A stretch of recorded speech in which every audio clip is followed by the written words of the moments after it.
Tantor Audio, a division of Recorded Books, presents 4 Weddings and a Werewolf by Kristin Miller, narrated by Anastasia Watley. Chapter 1. If I ever fall in love with a werewolf, Veronica said as she stared at a drunken wedding guest being escorted out of Seward Park, shoot me. Famous last words.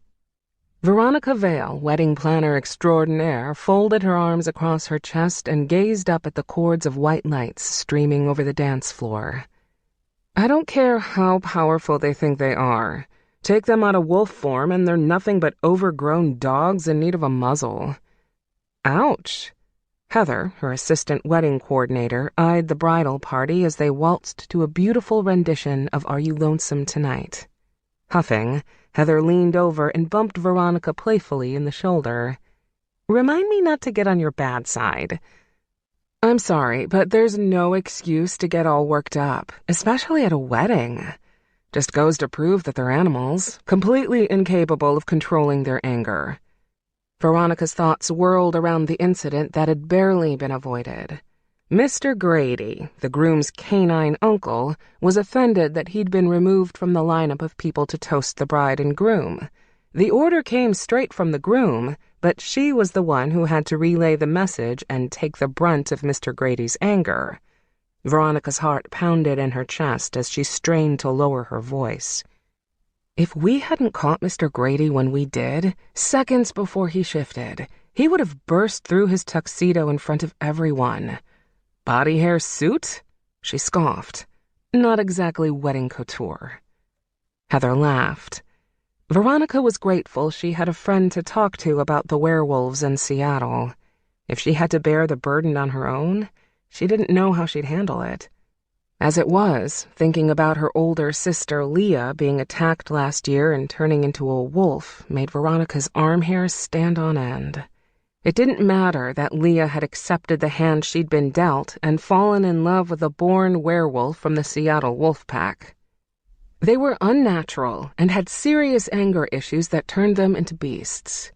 If it weren't for Leah getting info from her werewolf fiancé Jake and tipping Veronica off as to which wedding guests could shift into the mangy things at the Grady wedding, Veronica wouldn't have known to watch out for the groom's uncle in the first place. There were a handful of other wolves attending the Grady wedding, from what her sister had said, and Veronica had assigned Heather to keep a close eye on all of them. They couldn't be trusted. With a start, Heather whirled around and leaned into Veronica's shoulder. Don't look now, but he's staring at you again. Veronica scanned the dance floor, and as a couple spun by, her gaze caught on the guy who stood on the opposite side of the floor. The one who'd been checking her out all evening. His body was slender but powerful, with square, broad shoulders that tapered down to narrow hips. His tuxedo enhanced his frame, hugging his biceps and pulling at the seam in his groin. The way he stood, with his arms folded over his chest and his feet shoulder-width apart, screamed dominance. He had a body that made Veronica's thoughts nosedive from vanilla to downright dirty. Veronica's breath hitched and she glanced away, studying the DJ as if she hadn't noticed him yet. He hasn't taken his eyes off you all night, Heather continued. Maybe he's your secret admirer. You really think so? Veronica had been getting notes and flowers for weeks, but had no clue who sent them. It was thrilling, knowing someone out there cared enough to surprise her that way. But wait, I don't know that guy over there. From the sound of the notes, my admirer has met me before. Okay, maybe he's a stranger who thinks you're hot. Either way, you have to go say something. That's a no. Veronica pretended to laugh as the song changed to something more upbeat. He's probably looking at you. Please, if I wanted to nail a guy like that, I'd have to stand as far away from you as possible so there wouldn't be any distractions. In case you haven't looked in the mirror in a while, you kinda steal the show. Heather gave Veronica a once-over, adding an eyebrow wiggle for dramatic presentation. She got an A for effort, but Veronica wasn't buying it. If she was as hot as Heather always insinuated, it wouldn't have been months since the last time Veronica rolled over and fetched a bone. Feeling nervous, Veronica adjusted her simple black dress and crossed her feet at the ankles. "Thank you, but now's not the time for personal business. We can talk about that in 2 nanoseconds when the reception is over." You know, the one major plus to planning weddings is all kinds of hot single guys show up, and I've never seen you take advantage of it. Not once. It's okay to mix business with pleasure, you know. Veronica sighed and fidgeted with the spaghetti strap that had slipped off her shoulder. It's never okay to mix the two. Besides, there is more than one good thing about my job. Free drinks? Heather swiped a champagne flute off the tray of a passing server and nodded in thanks. No. Veronica let her gaze skim the dance floor, from the couples moving in time to each other, to the white lights crossing overhead, to the moonlight-tipped waves of Lake Washington shimmering in the distance. You get to witness really great love. Think about it, Heather. This couple will remember today as the day they were blissfully happy. Today is the day they love each other the most, when everything is perfect and magical. When things get tough, they'll think back to this. It's kind of special to think that we had a hand in it. You are kind of a wedding genius, and I'll scream your praises to everyone I meet, Heather said, sipping on her drink and turning back around. But if you wanted to bark up that guy's tree at the end of the night, I wouldn't tell a soul. Whatever you do, don't take your eyes off Veronica Vale. His friend's instructions rang through Logan's ears loud and clear. Keep her safe, keep your hands off, and find the werewolf who's stalking her. At first, when Logan had taken the job assignment from Jake McKenna, his packmate and Marine brother, he thought he'd lost his ever-loving mind. Watch a human? Logan didn't watch humans. He was a werewolf, bodyguard for hire, and hitman for the Seattle Wolf Pack. But Ms. Vale had a stalker, and the creep was a werewolf. There was a very real possibility that whoever was following her around was a member of their pack, which meant this order was one that needed to be taken seriously. Calling the police was out of the question. Werewolves took care of their business, so humans wouldn't know they existed. According to Jake, Veronica believed she had a secret admirer, someone who sent flowers to her office and left anonymous love notes on her doorstep. But after Jake and Leah Vale's engagement party last month, Jake had arrived at Veronica's house before everyone else and found a wooden jewelry box full of wolf hair, along with a small emerald ring. Being that Seattle was often called the Emerald City, they'd assumed an emerald ring coupled with the wolf hair signified the stalker was part of the Seattle Wolf Pack. There was a note, too, one that spouted off notions of true, undying love and all that bullshit. Jake had hidden everything from Leah and Veronica, and called Logan to take care of the situation before things got out of control. And now, Logan didn't have a choice in how to handle the situation. He had to watch Veronica and become her shadow, without revealing that he'd been hired to do those things. Usually, the people he protected knew that they were being tailed. They were aware of his presence and knew he was being paid for the job. He didn't like following her around without her knowing it. The way Jake had put it, they didn't have a choice. If Veronica found out she was being stalked, or that Jake, her future brother-in-law, had hired someone to protect her, she'd probably run to the police. They'd start sniffing around, and if the stalker was a loose cannon, he could shift in front of them. The last thing the pack needed was Seattle PD knowing werewolves existed. After walking around the edges of the reception site to make sure there was nothing out of the ordinary, Logan stood just outside the grassy clearing and watched Veronica carefully. She'd caught him staring on more than one occasion, but what else could he do? He had to admit, she was stunning. The short hemline of her skirt showed off a pair of toned legs that led to a dainty waist, lean back, and smooth, petite shoulders. At first glance, he'd thought Veronica was plain, but he'd been wrong. She had almond-shaped eyes, round cheeks, and straight brown hair that had been pulled back into a ponytail. If she was mistaken for being plain, it was because she wasn't looking to catch someone's eye. She was all business and had a serious set mouth. Logan bet she was often glanced over as being too uptight. He saw through it. "Why aren't you dancing?" The old man sitting nearest Logan swiveled around and draped his arm over the back of his chair. "If my legs were as young as yours, I wouldn't waste a single song." "I'm not here for the music," Logan said, losing sight of Veronica behind one of the giant white tents. "Time to run. I'm working." "You're part of the wedding staff?" The old man shrugged his shoulders to his ears. "You don't look like everyone else around here." He winked. "You must be a spy." Logan laughed as he made his way around the old man's table. "I'm not a spy." "If you work for Bond, you can tell me." "I may not be all that I seem, but I'm no spy." The old man nodded like he understood. Right. Because you'd have to kill me if you said so." Logan bit his lip to keep from bringing up the topic of dementia. "If you're not a spy," the old man winked, "then you must be working on finding the right lady to take home tonight. Can't fool me. I remember those days well enough."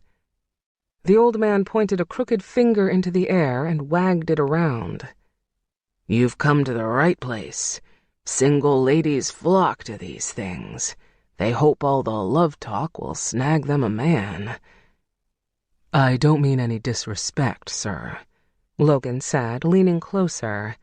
"But weddings aren't my thing. I'd rather saw off my finger than let a dame put a ring on it."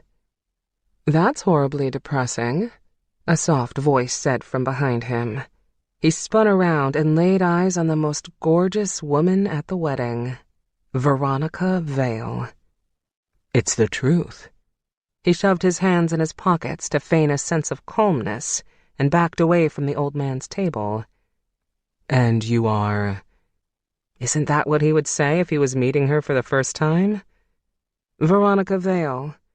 She cocked her hip to the side and her heel slipped into a hole in the grass. Laughing it off, she stepped onto solid ground. "I'm the wedding planner." "Nice to meet you," he said. But he was thinking something entirely different. This wasn't how it was supposed to happen.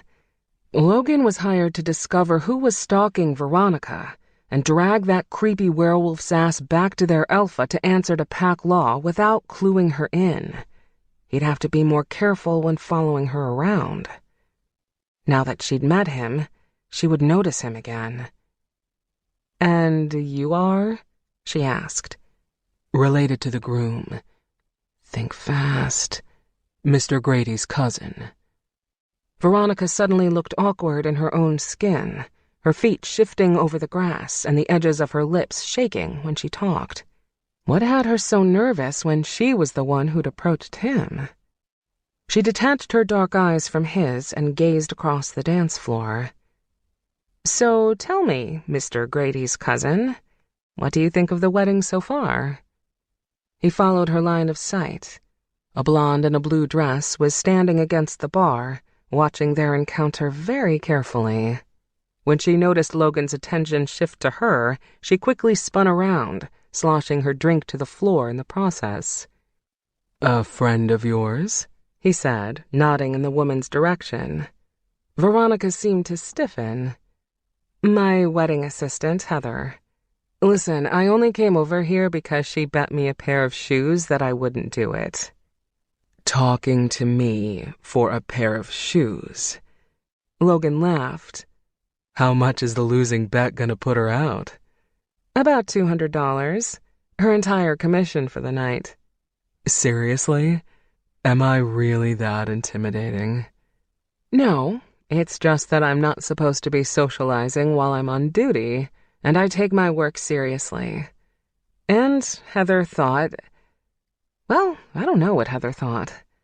That I've had my eye on you all night, so you might as well come say hello. Yeah, I guess that's what it was. His frankness made her cheeks blush a sweet shade of pink. She grasped the end of her hair and twiddled it around. I should get back. She walked away, her heels sinking into the grass, her long-toned legs flexing as she fought for stability over the uneven earth. Better make those Nikes, Logan called after her. Stopping, Veronica looked back. Excuse me? He smiled slowly and trailed his gaze down her body. Wouldn't want you to twist one of those delicate ankles.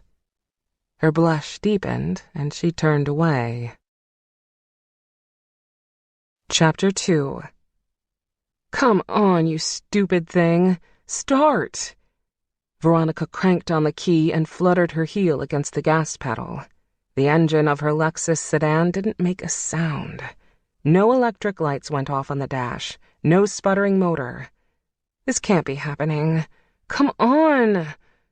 She gave the key another hard turn, then smacked her hand across the steering wheel.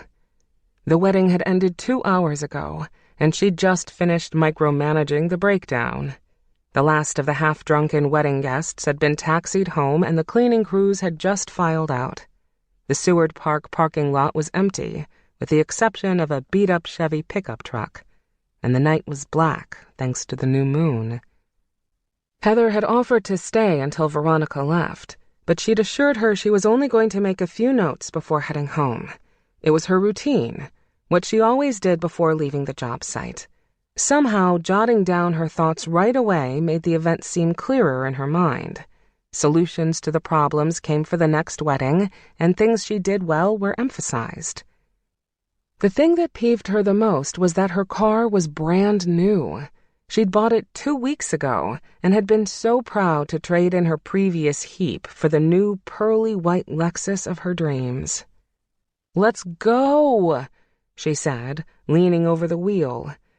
1, 2, 3, start! With a sigh, she flopped back against the seat. She'd have to wait forever for a tow truck to come way out here. Suck a duck. Veronica jerked her purse onto her lap, fished through it, and pulled out her phone. 2 loud knocks rapped against the passenger window. Veronica's breath caught as fear paralyzed her. She slammed the door locks into place and clutched at her purse. Need help? A shadowed face peered through the passenger window. She couldn't make out any features, which made the stranger even creepier. Veronica had watched this exact scene play out in horror movies before. The damsel in distress and the guy with the hook for a hand. She was going to die. No, she was going to be hacked to pieces first. Oh, God. Veronica? The stranger's voice was familiar, gravelly and rough, with a smooth lilt. He bent lower, peering through the window. Car won't start? Veronica squinted, struggling to discern the expression on his face. As her eyes focused, a few features became clear. Warm, gunmetal gray eyes stared beneath a creased brow, and a ruggedly square jaw framed a set of perfectly plush lips. Mr. Grady's cousin. Thanks, but I'm good, she hollered through her closed window. I'm calling for a tow. Know how long it'll take to get a truck out here on a Sunday night? His eyes were gentle, soft and trusting. You could be sitting here for hours. Her head hit the headrest. Just what I needed. I'm not a mechanic, but I know my way around cars. His lips gave the hint of a smile and her heart stuttered. I can give it a quick look if you want. Make sure it's not something simple like the battery. Veronica didn't know this guy from Adam. He could still be a killer.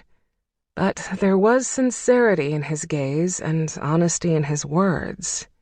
And he was a member of the Grady family, which meant he couldn't be all that bad. They were one of the most reputable families in the area. Minus Mr. Grady's uncle, who donned too much hair at the full moon. Besides, axe murderers weren't this hot. Could you? She shrugged. If you don't mind? Of course I don't. He strode around to the front of her car. What's going on? It won't start. Shaking off the last of the fright, Veronica cracked open the door so he could hear her more clearly. It won't even make a sound. Your battery might be dead.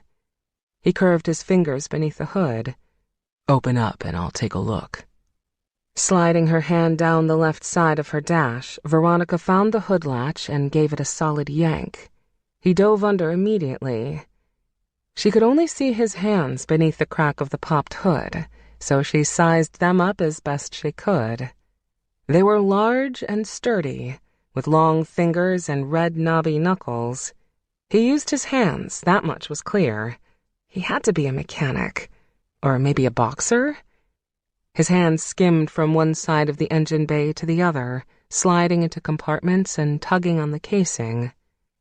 Getting into this thing is like breaking into Fort Knox, he mumbled. What year is it?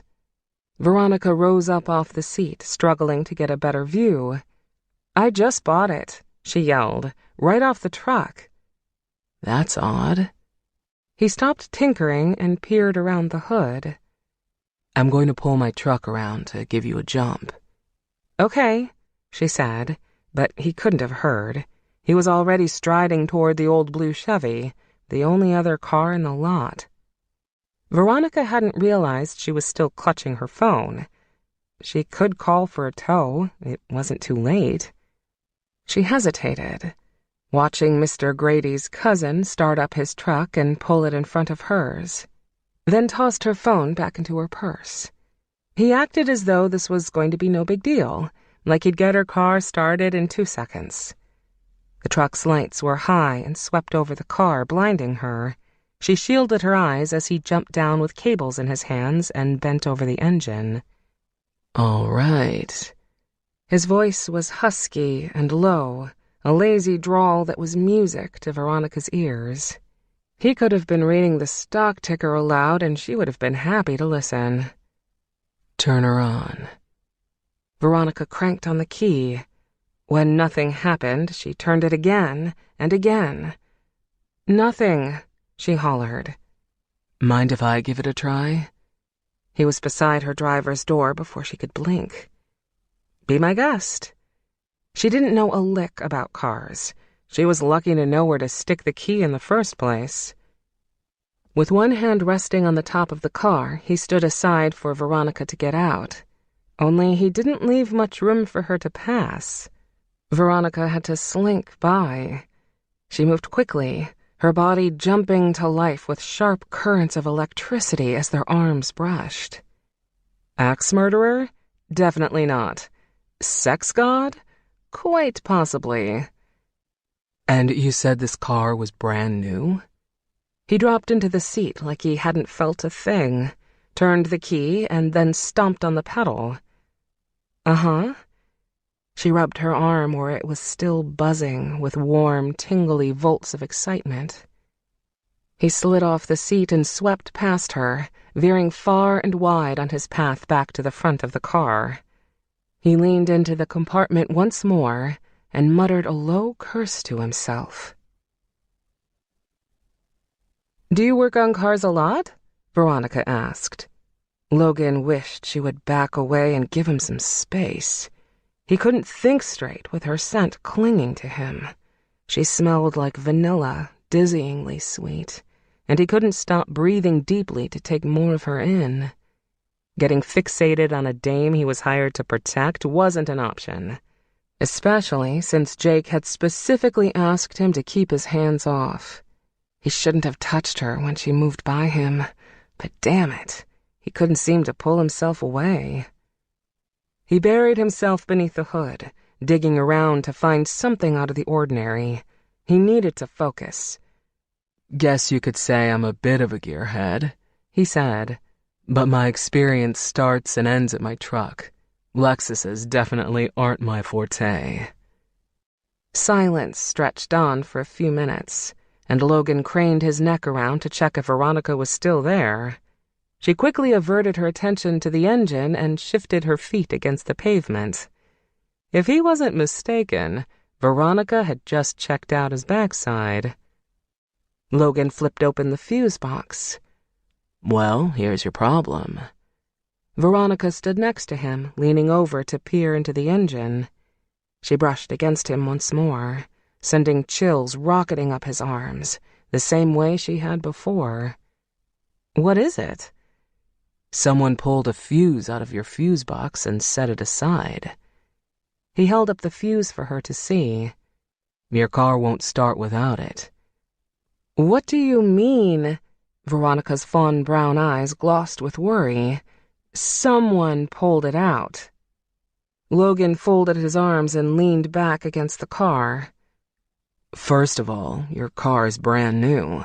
Unless your car is a lemon, you shouldn't be having problems so soon after driving it off the lot. Second, if you blow a fuse, it's going to get a smudgy black mark on it. If it's pulled out of its slot and lying there, that doesn't happen unless someone does it maliciously. Know anyone who doesn't like you or this pearl-toned machine of yours?" Better to make her focus on possible enemies than an admirer turned obsessive. Jake didn't want the authorities alerted, and if Veronica tied the notes and flowers to the vandalism of her car, a simple property damage report could turn into a ton of snooping on the police department's behalf. That was the last thing they needed. "No, I don't think so." She seemed to drift into thought, her gaze landing beneath the hood, but on nothing in particular. "This whole thing is so bizarre. What would be the point? Who would do something like that?" "It was probably just some punk playing a prank." Logan chose his words carefully. "There's no rhyme or reason for the vandalism that takes place in this city." Logan had stayed behind to make sure Veronica made it out of Seward Park all right. If he hadn't been sitting in his truck waiting for her to head out of the parking lot, the stalker would have made his move. Logan was certain of it. Now, though, he wasn't picking up anything outside the lot. No unnatural noises or voices, and no scents other than Veronica's. The stalker was hell and gone from Seward Park, his chance to get Veronica alone busted. Her lips twisted as she seemed to chew over Logan's words. "I don't know what's going on," she said, smoothing down the flyaways that had come loose from her ponytail.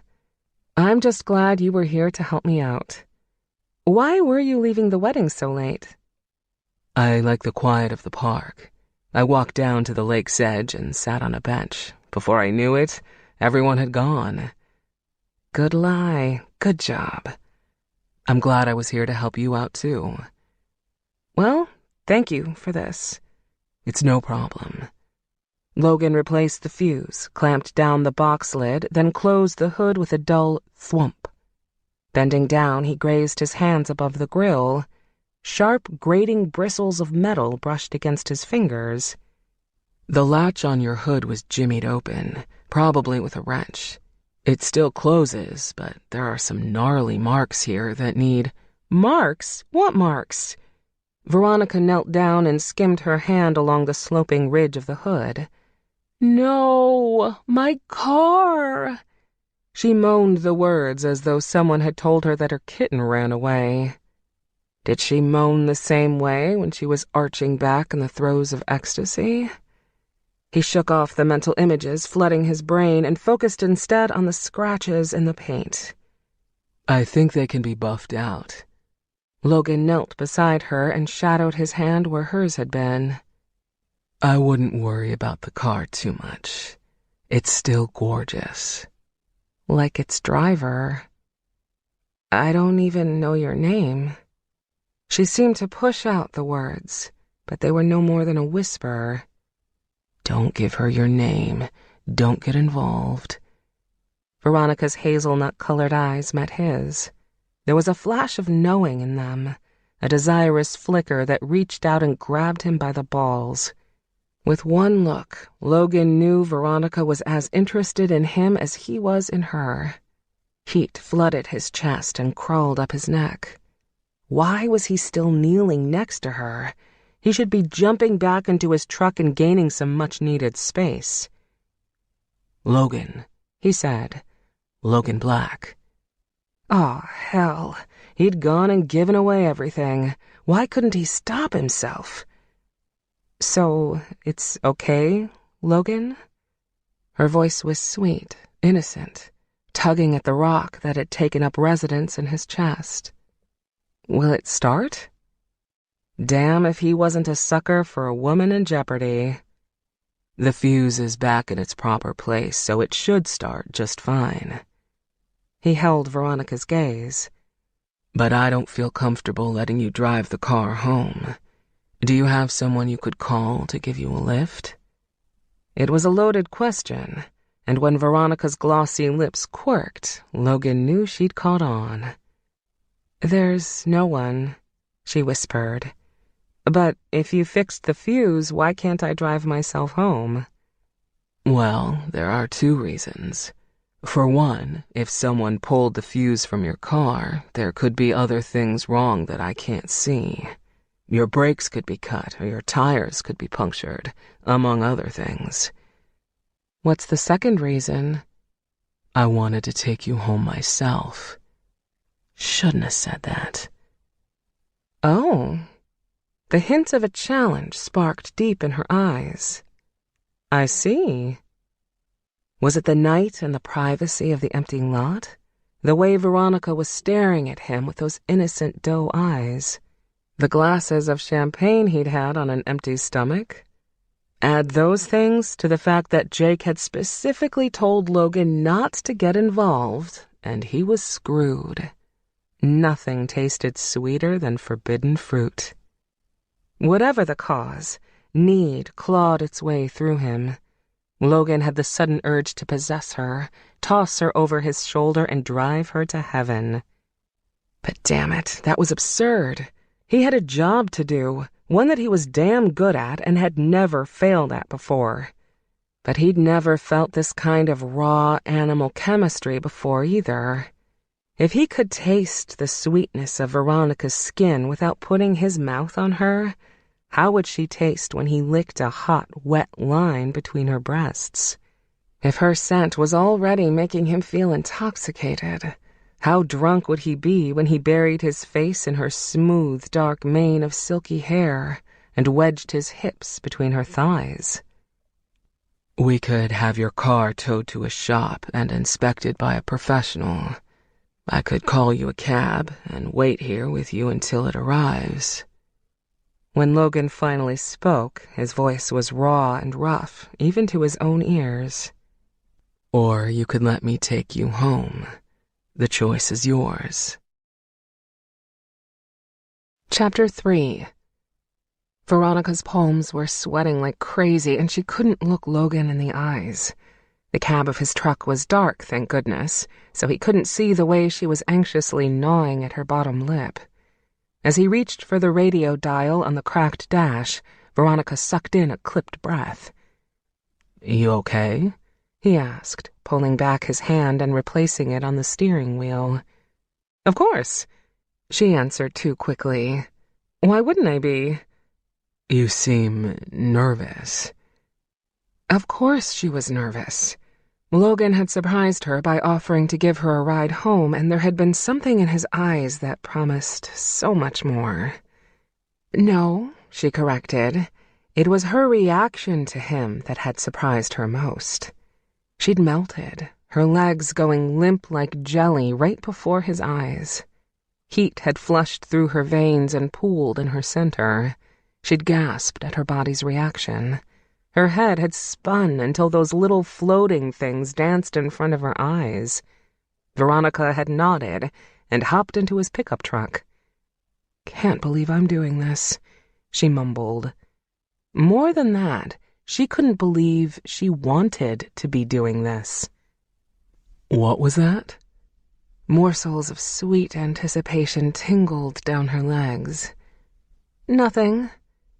She'd never done anything like this before, but she'd never been tempted by someone like Logan before either. Guys like him, gorgeous to the extreme and light years out of her league, usually walked right past her. Logan gave off a vibe of extreme confidence, as if everything and everyone was a situation he could easily handle. Veronica was still scrambling to get her nerves on lockdown. What was the big deal? Logan was taking her home. And then there was a hint of something more.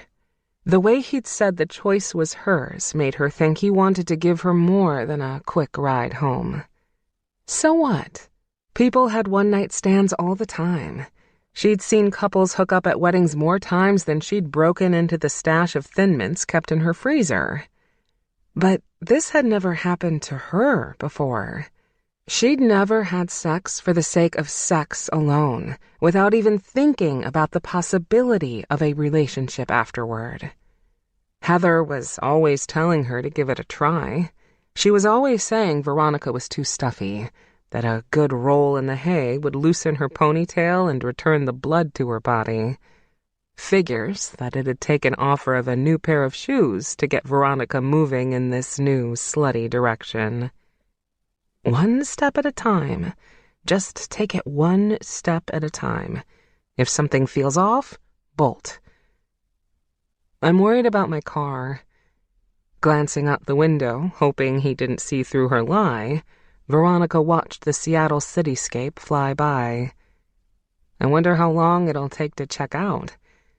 Shouldn't be too long.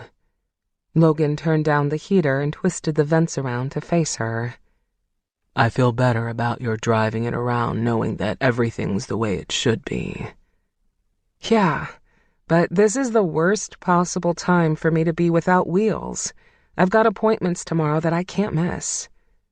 Thinking about her packed schedule somehow eased the tension swirling through the cab.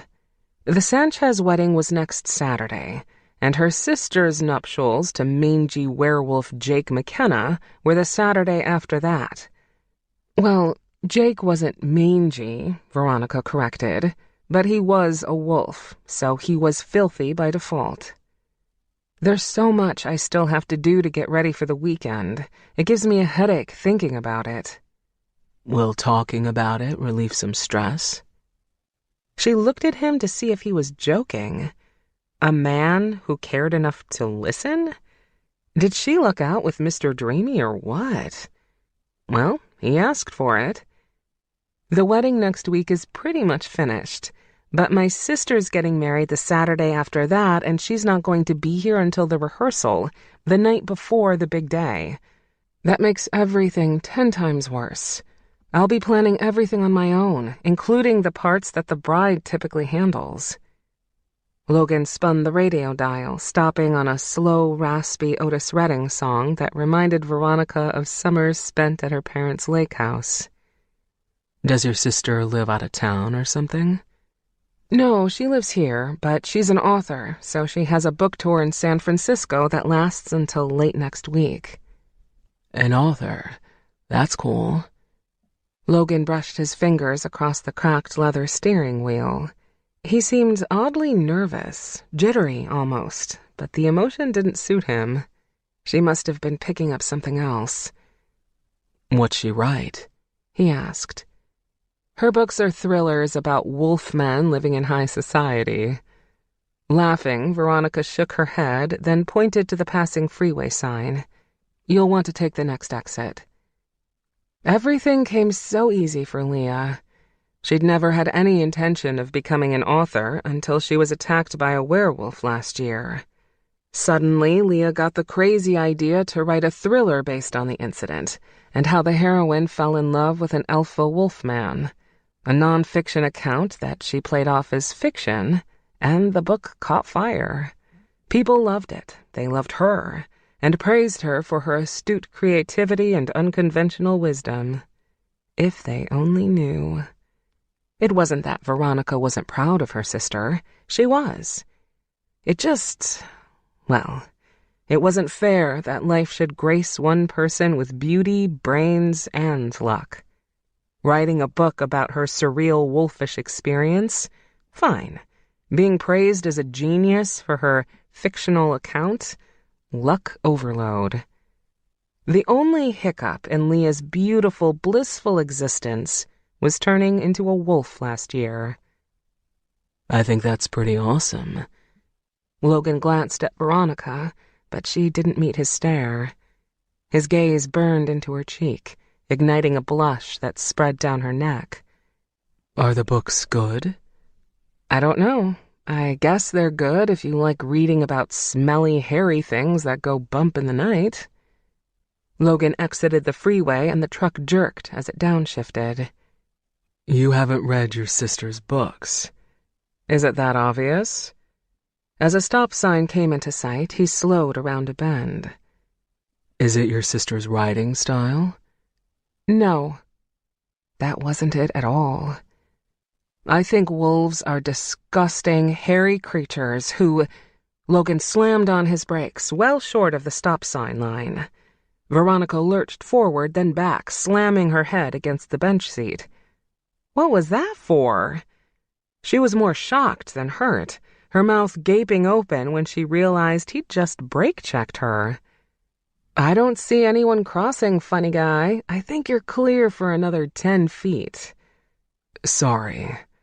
Logan shrugged, and a tiny dimple indented into his left cheek. Jerky brakes. I need to take a look at those. There, Veronica said, pointing to a white 2-story home in Ballard, a subdivision in northern Seattle. My house is the one with the red front door. I see it. Logan flipped around and parked in front so that she would step out onto the sidewalk, then killed the engine. It's nice. But Logan already knew which house Veronica lived in, even before she pointed it out. He knew before she directed him off the freeway and before the day started. Hell, Logan knew a lot more than that. She didn't own the white house with the red door. The house was her sister's, and she'd been renting it from her for the last 2 years. The blue house across the street, with the overgrown grass and weeds in the beds, Logan was renting that one. Lucky for him, the place had gone up for rent shortly after Jake called for help with Veronica's stalker. If he had to keep an eye on his neighbor without her knowing it, there was no better vantage point than from the safety of the living room across the street. He could easily see who came and went and who drove too slowly down the street. Plus, there was a detached garage in back with alley access that allowed him to come and go without being seen. What part of Seattle do you live in? Veronica's hands fidgeted in her lap. I live pretty close, actually. Logan stretched his arm over the back of the bench seat and glanced over his shoulder at his temporary digs. Really? That's convenient? Won't be a long ride home then. Veronica spun slightly, angling her body toward him. Her sweet scent hit him hard, like a sucker punch to the groin. He hardened behind his fly and shifted in his seat to hide the proof. How could she affect him so easily? With a single glance from behind her thick, fluttering lashes, his insides tightened into a fist. One whiff of her scent, and the wolf inside him roared, clawing to be set free. She bit her bottom lip. Did you enjoy yourself at the wedding? What's there to enjoy? Overpriced drinks, overpriced gifts, and tons of family nobody recognizes. Watching her worry her lip between her teeth evaporated the moisture from Logan's mouth. He wanted to trace that plump bottom lip with his tongue and slowly suck it into his mouth. This, right here, is the highlight of my night. That's sweet of you to say. She paused, eyeing his lips with rabid hunger. I heard what you said to that old man during the reception. You really don't ever see yourself settling down? Her tone was light, without any hint of pressure. I'm not the marrying kind. Simple, to the point. No need to go into all the gory details of his parents' marriage and the gleaming example he'd had of what not to do. It's better that I'm on my own." Better how? As a slow and soulful Van Morrison song buzzed from the speakers, a smattering of rain began to dimple the windshield. He exhaled heavily and struggled to release himself from the guilt of getting close to Veronica when he knew he shouldn't. "I meant that it's better for the woman." Uncomfortable and hating the feeling, Logan glanced over at his talkative passenger. The end of her ponytail was draped over one smooth shoulder, and the skinny strap of her black dress had slipped off the other. She was simply seductive, classically beautiful, with dark hair and dark eyes that had more tones and shades to them than he could study in a lifetime. She was different from the other women he dated, who caked makeup over their faces in a poor attempt to hide their flaws. She was naturally dazzling and didn't even know it. "I don't do long-term relationships, and I don't play the boyfriend card well, so it's better if I keep things light." "You mean distant?" she corrected. "Yeah, I mean distant." Logan kept everyone at arm's length, always had. He'd had girlfriends over the years, but he couldn't commit as they'd wanted him to. Logan's mother had been married 5 times before he reached 3rd grade. When she finally found her luminary, her one and only fated lover, they'd fought like cats and dogs. Logan learned the lesson early. If he found his soul's match, things still wouldn't be easy. They'd still fight, still ride each other's last nerve. "Like I said, it's better this way." Ever so slowly, Veronica inched her way across the bench seat so she was sitting next to him, her thigh brushing his. Even through the springy fabric of her dress and his pants, warmth radiated from her body to his. "I've never been one to keep things light," she said, leaning in slowly. "But I'm willing to give it a shot, if you'll show me." Veronica was exactly the kind of woman he needed to stay away from. He tried to creep away, but his back met the hard ridge of the door. He kept his arm in place, but now it was draped right behind her shoulder. How easy it would be to curl it around her petite frame and drag her against him. She'd be warm and soft, a reprieve from the harsh coldness he'd forced into his life. "Tell me, Logan," she said, her mouth dangerously close to his. "Why were you so assertive back at the park when you offered to take me home? But now it feels like you're pulling away. Have you changed your mind?" "About you?" The desire to stamp his mouth on hers had only hardened with her showing of confidence. "No." "Then what?" Thinking about nothing but the lust spiking in his gut, Logan clutched her shoulder and hauled her against him. "If we do this, it's one time, one night that we never talk about to anyone, and I mean anyone. We never mention it again. No pressure, no expectations, no sleeping over or phone call in the morning. This is about sex, pure and simple. Can you handle that?" Veronica's breath hitched as a rich wave of sexual heat assaulted his senses. She was ready for him, her body going pliant in his arms. "You sure do have a lot of rules." She licked her lips, letting her tongue linger in the corner of her mouth. Logan hardened to the point of pain as he envisioned her wet, pink tongue swirling around the tip of his cock. He swallowed hard and said, "Rules are meant to protect the players." She paused, no doubt weighing his words against her expectations for the rest of the night.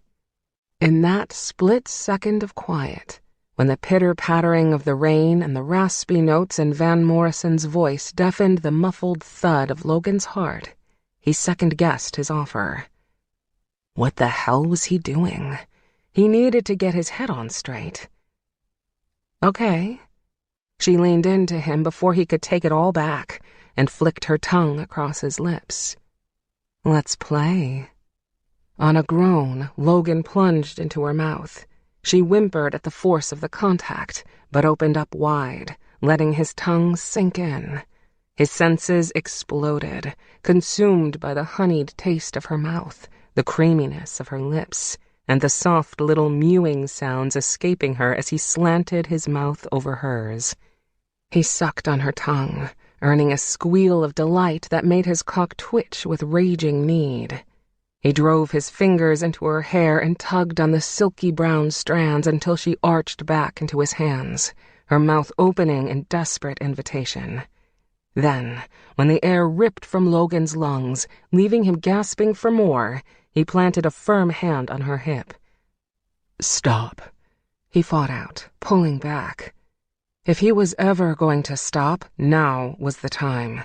Before things got out of control and he lost his restraint completely. He'd never crossed that line and gotten involved with someone he was protecting. Yet with Veronica, it was different. It felt as if he was on the border of having it all together and losing everything at once. We have to stop. Have to slow down. Can't. Her voice was weak, fatigued. Her eyes were closed and her lips kiss-swollen. Don't. Roping her arms around him, Veronica buried her face in his neck. Her hair, though it was tied back, smelled so good, like vanilla and coconut, the perfect combination of sweet and fresh. He closed his eyes and breathed her in as his senses kicked into overdrive, spinning with the scents from her hair, her skin, and her arousal. I've never done anything like this before, she whispered against his ear. And I have to admit that I kinda like the thrill of it. You can't pull the rug from beneath me now.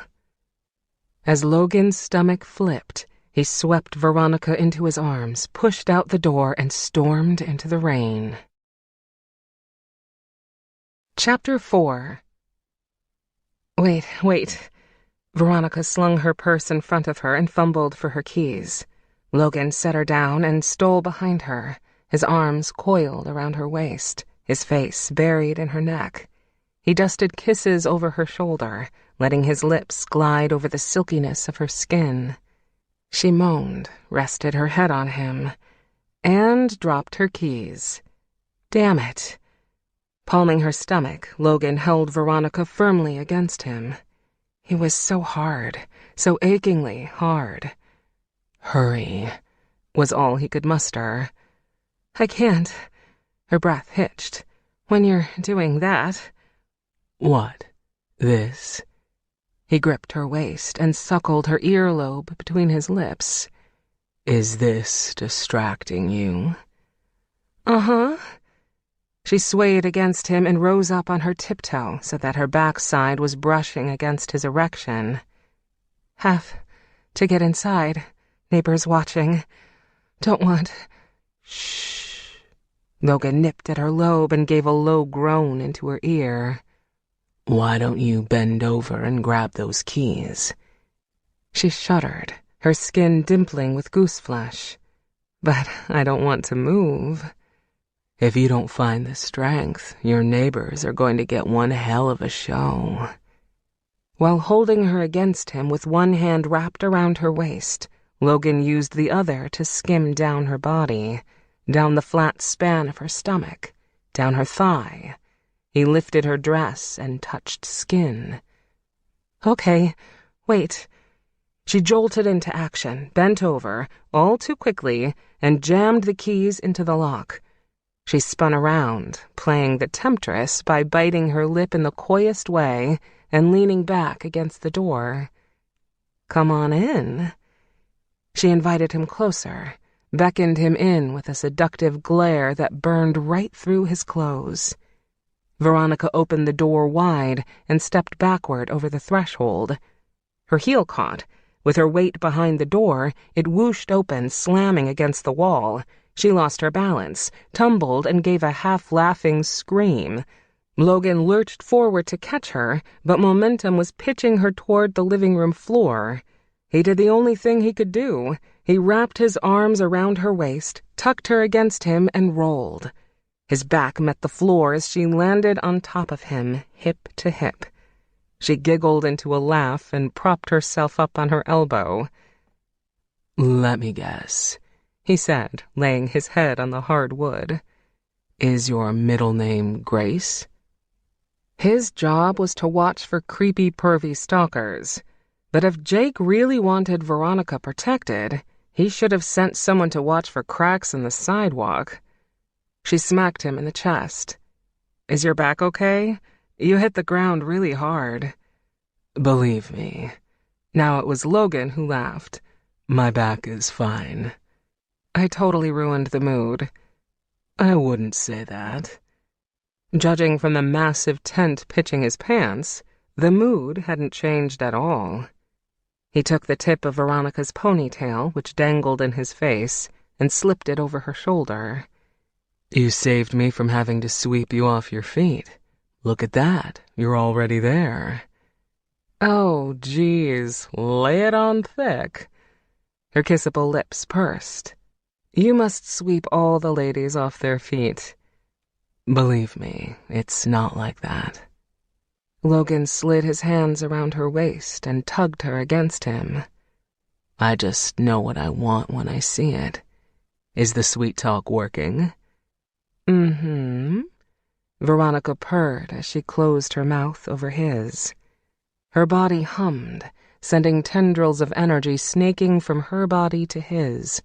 Something fierce whipped through him, jump-starting his heart and firing his libido lava rock hot. Nothing existed but Veronica's mouth, her tongue, her body. "The door," she mumbled against his mouth. "I left the door open," he finished in his mind. "Got it."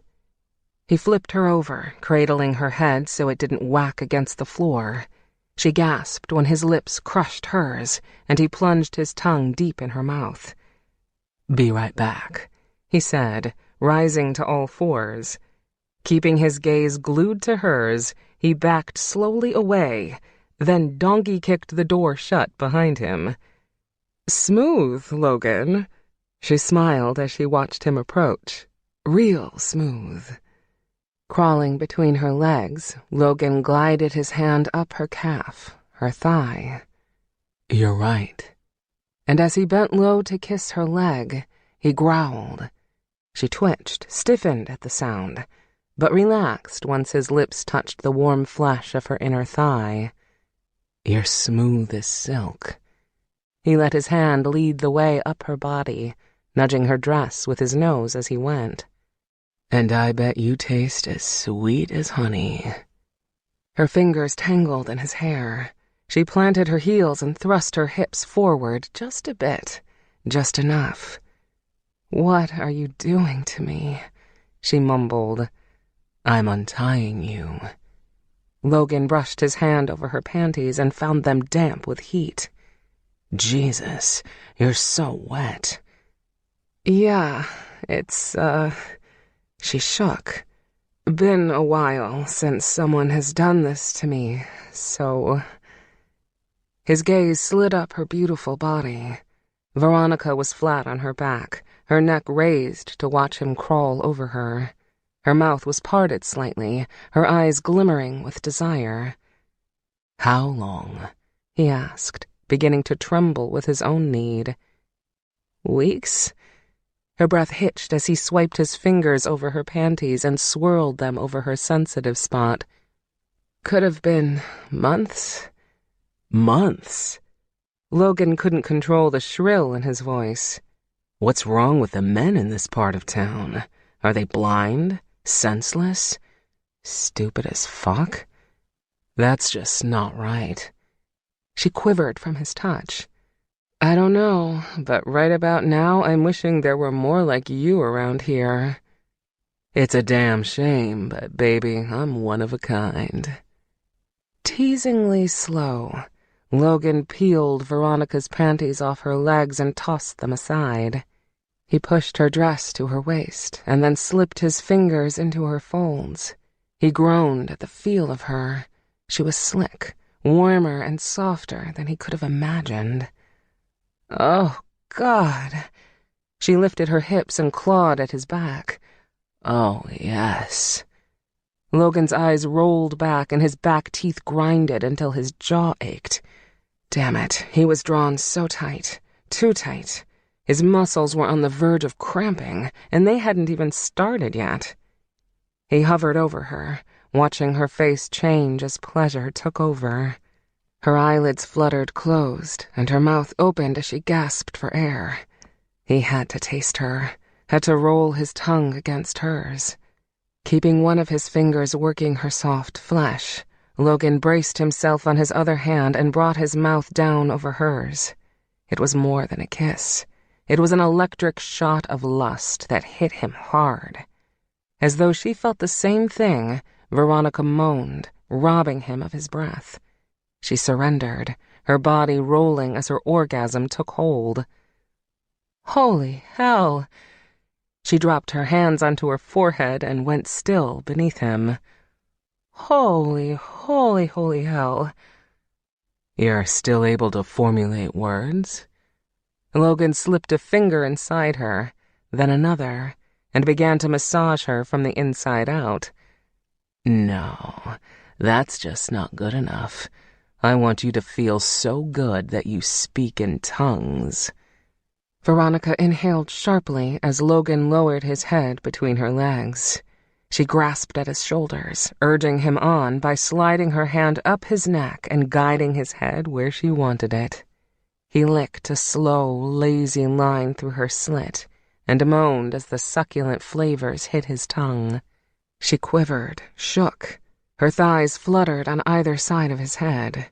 He wanted to dive into her and stay there a while, savor every last ounce, lick her until he lost feeling in his lips. You're going to make me holy. She drove her hips upward in time with the quick flicks of his tongue. Logan, you're going to... Mm-hmm. He couldn't pull away to mutter a single word, so he let the words vibrate into her core. She clutched at his shoulders, desperate, hungry, and then raked her nails into his skin, starting off an explosion of pleasure unlike anything Logan had ever experienced. It may as well have been his pleasure and his orgasm. He was rising to his own peak, tightening and flexing, reaching for something just out of reach. Hell yes. He swirled his tongue faster, slower, plunged it inside, feasted on her wetness.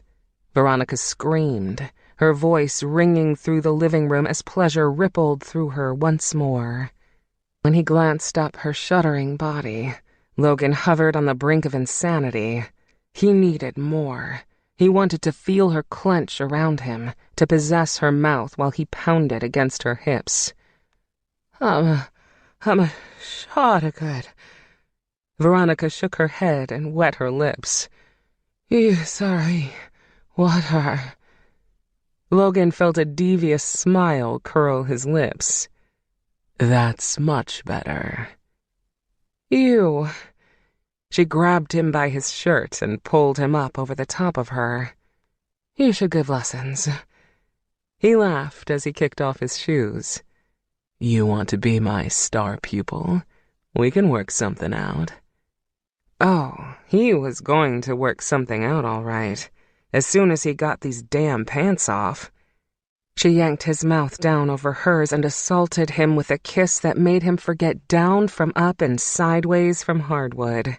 He was dizzy, lost, blown to hell and back. He shuffled out of his pants, kicked them off his ankles, and situated himself between her hips. Restraint. Show some damn restraint.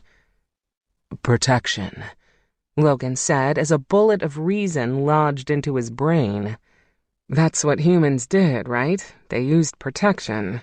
Werewolves couldn't pass or receive diseases, and a female could only get pregnant when she was in heat, so there was nothing for them to worry about.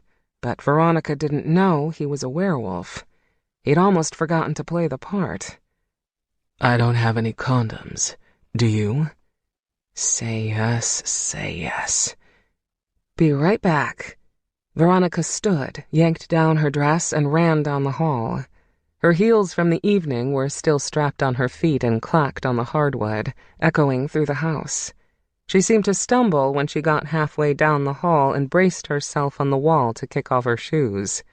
Logan bit back a smile at the thought that he'd made her more than a little sex-drunk. He undressed quickly and tossed his clothes on the couch against the wall. "Got it," she said as she returned. Her expression fell when she saw that he was nude. "Oh my, you're—" Her gaze devoured his chest, his abs, and fell to his cock. Her breath whooshed out on a shaky sigh. "Massive." "Thanks," he said. The desire to hide himself never entered his mind. He stood in the center of the room, hands hanging at his sides, waiting for her to approach. "Is that what I'm supposed to say?" Shaking her head as if in disbelief, Veronica crossed the distance between them and put the foil wrapper in his hand. "Tell me again why some woman hasn't scooped you up?" "I'm not the marrying kind." "It's a pity." As he put on the condom, Veronica's hand skimmed the flexing contours of his body. Her fingers lightly trailed over each of the muscles in his abs, then glided to his pecs. His skin flared beneath her hands. Her touch was charged with something hot and intense, stirring a primal hunger inside him that tightened the skin over his bones. "You're overdressed for this occasion, Miss Vale." Logan grabbed the bottom of her dress and lifted, peeling it from her body. He tossed it and stared at the beauty standing before him. A black lace bra cupped 2 full breasts. A flat stomach with a cute little pooch below her belly button drew his attention next. She was bare below the waist, smooth and downright edible, but he already knew that. Unable to stop himself, he ran his hands over her stomach and up to her breasts. He cupped them in his hands, brushed his thumbs over the lace hiding her nipples. She shuddered, and then blinked up at him with those innocent brown eyes that made his entire body go rock hard. Out of nowhere, she pinched his nipple, slapped him in the ass, and laughed. "Funny girl, huh?" Holding onto her shoulders, Logan looped his foot behind her ankle and knocked her off kilter. He palmed the small of her back as she fell back, then guided her softly to the floor. She was still smiling beneath him, her cheeks flushed pink. "Let's see if I can make that smile last all night." All night. This was it, Logan reminded himself. One night. Feeling his smile begin to pull into a frown, Logan situated himself between her legs and kissed her to silence his thoughts. Veronica fisted his hair in her hands and cemented his mouth to hers, making the rest of the world disappear. He pressed his hips forward, then stopped, let the thick tip of his erection pulse at her center, and slid through her wetness. He pulled back, eased forward, swayed away, and pushed inside a little at a time. With each gentle thrust, air rushed out of Veronica's lungs on throaty sighs. She stomped her feet into the hardwood and rose up in time with his longest thrust, sheathing him inside her. They moaned in unison as their hips met. Their gazes locked. Lust and insatiable need speared through him. His bones rattled. His spine straightened with a crack. His cock swelled so tight he cried out. He drove into Veronica again and again, sliding her back and forth along the floor. She moved in time with his thrusts, her body a perfect fit, a warm, sensual mold that seemed to be made for him. He couldn't catch his breath, couldn't see straight. Her supple lips blinded him, her creamy skin drugged him, her thighs wrapped around him, cradling him in an exotic embrace. He couldn't hear anything but Veronica's ragged breathing and the drumming of his heart.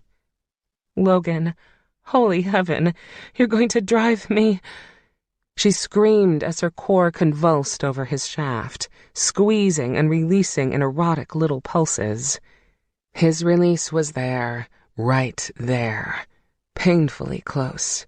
His balls seized, air froze in his lungs. The urge to claim Veronica as his luminary and life mate decked him across the face. The human part of him wanted to release the tension balling at the base of his spine, but the werewolf part wanted to bond with Veronica and seal their fates together for the next 1,000 years. He stilled, forced the werewolf part of him to cool it. "What's the matter?" Veronica's body rocked in an undulating rhythm beneath him. "Logan?" He'd never felt the blistering sensation before, the uncontrollable urge to bond with someone. But he knew that was the feeling he'd just experienced. He felt leveled, flattened, as though everything he had was about to be given to the woman beneath him. A human woman. He unsheathed himself from her center and rolled onto the hardwood, so that they were lying side by side. He was wet, covered in his sweat and her scent. The taste of her was still on his tongue. And he had a serious case of blue balls. Veronica rolled over and propped herself on her elbow. "What is it? What's the matter?" "You." He put his arms behind his head, craned his neck around, and looked at her. Really looked at her. She was gorgeous. There was no doubting it. And from what he'd gathered from following her around the last couple weeks, she was smart, too. But was his wolf form nuts? Bonding for life with a human? This so wasn't in the cards for him. This wasn't happening. He didn't want anything long-term, and the werewolf act of bonding was about as long-term as you could get. Not only did the act bond a wolf to his mate, it lengthened both their lives to about 1,000 years. 1,000 years with one person? Nothing against Veronica, but he hadn't planned on spending that amount of time with anyone. He wished the feeling had struck him when they first touched, rather than now, when they were naked and lying on her living room floor. It would have been easier to stay the hell away from her. Luminary bonds revealed themselves differently depending on the position of the werewolf in his or her pack. For alphas and other top-ranking positions, the spark of bonding appeared at first touch. For others, it took more time or closeness with a fated mate for the awareness to set in. Damn fine timing.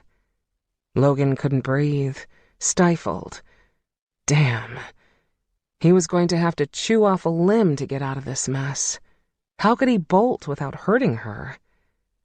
"Nothing," Logan said, getting off the floor.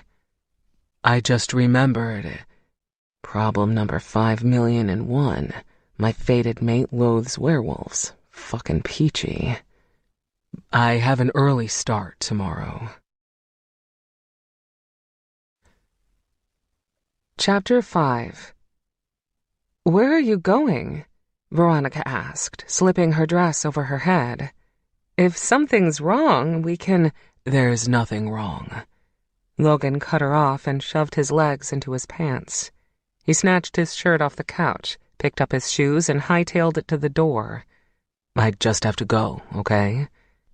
This couldn't be happening. Did she do something to stop him cold? Scream too loudly and embarrass him? Her mind was numb, so she couldn't quite remember, but did something slip out of her mouth when she was in the throes of passion? He'd had one-night stands before, she reminded herself with chagrin. Maybe what she felt wasn't chemistry between them, but the effects of being with an experienced lover. Maybe she wasn't what he wanted. "Logan!"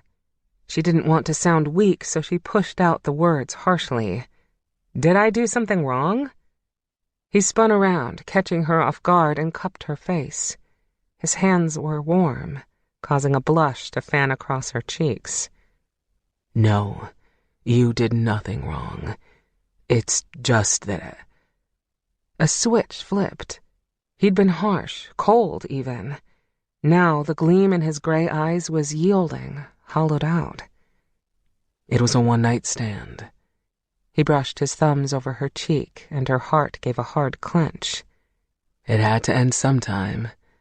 But, Veronica, we have to stop before we make this 10 times more complicated.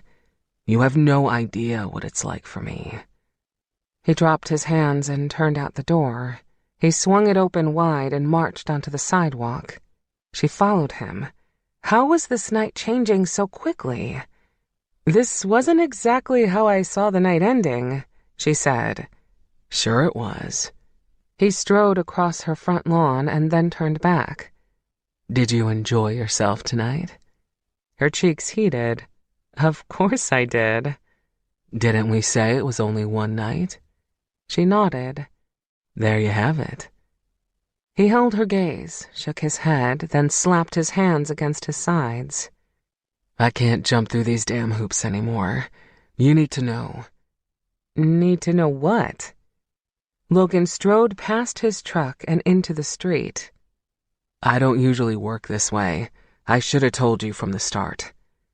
He wasn't making sense, and he was going the wrong way. You're walking home? Following him to the edge of the lawn, Veronica brushed her hands up and down her arms. The rain had stopped and a harsh chill had taken its place. You're gonna leave your truck here? Logan strode onto the sidewalk across the street and hitched his thumb over his shoulder. I'm not walking home. I'm already here. He fished a ring of keys out of his pocket and gave them a good shake. I'm renting here for a few weeks.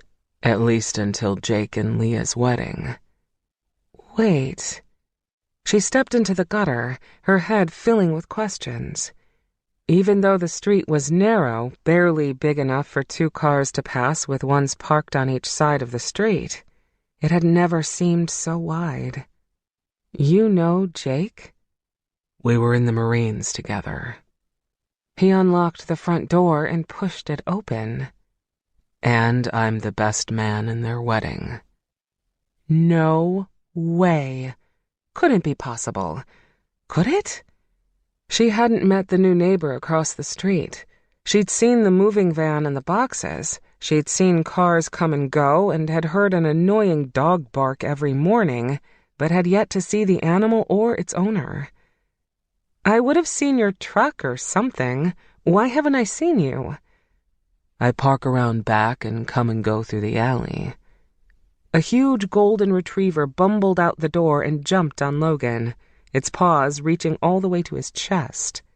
Logan shook his hands down the dog's coat and grinned. I like to keep to myself. I don't think there's anything wrong with that. Why didn't you say something when we pulled up to my house? No, there's more to it than that.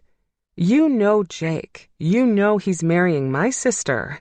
So you had to know who I was when you saw me at the wedding. Yeah, I did. Veronica threw up her hands. You could have said something. Yeah, I could have. He patted the dog's head and scratched under its neck.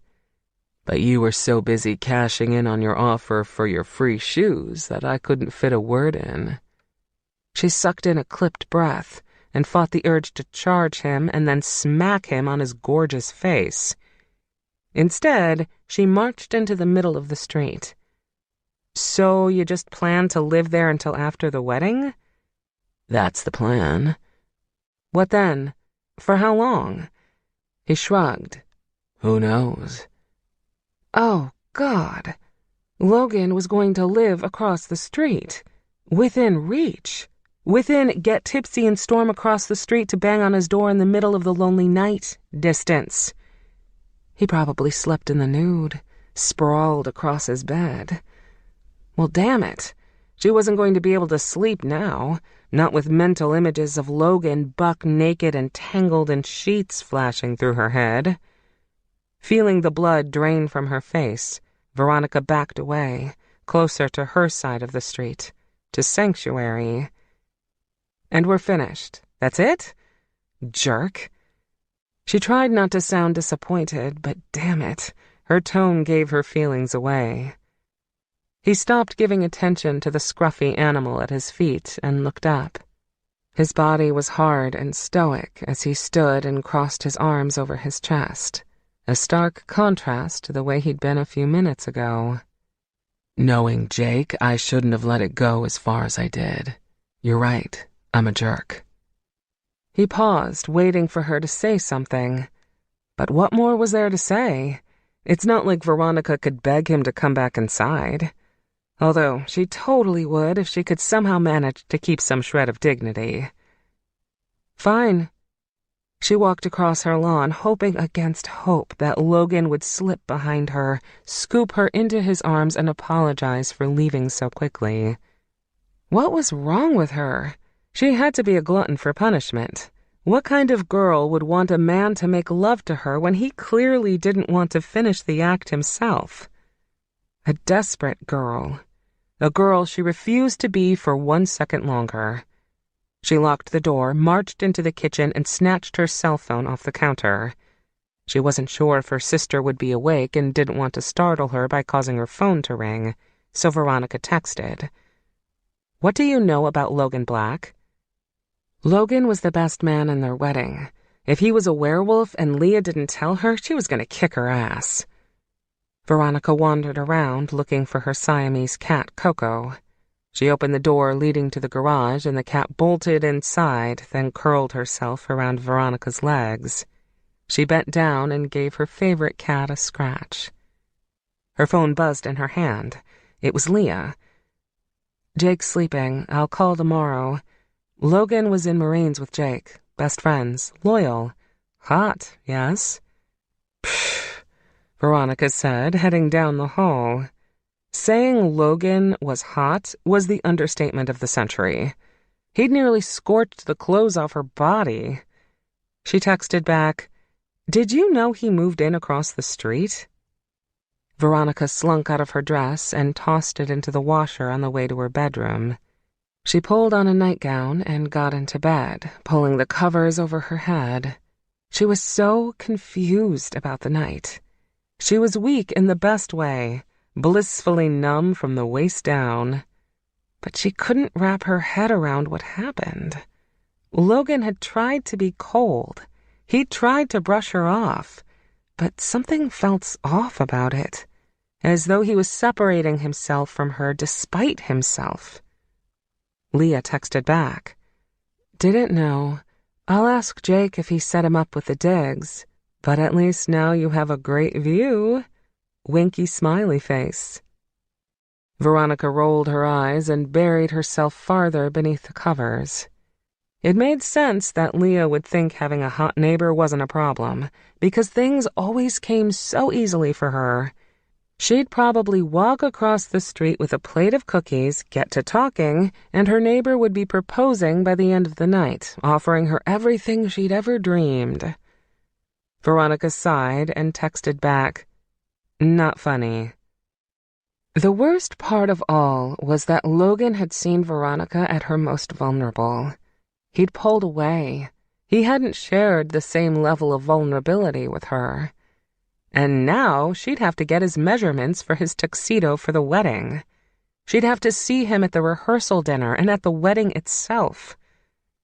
"Ugh," Veronica moaned, curling into a ball. "I shouldn't have done that. I really shouldn't have done that." No wonder she'd always set her sights on having a relationship that led to something serious. She wasn't cut out for this laid-back one-night stand crap. As Coco jumped onto her bed and curled up behind Veronica's leg, she realized that this was as good as it was going to get. She would be the cat lady who died alone in bed, the one walking around Seattle with fur balls stuck to her pants like lint sheets and cans of Fancy Feast tucked away in her purse. You know, in case of emergencies. Her first and last one-night stand had been a complete disaster. "Well," she corrected, peeking out from the covers, "at least she'd had an orgasm. 3, to be exact. That had to count for something." Logan hadn't slept a wink last night, as he'd beaten the shit out of the punching bag hanging from the center of his garage instead. He'd blocked out everything, her taste, her smell, the curves of her body, and taken out all his aggression on the bag. It had helped, until his knuckles started to bleed through the tape and his shoulders cramped. When the alarm clock went off at 6 a.m., Logan hit the shower and cranked the water handle toward cold. He had to shake this Veronica haze. He couldn't stop thinking about the softness of her skin when he dressed in a gray polo shirt and dark-washed jeans, or when he slipped boots on his feet. And every time he blinked, he saw Veronica's body sprawled on the floor, her dress hiked up to her waist. He didn't want to complete the intimate bonding process, the werewolf's equivalent of marriage, with anyone, let alone a human. That kind of life wasn't in the cards for him. He was a hitman, for Christ's sake. If there was a stable woman in his life, what would he do when he came home from work? "Honey, I'm home. Work was great. I slammed Butch's face against a dumpster behind Cosmo's and finished the hit once I dragged him into the bed of my truck. Don't worry, I'll scrub the bloodstains out later. What's for dinner?" So not happening. He hadn't even realized he'd been eating until his spoon slipped from his hand and flopped into his grape nuts, splashing milk all over his shirt. Fang looked up from the floor and whimpered. Damn it. Snatching a towel hanging from the stove, Logan tried to scrape the wet drops away. It smeared the mess into a funky blob. Son of a... A loud, single blaring honk sounded from outside. He pushed back the chair and hauled ass to the front window. A taxi had pulled up in front of Veronica's house, directly behind his truck. He was used to hearing her garage door open, signaling her exit, but with her car in the shop, she must have called a cab. Damn it. No chance to finish breakfast or wipe the mess off his shirt. Where's she going now? Veronica bolted down her walkway and hopped into the taxi. Once the cab pulled away from the curb, Logan snatched his keys off their hook and barreled out the door. His truck started up with a roar, and he peeled out to follow the fading yellow blur. He wasn't going to be able to protect her this way. Because he couldn't keep his hands off, as Jake had asked him to do, everything had changed. He was going to have to say something about what he'd been hired to do and why. If Jake didn't say something by the end of the day, Logan was letting the cat out of the bag. And he hated cats. Chapter 6. The taxi turned off of Ballard Way and pulled into Floral and Fauna's parking lot. The place was tiny and locally owned, and supplied almost all of the flowers for Veronica Vale weddings. Veronica found the place through a wonderful recommendation given by a cousin a few years back, and had used Floral and Fauna since. She was probably keeping them in business. But there was one matter of business to take care of before she entered the shop. "Stop here," she told the taxi, and watched as Logan's truck bumbled around the corner and into the parking lot behind them. What does he want? She paid the cab driver and got out of the car. When Logan spotted her walking up to his truck, he paled, looking as if he'd seen the ghost of girlfriends past. "Good morning," he said, stepping out. "What a coincidence, meeting you like this. What are you doing here?" "I was about to ask you the same thing." She tucked her bag under her arm and planted her opposite hand on her hip. She wasn't budging this time. There was nothing in this neighborhood for him. He was following her. The question was why. He scanned the buildings lining the lot. "Here to go shopping." "At cigars and stuff?" Veronica rolled her eyes and stared at the obnoxious red and black advertisement plastered on the building beside them. "Why not?" "It's like 9 a.m. "I smoke with breakfast." He was such a liar. A hot liar, but still.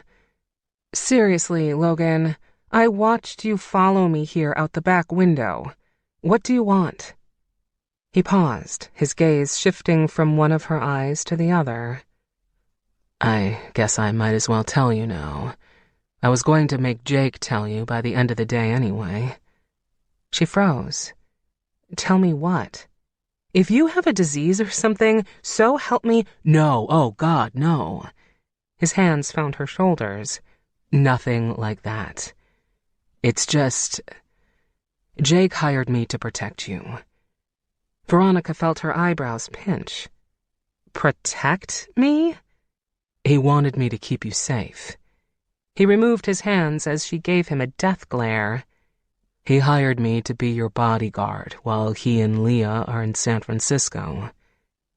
Wonderful, just wonderful. First her lover, and then her neighbor, and then her bodyguard. What next? Her private waxer? Why would Jake worry about my safety? It's not like I'm incapable of taking care of myself while Leah's out of town. Then call her, Logan said, nodding to the bag clutched under her arm. Maybe Jake's told her everything by now. Told her what? Everything. But I'm asking you. She took a slow step forward. Surprisingly, Logan backed away. Why does my future brother-in-law think I need a bodyguard? Because that secret admirer you think you have isn't what you think he is. The note she'd found in her mailbox this morning burned a hole through her bag and warmed against her side. They told you about him? Veronica, he's taken a sharp turn into the stalker zone. You're being ridiculous. She turned and headed toward Flora and Fauna. You're all being ridiculous. He sent me a few notes and flowers, and they've all been really sweet. I don't need a bodyguard.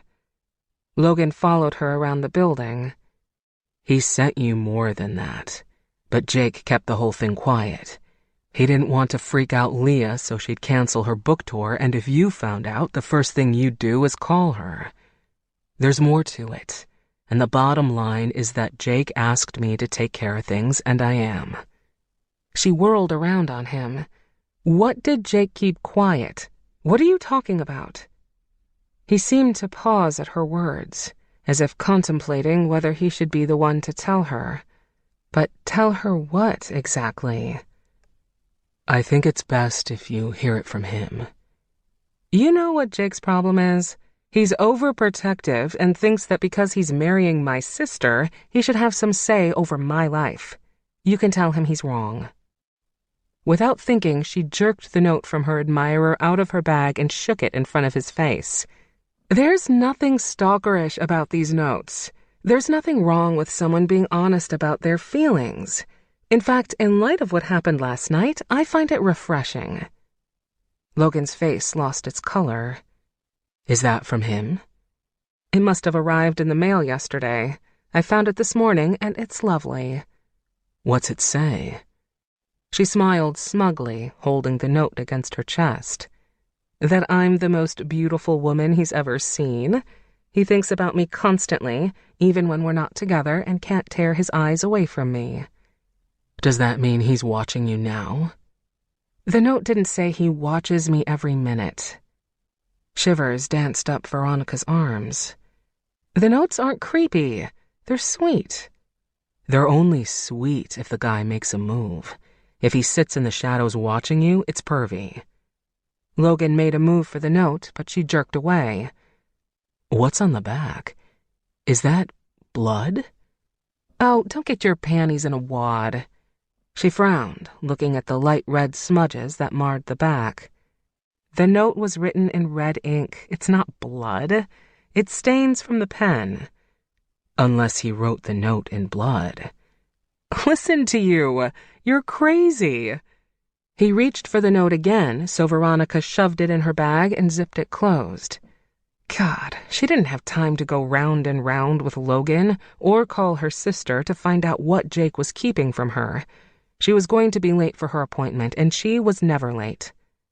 I don't have time for this, she said, swinging the door open. You need to leave. The door jingled, signaling their entrance. Logan followed on her heels, holding the door open for her. Not that simple, he said. Jake hired me to do a job, and it isn't finished yet. Now, more than ever, you need me. I don't need anyone, especially you." As a round woman wearing a green apron and a wide smile emerged from the back, Veronica laughed. "I'm sure you can leave. It's not like Patsy is my secret admirer." Ignoring Logan's presence completely, Veronica pulled her iPad out of her bag, set it on a small oval table near the front window, and took a seat. Logan sat beside her, sneezed, then gave his nose a hard rub. "You okay?" she asked, glaring at him. "Any harder and you're gonna rub your nose off." "I'm allergic to flowers." He sneezed. "Then leave." "I can't." "Then," she said, channeling her best Donald Trump with an arching brow, "you're fired. Now go home." He smirked. "Cute, but you're not the one who hired me." Why wouldn't he leave? Every time she looked at him, she thought about his body over hers, his muscles covered with a thin sheen of sweat, the way his jaw clenched right before he was about to... Fine, stay here and sneeze. If he didn't want to leave, Veronica wanted Logan itchy, sneezy, and uncomfortable. Nothing too serious, just enough to drive him nuts. Maybe then he'd know what it felt like. "Good morning, darling," Patsy said, coming around the counter. "What brings you to me first thing this morning?" Patsy had thinning blonde hair, pudgy cheeks, dirt lining her nail beds, and glasses that were permanently placed on the edge of her nose. She was the best florist in the area, hands down. The shop was small without being cramped, flowery without being overwhelming. Well, Veronica corrected, it wasn't overwhelming for her, but she wasn't the one with allergies. "Heather called and said there was an issue with the Sanchez flowers?" Patsy leaned back against the counter. "It's a simple problem with a simple solution. The bride wants flowering branches and narcissus, but we can't get them. Well, we can, but the ones that show up are marginal at best and 3 times the price. I wouldn't feel comfortable making an arrangement of such poor quality." Logan sneezed, and Veronica did a mental victory dance. Cha-cha-cha sneeze. "That's not going to work anyway," Veronica said, making a note on her iPad. "Mr. Sanchez is on a tight budget. We've already asked him to bend in a few other places, and he's adamant that the budget stay in place. Guess that's what happens when you drop 20 grand on one night. He wouldn't pay the hefty increase, even if his bride insisted on those flowers. Bless you, Logan." "Oh, I'm sure." He wiped his nose and rubbed his eyes. "I told Heather that the bride will have to pick another flower for her bouquet and filler for her centerpieces," Patsy said simply.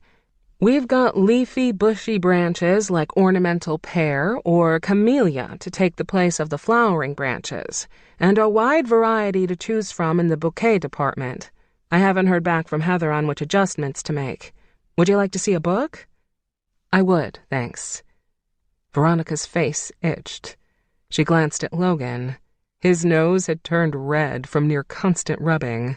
The more he swiped his hand over his nose, the more hers itched. She scrunched her face, but didn't touch it. "Let's go with the leafy branches for the centerpieces. I think that's the easiest call to make. I really don't think she's going to notice the difference."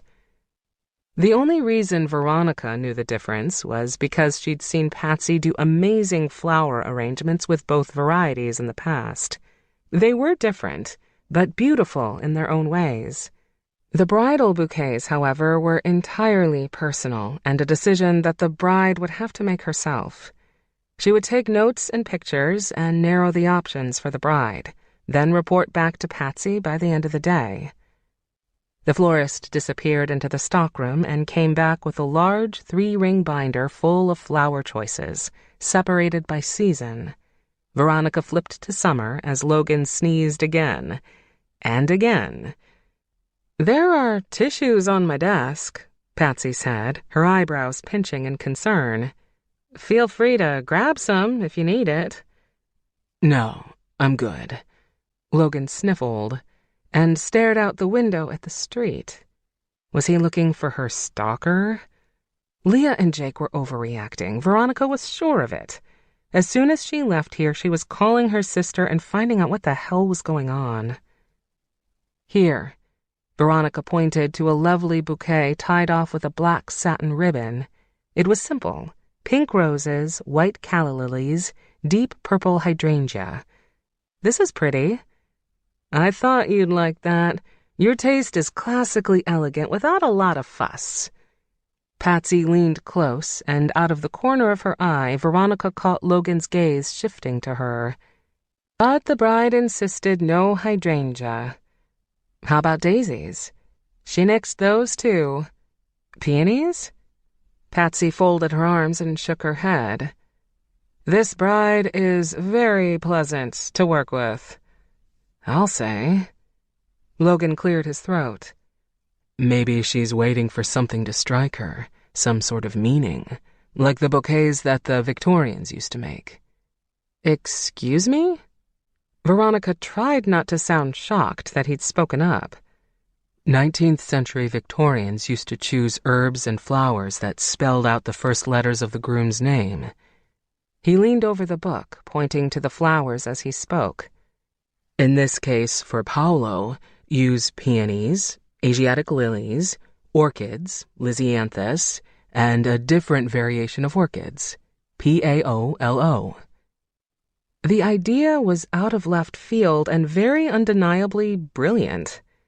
Veronica stared so long her eyes dried. She blinked quickly. Where'd that come from? Was what she'd wanted to say. Instead, she gibbered.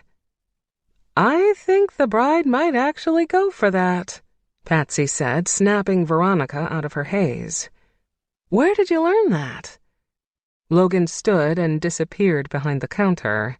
He came back with a fistful of tissues that he smashed against his ruddy nose. I've been around a while and learned a lot. I'll say. Patsy gave her the scoop him up before he disappears eye. I'm going to give the bride a call right now, tell her your suggestion, and see if we can get moving. I should probably, Veronica began, but Patsy put a hand on the table, stopping her. Nah, sweetheart, you stay here with this handsome gentleman. She winked at him. I'll be back in a jiff. When she strode to the back, Veronica returned her iPad to her bag and fished out her phone. Anything not to have to look directly at Logan. I think that's actually going to work, she said. Thanks for the suggestion. I was just hoping it'd get us out of here faster. There is no us, Logan. But there was something more to his floral suggestion than simply wanting them to hurry the decision-making along. Call it curiosity. Veronica couldn't help but ask. If you ever get married, is that what you'd want your bride to do for you? My bride? He shook his head and laughed. Remember my one-night rules? I won't ever have a bride. But if you did? He leaned close, covering the space over the tiny table. The air in the shop rocketed from cool to sizzling.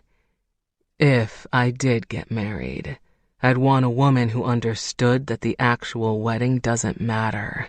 It's one day and one night. That's all.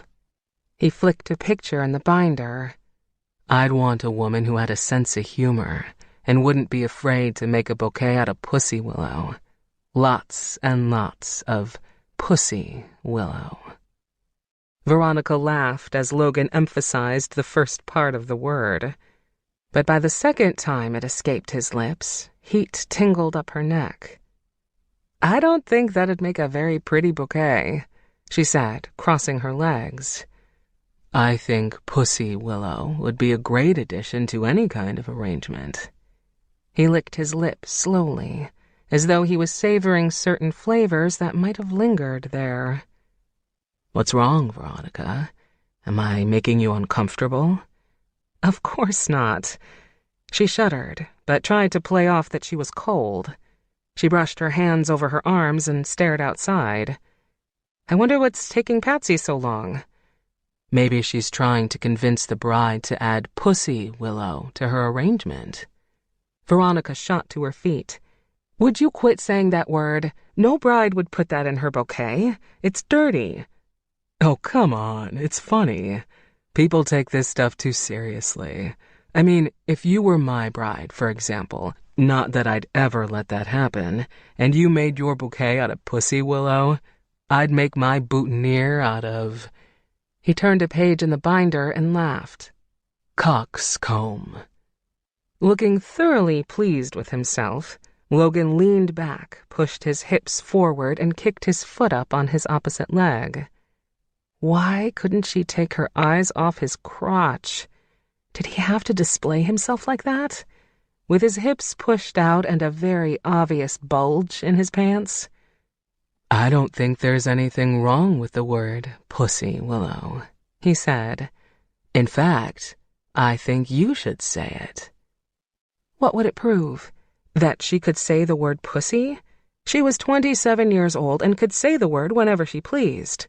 But not if it meant pleasing him. She wouldn't give him the gratification. You're ridiculous. And I've got a twisted sense of humor. Say it and I'll drop it. It's just a word that is said and forgotten. Pussy willow. Come on, V, are you really that uptight? No, she was really that stubborn. Veronica gritted her teeth together, nearly tripped on her way to the counter, and tapped quickly. Patsy? Her voice squeaked. She couldn't think about any pussy being on Logan's lips. Are you back there? Patsy? Pussy willow, he whispered over her shoulder. She spun around and sucked in a clipped breath. Logan was close, inches away. His body radiated heat, drenching her in tingly warmth. He looked down at her with those smoky gray eyes, making her forget that stupid word and the way he was pressuring her to say it like some teenage boy daring her to flash him at a party. She was overcome with a desire to press her hands down his abs and lean against him. Every time he said the name of that stupid flower, her will loosened.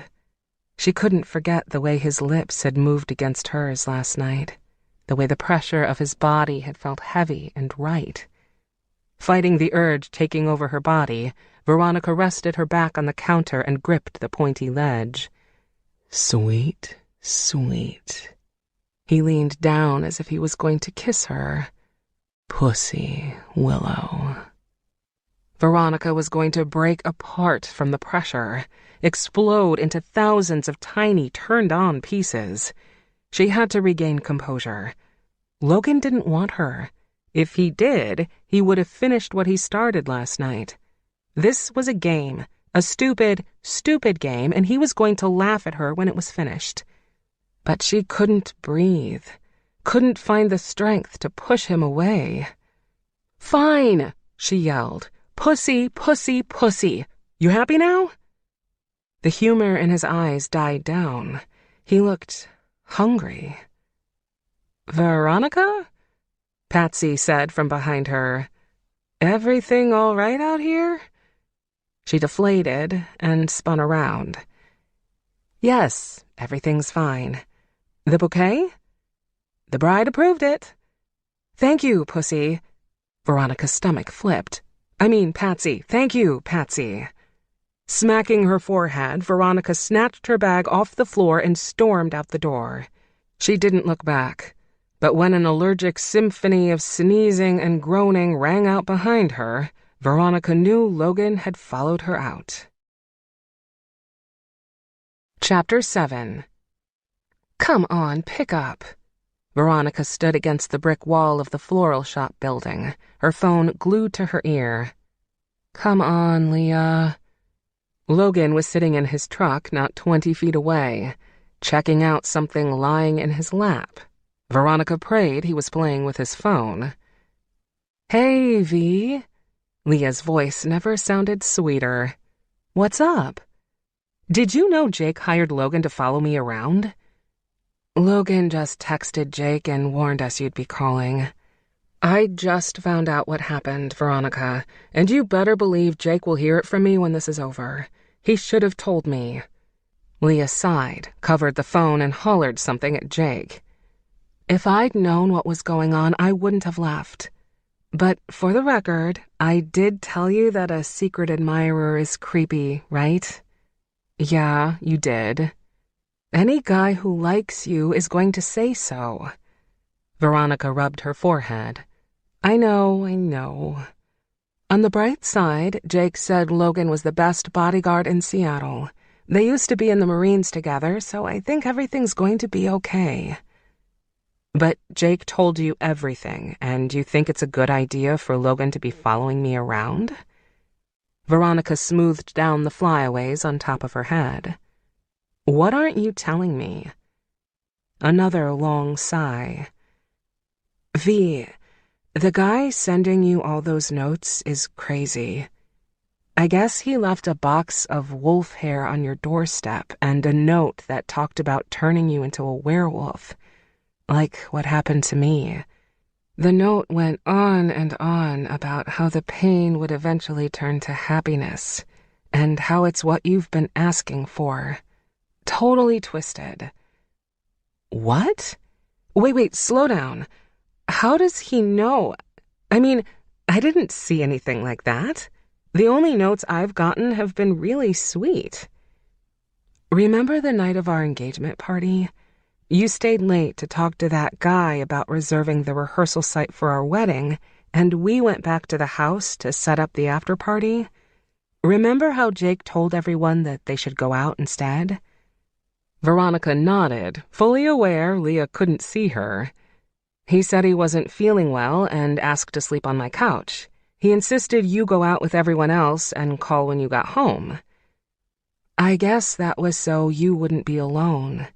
He didn't want me there in case the guy came back, and he thought he could handle it without freaking you out. What the hell, Leah? Seriously? Logan's gaze snapped her way as if he could hear the hysteria in her voice. Why couldn't he tell me the truth? Her sister's voice turned meek.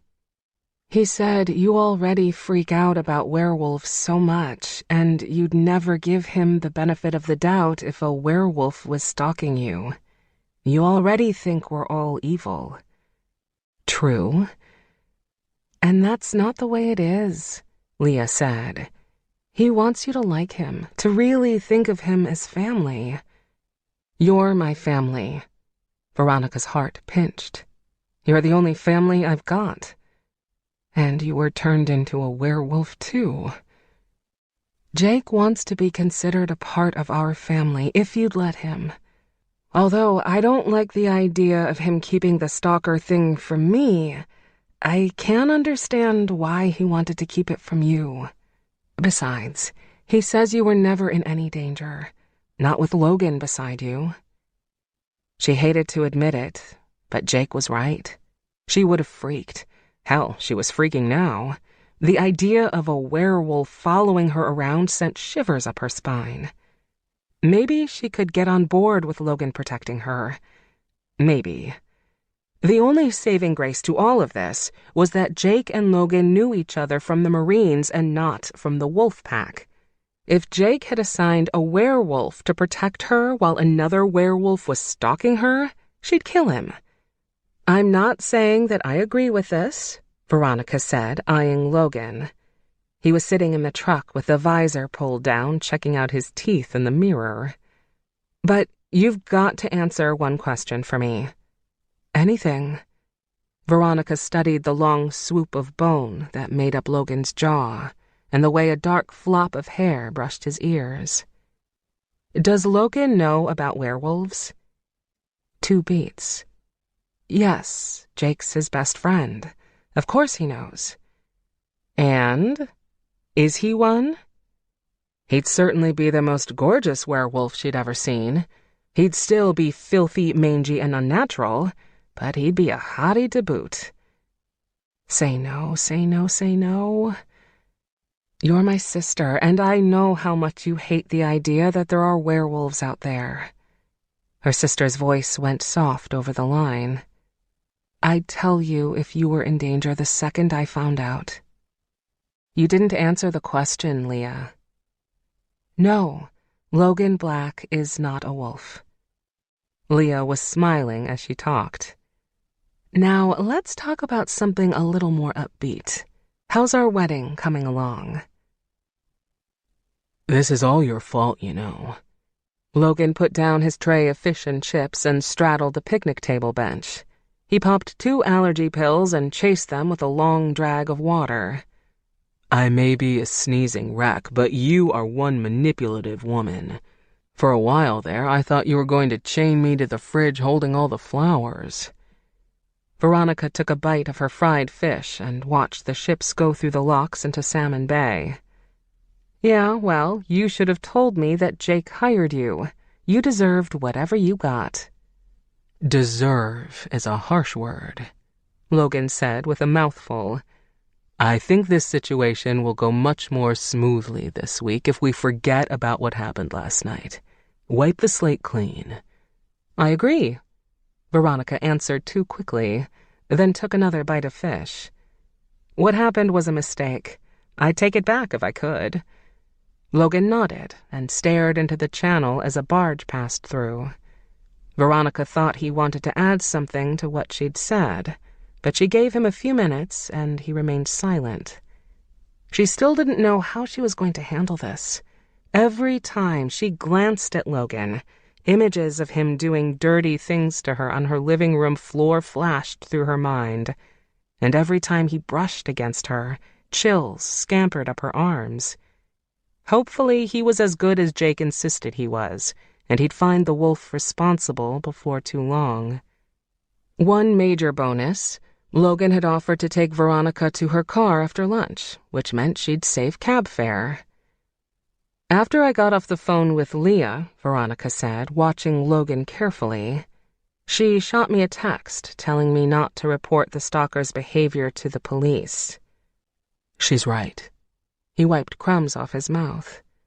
Going to Seattle PD isn't an option. I'll send the latest note to a friend of Jake's who'll analyze it. We should know if it was penned in blood or ink by the end of the day. But why not go to the police? That seems like the natural thing to do. Jake wanted to keep this whole thing from you for 2 reasons. So you wouldn't hate wolves more than you already do, and so the police wouldn't start sniffing around where they don't belong. He doesn't want them getting close to discovering his pack. Veronica finished off her chips. They wouldn't know the guy is a werewolf. I'd report suspicious behavior, and they'd make reports on what they found. At least there'd be a paper trail. If something happened, I could call 911 and they'd come pick him up. What if your stalker leaves another box of wolf hair? The police would start asking questions and piece things together with other wolf sightings I'm sure they have on record. Yeah, Veronica said on a laugh. I'm sure the cops will look at the hair and jump to the conclusion that there are werewolves in Seattle. Yeah, They'll probably think Bigfoot lives in Wenatchee Forest, the Loch Ness Monster swims around in the Puget Sound, and vampires roam Pike Place Market after dark. Not freaking likely, Logan. They'll probably dismiss it as dog hair and do their job. Search for the stalker. He leveled her with a humorless stare. And when they find him? He goes to jail, and you're free to guard, protect, and serve, or whatever it is you do, to the next damsel in distress. He leaned across the table. Do you really think we want to take a chance that your stalker plays by the rules? That he gives half a shit about keeping the Wolfpack's secrets? He's broken pack law, and as such, has gone rogue. At least, that's what Jake told me. He cleared his throat. The guy could shift into a werewolf while in custody, tear through the department, start widespread panic. The entire wolf pack would have to uproot. I think you're being extreme. Jake wants to be cautious, and for good reason. He leaned back and shoved a chip into his mouth. It's how the Seattle wolf pack has remained in secret for this long. It's the way they do things. From what I understand, anyway. Secrets are a part of the game. Veronica supposed that she understood, and now that Leah was a part of the wolf pack, she wouldn't want them to have to move to keep their secret. Veronica stared at her half-eaten lunch, wondering how many more things Jake and Logan weren't telling her. "Speaking of secrets," he said, "when you talked to your sister, did you mention anything?" "If you mean, did I mention you? Of course I did. But if you mean about what happened between us last night, I didn't. Like I said, I'd rather forget all about it.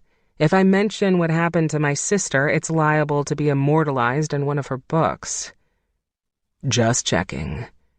Logan finished off his Coke and straddled the bench to face her. "Did she ask about the wedding planning?" "Yeah, but she wasn't asking because she really cared. She was changing the subject." "She must really trust that you'll take care of everything." "That's not it." She bit off a chunk of fried fish. "It's because she always pushes everything off on me."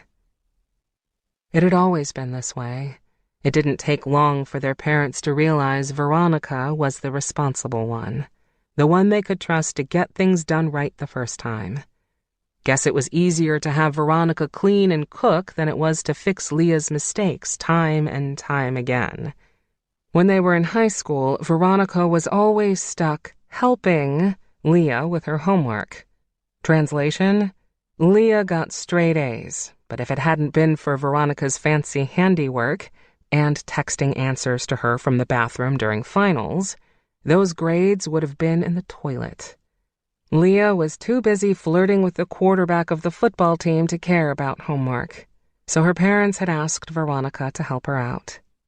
It was no surprise that Leah pawned off the details of her wedding onto Veronica, especially since Veronica owned the company. Bottom line, Veronica loved her sister, and since they'd lost their parents, they only had each other. Logan crushed his napkin in his fist.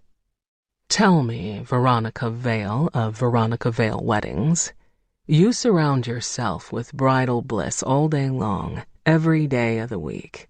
Why haven't you locked your chain around a groom's ankle yet?" She shrugged. "Guess I haven't found the right guy."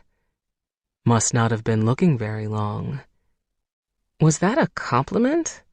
Was he saying she could find someone easily? "That's not true. I've been keeping my eye open. I've always wanted to settle down and have a family. My sister, on the other hand, never wanted to get married. In 2 weeks, she'll be off the market." Funny how things change when love gets in the way. Don't worry, you'll find someone soon enough. You can't be more than, 22, 23? 27. Ah, you're still a pup. Logan tensed. His shoulders pulled back, his jaw clenched, and he took deep breaths of air through his nose. Bizarre. He brushed crumbs off his hands and didn't touch the rest of his lunch. He should have been starving. Sneezing fits were sure to work up an appetite. "How long have you been in the wedding business?" 5 years. She spun her empty Coke cup in her hand. "I started as an assistant for another local company and built my client list off of recommendations." "I'm sure you've got your wedding all planned out by now." "Oh, yeah," Veronica said as a family of 4 passed by their table. "I want it all. The big puffy dress, the cathedral train, the church, 500 guests with table assignments. I'm ready." Logan didn't meet her eyes. "All lies." "How would you know? I do want those things." "Nah, you won't have any of that." She was lying, but how did he know? If I'm planning weddings every weekend all year long, my own wedding should be spectacular. One to top them all, shouldn't it? When he finally met her gaze, his gray eyes burned hot. "I think that's precisely the reason you'd want something small and intimate. I wouldn't be surprised if you've had thoughts of eloping." She had. How did he know that about her? She'd never told anyone. Logan's insight drew Veronica's stomach tight. "I don't think you know me or what I want at all." The corner of his lips pulled into a smile, reminding Veronica of the bad boys she'd seen on TV when they were about to say something deviously sexy. "You're right. I don't know you. I don't know what kind of wedding you dream of having, or why the relationship with your sister is the way that it is. But I do know what you want. I know what turns you on and what turns you off, and that should count for something." Air caught in Veronica's throat, and her stomach went all topsy-turvy. How could Logan shake her up this easily? Was it the smolder behind those eyes? That strong, square jaw showing a hint of stubble? Logan shouldn't have this kind of control over her, damn it. She needed to flip the tables. She smothered down the feelings fluttering deep in her belly and swiveled around on the bench to face him. She crossed her legs, drawing his attention there, and leaned forward so that he could look down her shirt if he let his gaze drift a bit. "Logan," she asked, lowering her voice so that it came out as a purr. "Mm-hmm." He made the sound from his throat, as if he couldn't find the strength to open his mouth. "You knew what turned me on and what turned me off." She cupped his cheek in her hand, then patted. "You knew, sweetheart. Know implies the present tense, and we won't be going there again." As his gaze zoned far over her shoulder, his face fell. "What is it?" She craned her neck to look behind her. People strolled by, mostly tourists wearing sweatshirts and pants. Travelers visiting Washington often didn't expect the chilly summer days, with their cameras pointed at the water rising in the loch. "What's wrong?" "I thought I saw something." Leaning down, Logan tugged on something in his boot, then straightened. "I'm finished with lunch. Are you ready?" "I guess." Logan scooped up their plates and tossed them into the trash, then pulled her by the hand. It was the first time he'd ever reached for her like that. His touch buzzed with electricity, shooting currents of bristly heat up her arm. His pace was quick, and they'd only made it a few steps before Veronica felt like she was being ushered away from a crime scene. "What are you doing?" she asked as he opened the passenger door to the truck. "Why are we rushing? We have plenty of time to pick up my car. If something's wrong, tell me." "Nothing's wrong." Logan slammed the door shut and practically ran around the hood. He opened the door, brought the truck roaring to life, and slammed the gear shift into reverse. "I think your car is ready now, and there's no reason to sit around here if I'm picking up a strange vibe." "Okay." There was more to it than that. "But I'd like to get there in one piece." "That's all I'm trying to do," he said. The truck lurched into first gear, groaning as Logan pounded on the gas pedal. Veronica grabbed the oh shit handle and slid across the seat as Logan spun out of the parking lot and headed for the freeway. Chapter 8. Logan dropped Veronica at the car dealership and stayed outside while she went in to sign some paperwork and pay the bill. He kept his eye on the rearview mirror, searching for any sign of the stalker. Werewolves picked up more than the common sense. They sensed heightened emotions, which were translated into different smells. Arousal or attraction was sweet and floral. Disdain or anger was bitter. Fear was sharp and crisp, often burning the nose. Hostility, what Logan picked up down at the locks, smelled like wet ash, pungent and nasty. He'd picked up the stalker's scent at the dock, but at the dealership, nothing. Over lunch, Logan had spotted several people he thought might have been the guy following Veronica around, but none of them gave off the scent of a wolf. There was the guy with dark hair and binoculars standing at the edge of the waterway, leaning against the wooden rail. There was the guy buying hot dogs at the vendor down the street. and the guy sitting on a turned-over milk crate playing a tune on the violin. He couldn't pinpoint exactly where the scent was coming from, but the longer he and Veronica sat at the table, the stronger the smell of anger became. When Veronica had faced him, swiveling around to play up her gorgeous assets, the unmistakable scent of jealousy smacked into him like a rancid gust of wind. Since he couldn't determine which of the guys at the locks was the stalker, he'd ushered Veronica out of there as quickly as possible. There was no messing around anymore. Logan had told Veronica he was going to send her latest note to a guy for analysis, but it wasn't necessary. He could pick up the traces of blood from where he stood in front of the flower shop. The sick bastard had written the love note with his own blood. Pulling in behind her, Logan parked on the street in front of the Veronica Vale weddings offices. She climbed out of her car, tugged down her skirt, and slammed the door behind her. He didn't know why they were at her office, but this was a hell of a lot better than sneaking down the street and watching her from afar. He pushed the front door open wide and held his breath as she swept by. At the front counter, a secretary held out a puffy white envelope, the kind that people used to send pictures or small valuables. "For you, Miss Vale," she said. "It came in this morning's mail drop." Taking the envelope, Veronica opened it up and reached inside. She pulled out a white postcard, read, and stopped. "Logan?" Her voice shook. "Read this." He grabbed the card and read. "You looked radiant today, but you always do. I'm more convinced than ever that we'd be perfect together. The time is coming for us to meet. I'll see you at your sister's wedding this weekend. Until then..." "He'll be at my sister's wedding?"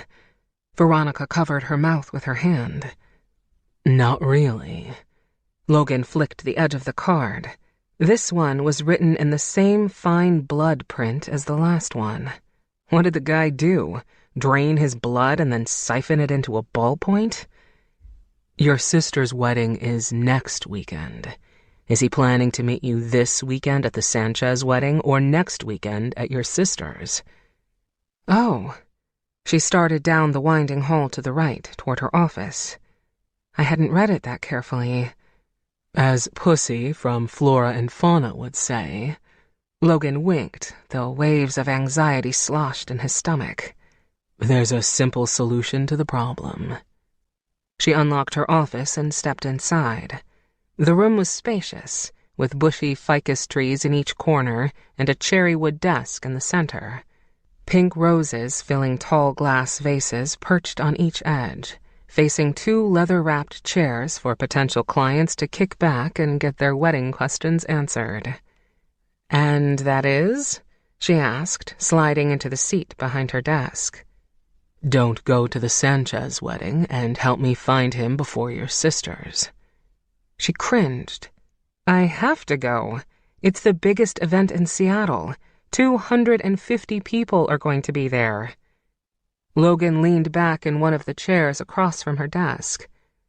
"I don't think you understand the danger you're in." When she didn't speak, he continued. "Fine. You'll need to follow the same routine as if you didn't know someone was watching. But you have to be hyper-aware of your surroundings at all times. If you spot anything out of the ordinary, let me know immediately." "What am I supposed to be looking for?" Veronica asked, fiddling with the edges of the envelope. "I don't even know." "Anyone who follows you or holds eye contact a little too long is suspect. Likewise, look for someone darting out of your path too suddenly or averting eye contact when you're holding it." She whacked the envelope against the desk. "So, basically, look for anyone doing anything. Boy, that's helpful." "I know it sounds overwhelming, but that's why Jake hired me to help." When Veronica's fingers skimmed the bottom of the envelope, she frowned. "What is it?" he asked. "There's more inside." She flipped it upside down and a few pictures fell out onto her desk. "I didn't realize..." Logan slid off his chair and went palms down on the desk. The pictures accompanying the postcard were taken at the Grady wedding. There was one of Veronica standing by Heather near the bar, though half of Heather's body was cut out of the frame. Veronica looked to be laughing, throwing her head back as if Heather had said something funny. Another picture was of Veronica tweaking a flower pedestal before the wedding took place. The lens was focused on the round of her backside.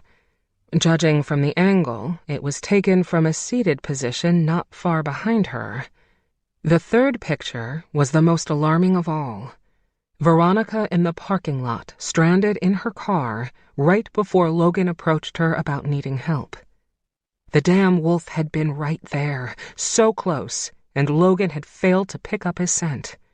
If he hadn't offered Veronica assistance, how long would the stalker have waited before he made his move? He was there. The guy was really there. He was watching me the whole time. Veronica brushed her fingers over the photos, studying them with a perplexed expression. And he wants me to know he's watching me. That's probably the creepiest part. Who would do something like this? It's probably a disgruntled ex-boyfriend who can't let you go. Bending down, Logan readjusted the knife on his boot. Any of those around? Yeah, like I'd date a werewolf. Veronica scooped the pictures into the envelope and dropped them into her top drawer. Then she pulled out a blank manila folder and dropped it on her desk. That'd never happen. Logan's heart squeezed, and he forced the wolf part of him to chill out. He didn't want to date Veronica, didn't want to get any closer to her than he had to. His mother and stepfather had bonded for life, and look what happened to them. They'd loved each other, sure, but they'd also fought nonstop. When Logan reached 6th grade, they decided they wanted to roam the world without a child attached to their side. They left him to fight for his own survival, and if it hadn't been for the alpha of the Seattle wolf pack taking him in, he'd be in jail or dead. Completing the luminary bond seriously screwed with people's heads. His mother had put her relationship with Logan's stepfather over her own son. There was no way he was following in his parents' matrimonial footsteps. I know it sounds crazy, but I'm a little disappointed in the whole thing, Veronica continued, flipping through her notes. I was flattered that there was a guy out there who would care enough to send me love notes and buy me flowers. No guy had ever done that for me before. I find that hard to believe. It's the truth. I'm usually the one giving everything of myself for barely anything in return. I think I expect too much. That has to be the problem. She tapped the back end of a pen against her lips. To be honest, that was part of the reason I wanted to sleep with you. You told me exactly what to expect. One night, that was it. Although the way you left pissed me off, at least you gave me the courtesy none of my exes did. Not that I'm complaining, because I had a great time with you last night, Logan said. But it sucks that you've had to give so much of yourself to losers who didn't appreciate you. She smirked. Don't patronize me, Logan. I'm serious. It surprised him that he truly was. The men you've dated before had to be losers, because a real man would treat you right and cherish you the way you deserve. A real man would stay at your side and feed you ice cream, in bed, every night for the rest of your life. Where did that come from? Veronica gaped, the light in her brown eyes beginning to dance. What I meant was, Logan said, clearing his throat, don't be disappointed about the love notes. If a guy is sending you anonymous letters, he's not the one for you. The right guy will tell you he loves you to your face. And when he kisses you, you'll know it by the curl of your toes. Thanks for the advice, Casanova, but you're not exactly an expert. How long was your longest relationship? 2 days? He shrugged, thinking about all the girls who had meant nothing to him. But he'd never been dishonest with any of them, never promised a future that he couldn't give them. For the first time, he felt that he meant the words coming out of his mouth. Veronica did deserve someone who would curl her toes, a man who would tell her he loved her and mean it. I'll be the first to admit that I haven't been a gleaming example of long-term monogamy. Understatement of the century. A tiny smile curled the corner of Veronica's lips. I knew you were a heartbreaker the first moment I saw you. Is that right? She nodded and bit her bottom lip. Since we're going to be hanging out a lot together this week, it's a good thing we're sticking to those one-night stand rules of yours. His stomach dropped as he fought to keep his eyes connected with hers. You're right. It's best if we keep everything strictly business. I agree. Her gaze said something different. I have to protect this heart of mine. She was teasing him, and damn if he didn't like it. So what should I do about the pictures? Veronica asked, brushing her hands up and down her arms. Shred them. Logan exhaled heavily, wishing he could ease her worries. And trust that I'll find this guy before he gets the chance to take more. Chapter 9. The grinding sound of a lawnmower woke Veronica from her slumber. Moaning, she buried her head under her pillow and pulled the edges down over her ears to block the noise. At her feet, Coco meowed, then meandered onto the pillow on top of her head. She was too tired to tell her only friend that her pillow was not a new cat bed, so she reached up and stroked the cat's back. Veronica was tired and drained from having pulled 2 all-nighters in a row. Her eyes ached and her brain was fuzzy. All she wanted was another hour of sleep. Just an hour. Maybe 2. It was Saturday, for crying out loud. Who mowed their lawn at daybreak on Saturday? The swaying groan of the lawnmower as it came closer, then faded away, made her back teeth grind. It sounded as though it was coming from outside her window, but that couldn't be right. She could almost imagine Logan mowing his lawn, shirtless, his muscles flexing as he pushed the machine across the lawn and back.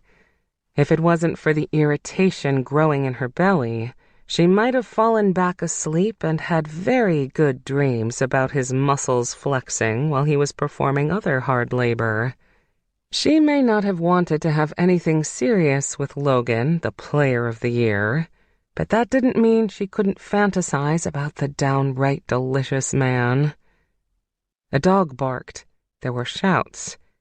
It was Logan's voice, rough and commanding. He was definitely the mowing culprit. The dog barked again over the sound of the grass-chewing machine. God, she hated canines in every form. How long was Logan going to mow? Another hour? He didn't have that much lawn. I have a patch of grass you can mow, she mumbled with a smile, and tried to fall back into that kind of a dream. They'd been together all week, and although Veronica never would have thought it, Logan was a great help. He'd gone with her to every appointment, had stayed out of the way while she took care of business, and for lunch and dinner he'd taken her out. They'd gone Dutch on all the bills so far, although he'd fought hard each time to absorb her portion. She didn't have to worry if the werewolf following her was going to show up. She felt safe with Logan at her side. He was always on watch, always on alert. It was an odd feeling, trusting someone to take care of her when she was used to taking care of herself. She'd received an envelope with notes and pictures every day in the mail. Some of the pictures were of her car in front of a restaurant she'd visited for dinner one night. Others were of the outside of her office building. The photos zoomed in through the open blinds of her office window. The more pictures showed up, the edgier Logan became. She had the distinct feeling he'd never taken this long to solve a problem like this. She still couldn't believe that the ink analysis results on the letters had come back as blood. Now, before she took the mail out of her box, she put on gardening gloves and shuddered when she looked at the darkening shades of red. The mere thought of someone writing the notes in blood was appalling, seriously sick and twisted. The mowing continued, grating on her last nerve. Sleep was no longer a possibility. That's it, no more. Veronica slid Coco off the pillow and jerked the covers off. Sliding out of her cocoon, Veronica fumbled down the hallway into the front room and yanked open the front window. The sun was blinding. She gasped when she peeked beneath her lids. Logan wasn't mowing his lawn. He was mowing hers. Logan! That clumsy old dog was jumping up and down frantically, barking at the base of the mower each time his front paws hit the ground. "Hey!" Veronica pinched her eyes shut. "Logan!" The engine of the mower died. "Morning, sunshine," he called out. He was close to her window. She backed away. "What are you doing? Your lawn is over there." She scrubbed her eyes, but couldn't open them. Not yet. If she kept her eyes shut and only mumbled the words, she wouldn't wake up completely. She could go back to bed and pretend the day hadn't started yet. She could slip right back into the dream where Logan was beside her, stroking her to another climax. "I know where my lawn is, but thanks for pointing it out. I finished mine, noticed that yours could use a run-through, and thought you wouldn't mind." "What I wouldn't mind is another hour of sleep." "Rough night?" Why did his voice sound shaky, like he was holding back a laugh? "Yeah, you could say that." She swallowed cotton. She needed water. "I was up all night fixing the favors." "I offered to help." Logan's dog barked, and Veronica swore it was so loud that it busted her eardrums. Redoing 200 favors had to suck. She cringed at the memory that was too fresh in her mind. The bride had changed the color of the ribbons from sky blue to turquoise, and had decided she wanted mints stuffed into the tiny plastic champagne flutes instead of almonds. She would have asked Heather to help, but she was busy tweaking the seating arrangements for the reception. The bride came back with a few minor changes that, of course, ended up being major. Certain people RSVP'd last minute and needed room where there wasn't any. Some couldn't sit by the speakers, others by the bathroom, yada yada. Another hour of sleep. That's all it would take to make those favors a distant memory. "How much longer until you're finished?" "You have to leave soon, so another 15 minutes maybe, 10. Her eyes shot open at the words. Logan was shirtless and sweating, and his muscles looked even larger than yesterday. Maybe that was because she could see them flex and bulge as he toyed with the mower handle and flicked the brake lever thingy. Or maybe it was the way the rays of the sun streaked over his body, casting an even tan across his skin. "What time is it?" Backing away from the window, Veronica squinted at the time on the wall clock. Noon. Shit! She'd slept in, big time. She had so much to do before the wedding at 2. She had to get ready, drive to Everett to the Nightshade Hotel, drop off the favors, and check the setup of tables and chairs. She had to race to the church, make sure everyone was in their place, tweak a few decorations, then talk to the bride and groom. Veronica slammed the window shut and ran down the hall to her room. Outside, the mower hacked and sputtered and caught once more. She passed the bathroom on the way to the wardrobe. At the glimpse of her reflection, she skidded to a stop and backtracked. No! Gasping, Veronica stared at her reflection in the bathroom mirror. She had pink glitter glue smudged all over her face, and blue glitter glue swirling in a swishy pattern across her forehead. Black bags drooped below her eyes, and her chocolate-colored hair was frizzy, sticking up all over the place, and completely out of control. God, she looked like the bride of Frankenstein. No wonder Logan was laughing. Oh. She slapped her hand to her forehead. Total disaster. She showered as quickly as she could and cut herself while shaving around her knees, then slathered a hell of a lot of lotion over her body. She didn't have enough time. She wasn't going to be able to get to Everett, a town 30 minutes north of Seattle, with enough time to spare. She was taking too long and running out of time. Damn it. No time to squeeze into her Spanx. Dashing to the closet, she yanked a black dress off a hanger. It reached mid-thigh and ballooned a bit at the bottom. With a ballerina neckline, 3/4-length sleeves, and seams that lined the sides, the dress fit her body perfectly, playing up her curves and flattening her stomach. It was her go-to classy number. It had a tie that was supposed to wrap around her waist, but it wasn't on the hanger, so she ditched it. Running to the bathroom, Veronica fought her way into the dress, tugging the soft fabric down her thighs as she turned the corner into the bathroom. "Veronica, you about ready?" Logan. She hadn't even heard him come in. Yeah, She pulled her hair into a ponytail, cinched the tie tight, and smoothed down the sides. It didn't work. Her hair wouldn't tame. She yanked down her hair, ran a brush through it, and tousled the sides. She hated leaving her hair down when she was working, but she couldn't walk around with wild strands of hair jumping from her ponytail. "How'd you get in?" "I knocked, but you didn't answer," he yelled from the living room. "I tried the door and it was open." She must have left it open last night when she let Coco back in. That wasn't like her, but going to bed after 3 in the morning wasn't like her either. No wonder she wasn't firing on all pistons. She rubbed lotion over her face, no time for foundation, lined her eyes with charming charcoal, and smoothed strawberry pink lip gloss over her lips. "You really need to keep your doors and windows locked," Logan said. "The last thing you want to do is give your guy easy entry into your house." I know. It's not like I meant to leave it open." "You wouldn't even know that he was in your house until it was too late." "The postcard said he was going to meet me at the wedding," Veronica said, stealing one last look in the mirror. She looked horrible, as if she'd had very little sleep, couldn't get her hair to cooperate, and didn't have time for makeup. Ugh, nothing worse than starting off the morning on the wrong foot. He's not going to break into my house. Logan mumbled something about being overly confident, but she couldn't hear him. She threw on her work heels, a pair of strappy sandals she could miraculously walk around all day in without getting blisters. "What was that?"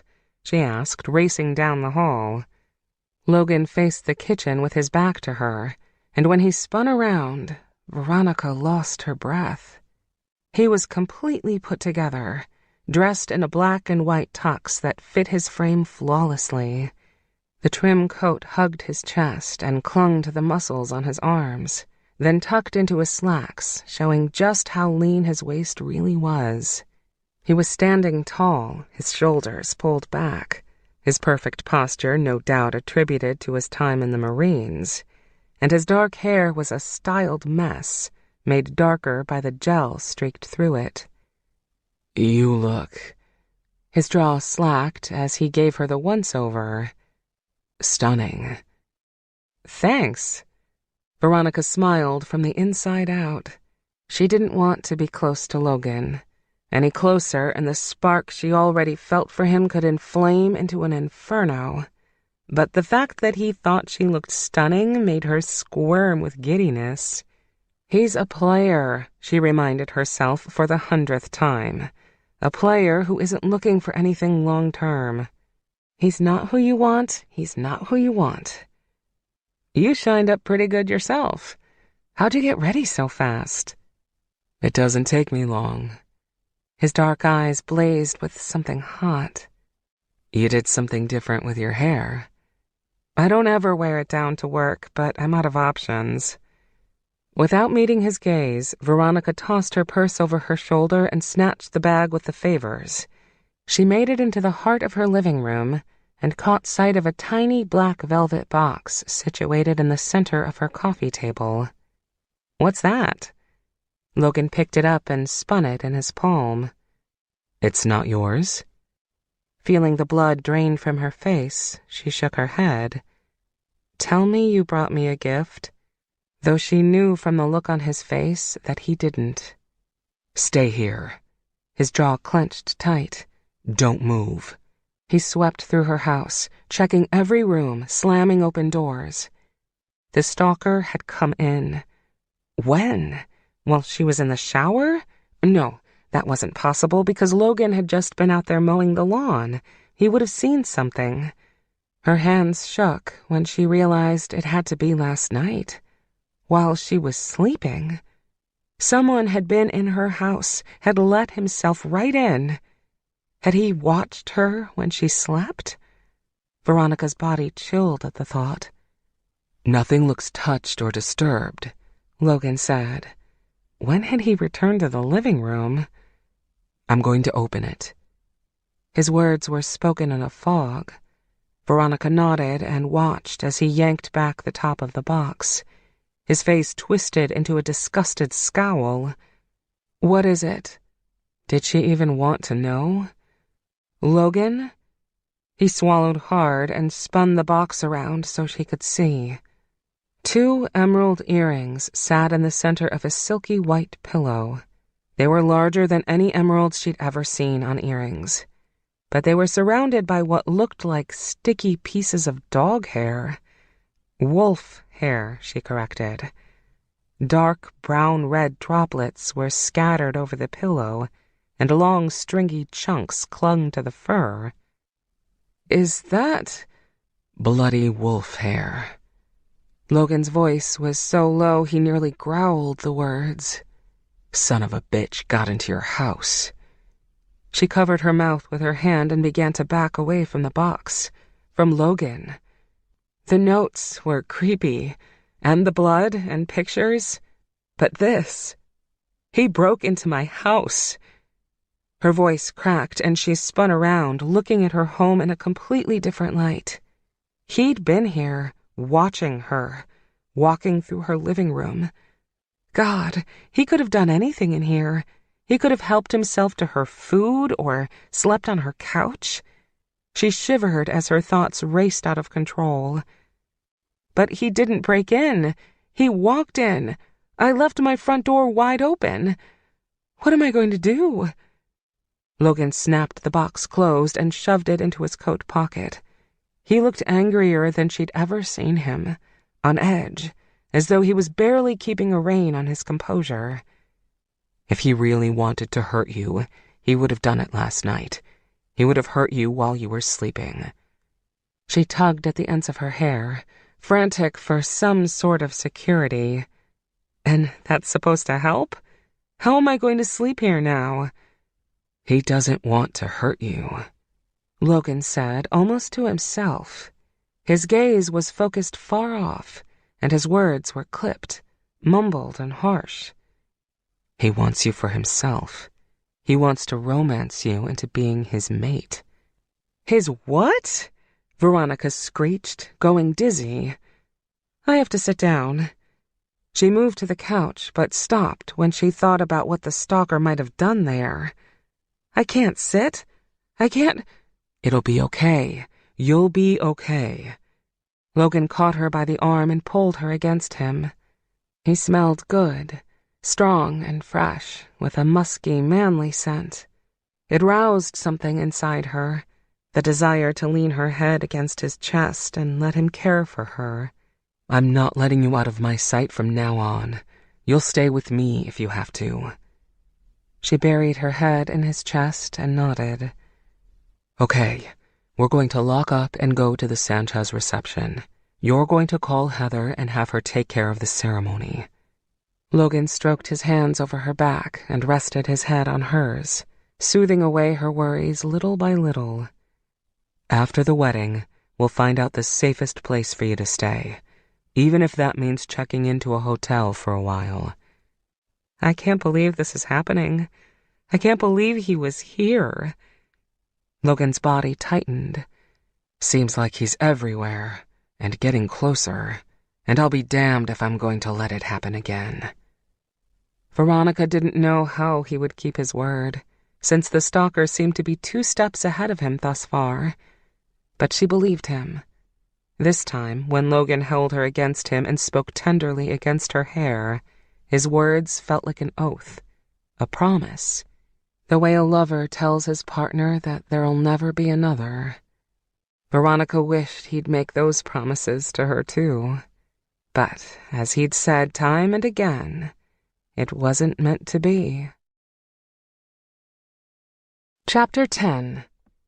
Veronica stood near the back of the Nightshade Hotel's ballroom and took in the glitz and glamour that had become the Sanchez reception. Ice blue linens were draped over the tables, and large floral centerpieces were perfectly centered over the tops. Accenting ribbons were tied around each chair. The chandelier hung in the center of the dance floor and picked up the DJ's lights, reflecting them into the room beautifully. Glittery swags of tulle swooped from the chandelier and into the corners of the ballroom. It was reception perfection, bridal orgasm. Heather filled Veronica in on all the Sanchez wedding details. The ceremony went wonderfully, even without Veronica there to oversee every detail. The bride had cried during the vows and hadn't really looked like the crying type. Her dress was exquisite. Strapless, floral petals decorating the bottom, a short train, and a long veil that brushed against her eyelashes when she looked up at her groom. And in her hands were flowers that spelled her groom's name. "This is the last one," Logan said, striding from the hallway branching off the main hall. He'd been such a huge help with the last-minute details. She probably wouldn't have been able to finish before the wedding party arrived if it hadn't been for his willingness to assist wherever was needed.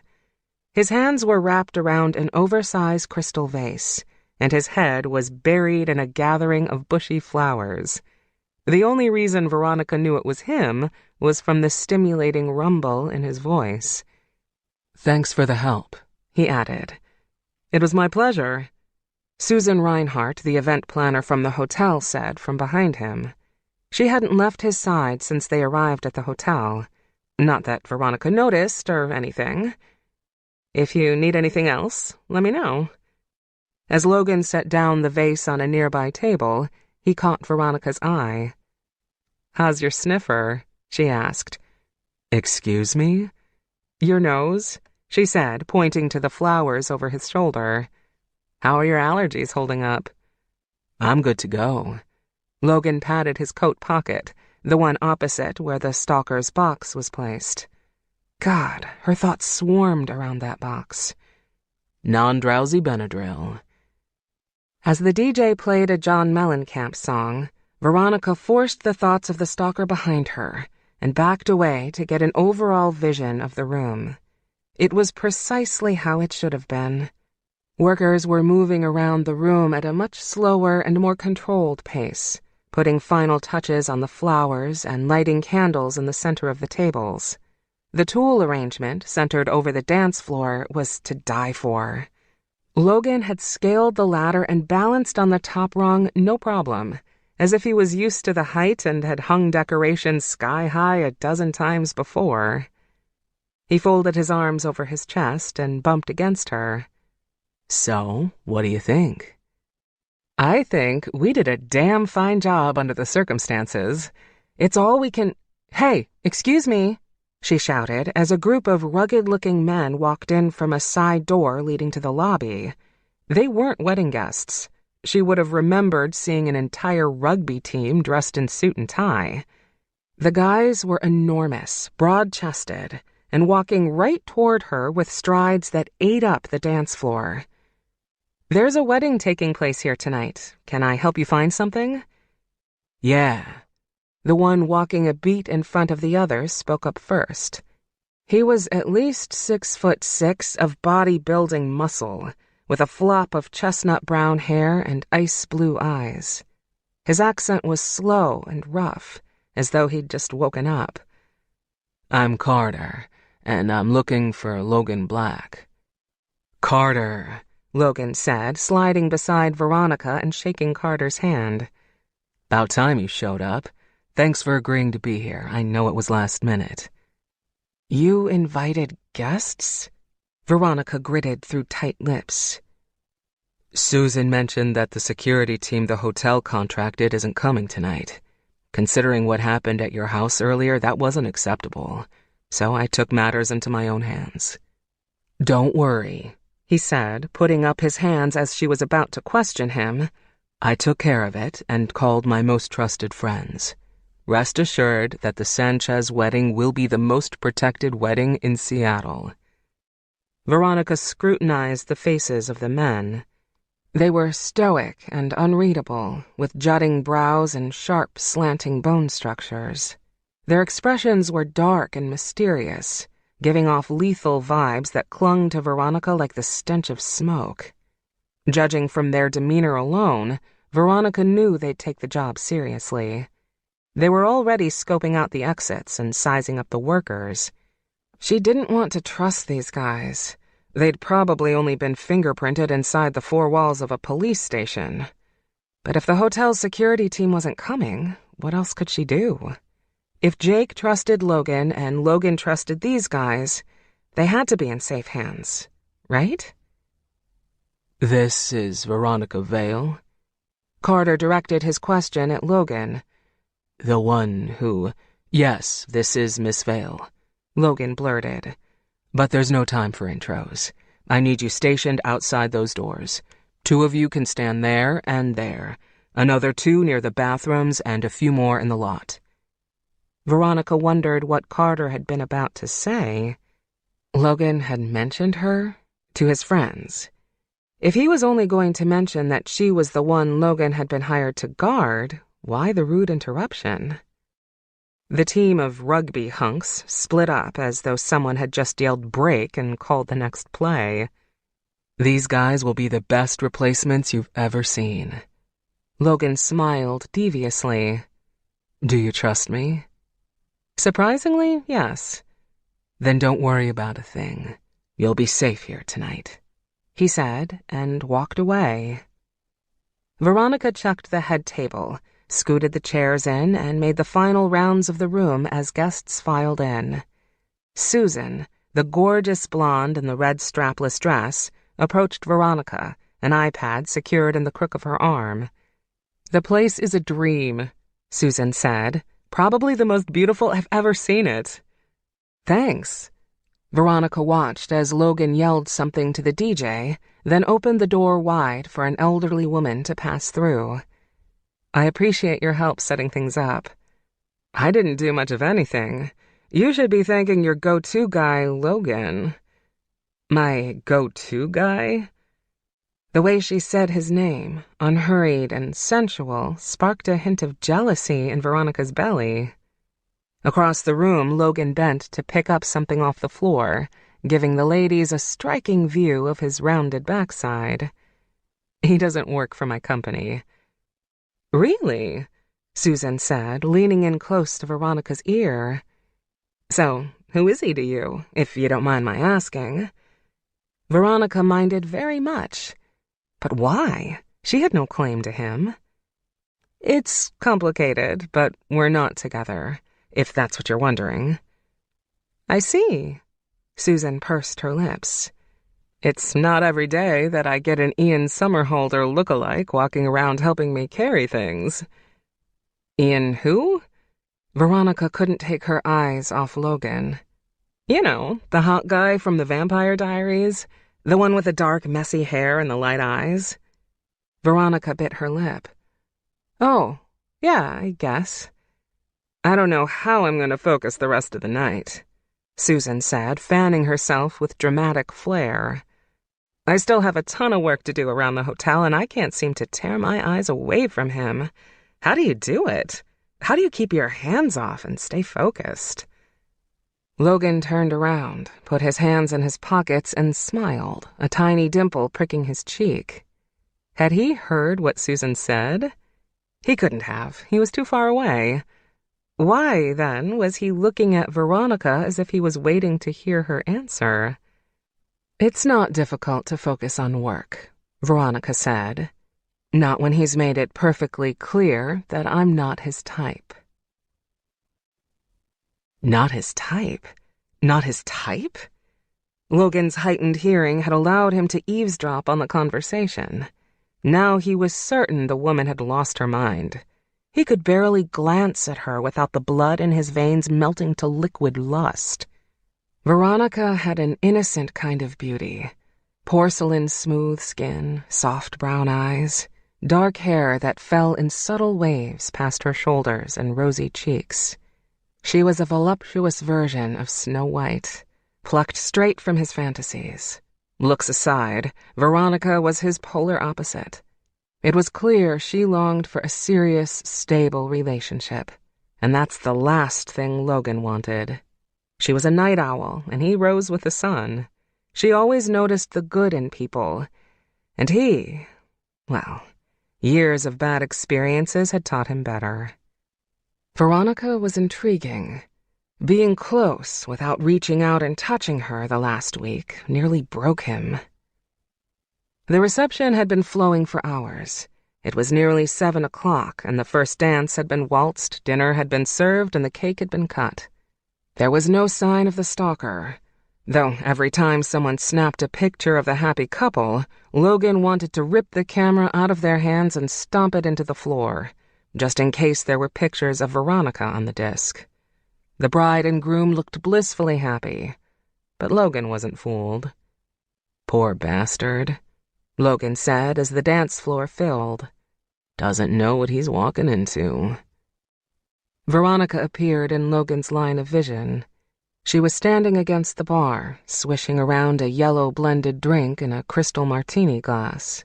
A George Clooney lookalike stood next to her, drinking something that looked like sparkling water. He wore a pinstriped suit with a blue tie and spit-shiny shoes. They were talking, laughing.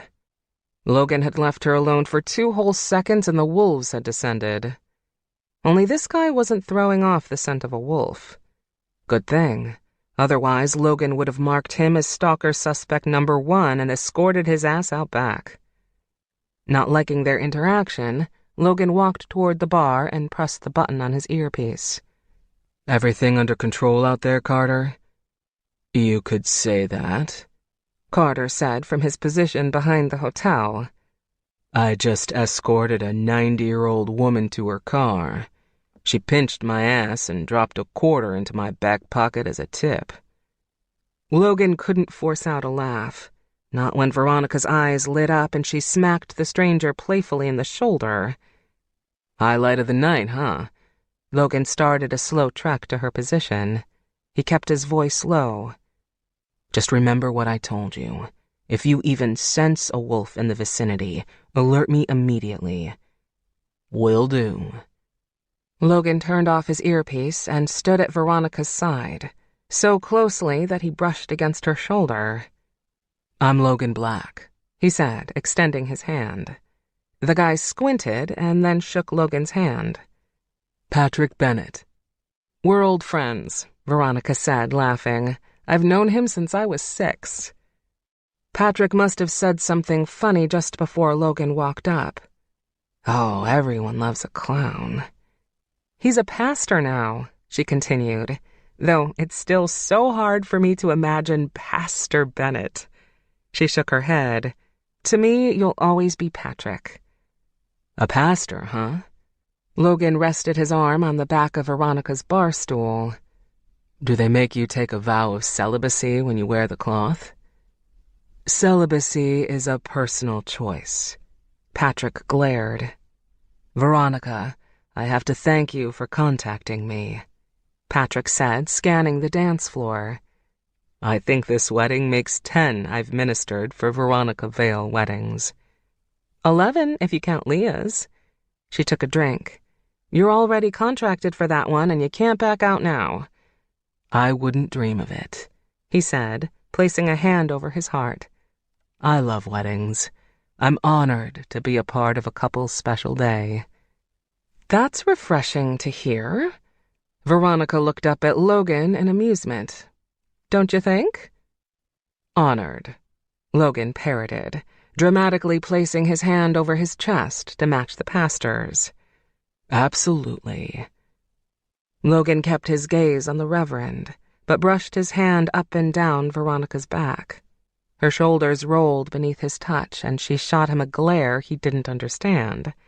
And although Logan wasn't picking up scents that would set him off, other than the odd scent of something peppery, which wasn't a cause for concern so much as it was disgustingly strong, he didn't like Pastor Bennett. The guy was too damn happy. I should take off. Patrick folded his arms over his chest. Will you be at the rehearsal Friday night? Yes. Logan and Veronica answered together, and she laughed. Patrick stared, his gaze shifting from one to the other. Wonderful. See you then. Logan watched the pastor leave the ballroom. That guy's a twit. He's not a twit. Veronica turned back to the bar and nursed her drink. He simply doesn't like you. Can't really fault him for that. Yeah, well, the feeling's mutual. Logan leaned over the bar and signaled the bartender. You two close? No, not anymore at least.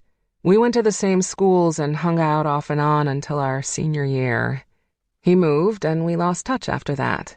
But when he came back to Seattle a few years later, he gave me a call.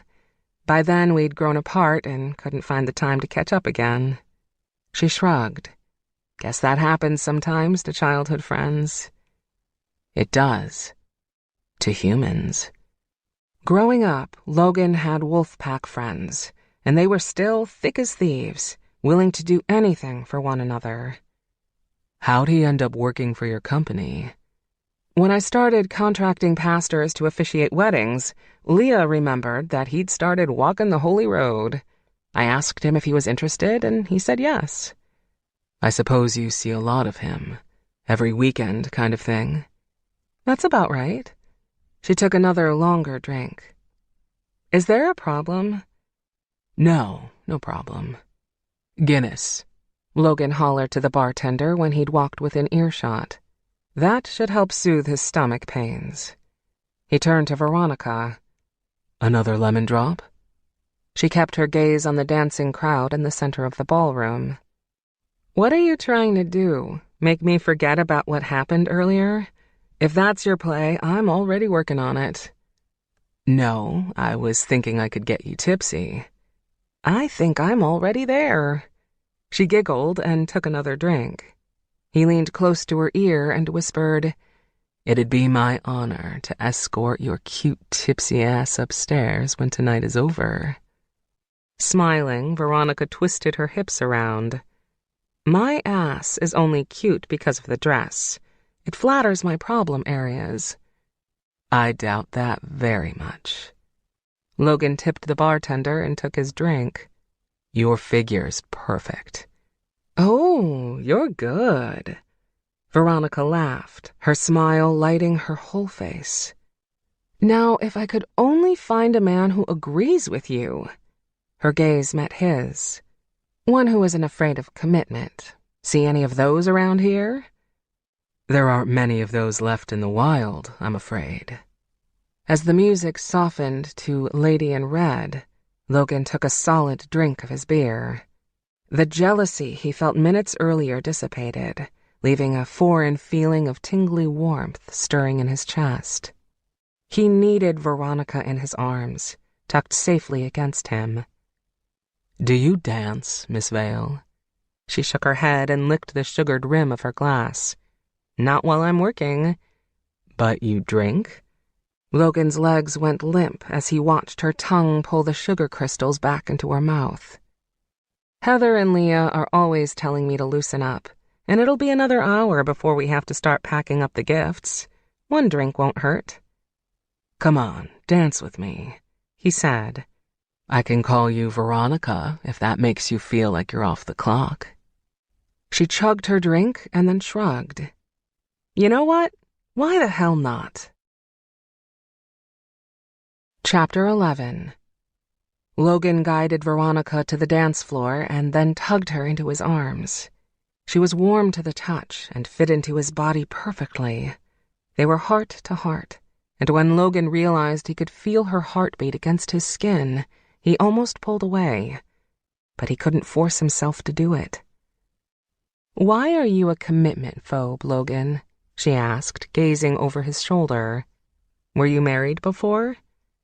No, but my mother is a serial bride. At least she was when I knew her.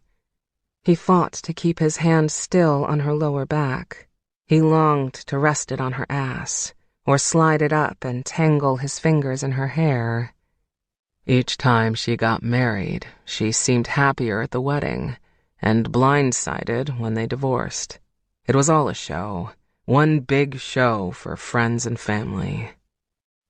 Dancing in a slow rhythm, Logan spun Veronica around and couldn't help but notice the couples who looked genuinely happy.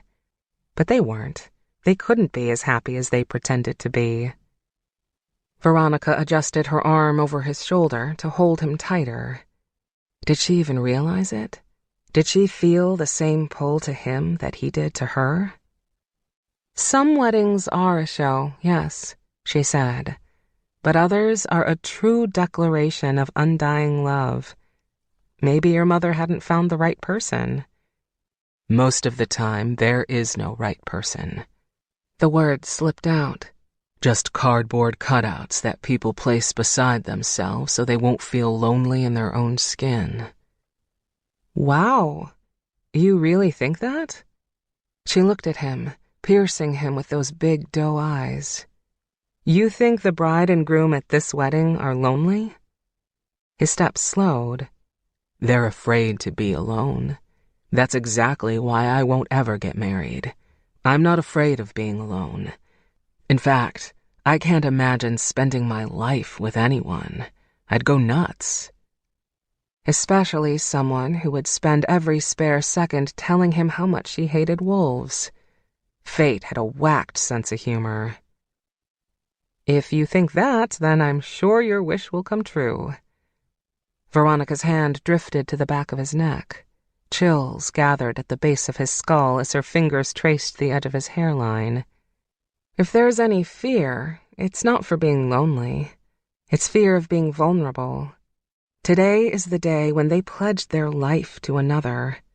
I think this is the day when this couple will love each other the most, and— "That's bull," Logan said, his feet going still. He gazed deep into Veronica's eyes, unable to shake the feeling that she was pulling him in. Their wedding day is the day they should love each other the least. Their love should build from here, not fade. Her lips parted and her brown eyes sparkled. Veronica rose up and caught his mouth, startling him. Her lips brushed his, a silky caress that forced Logan's eyes to roll back and his hand to skate up her back. She shuddered beneath his touch, her body bending to his.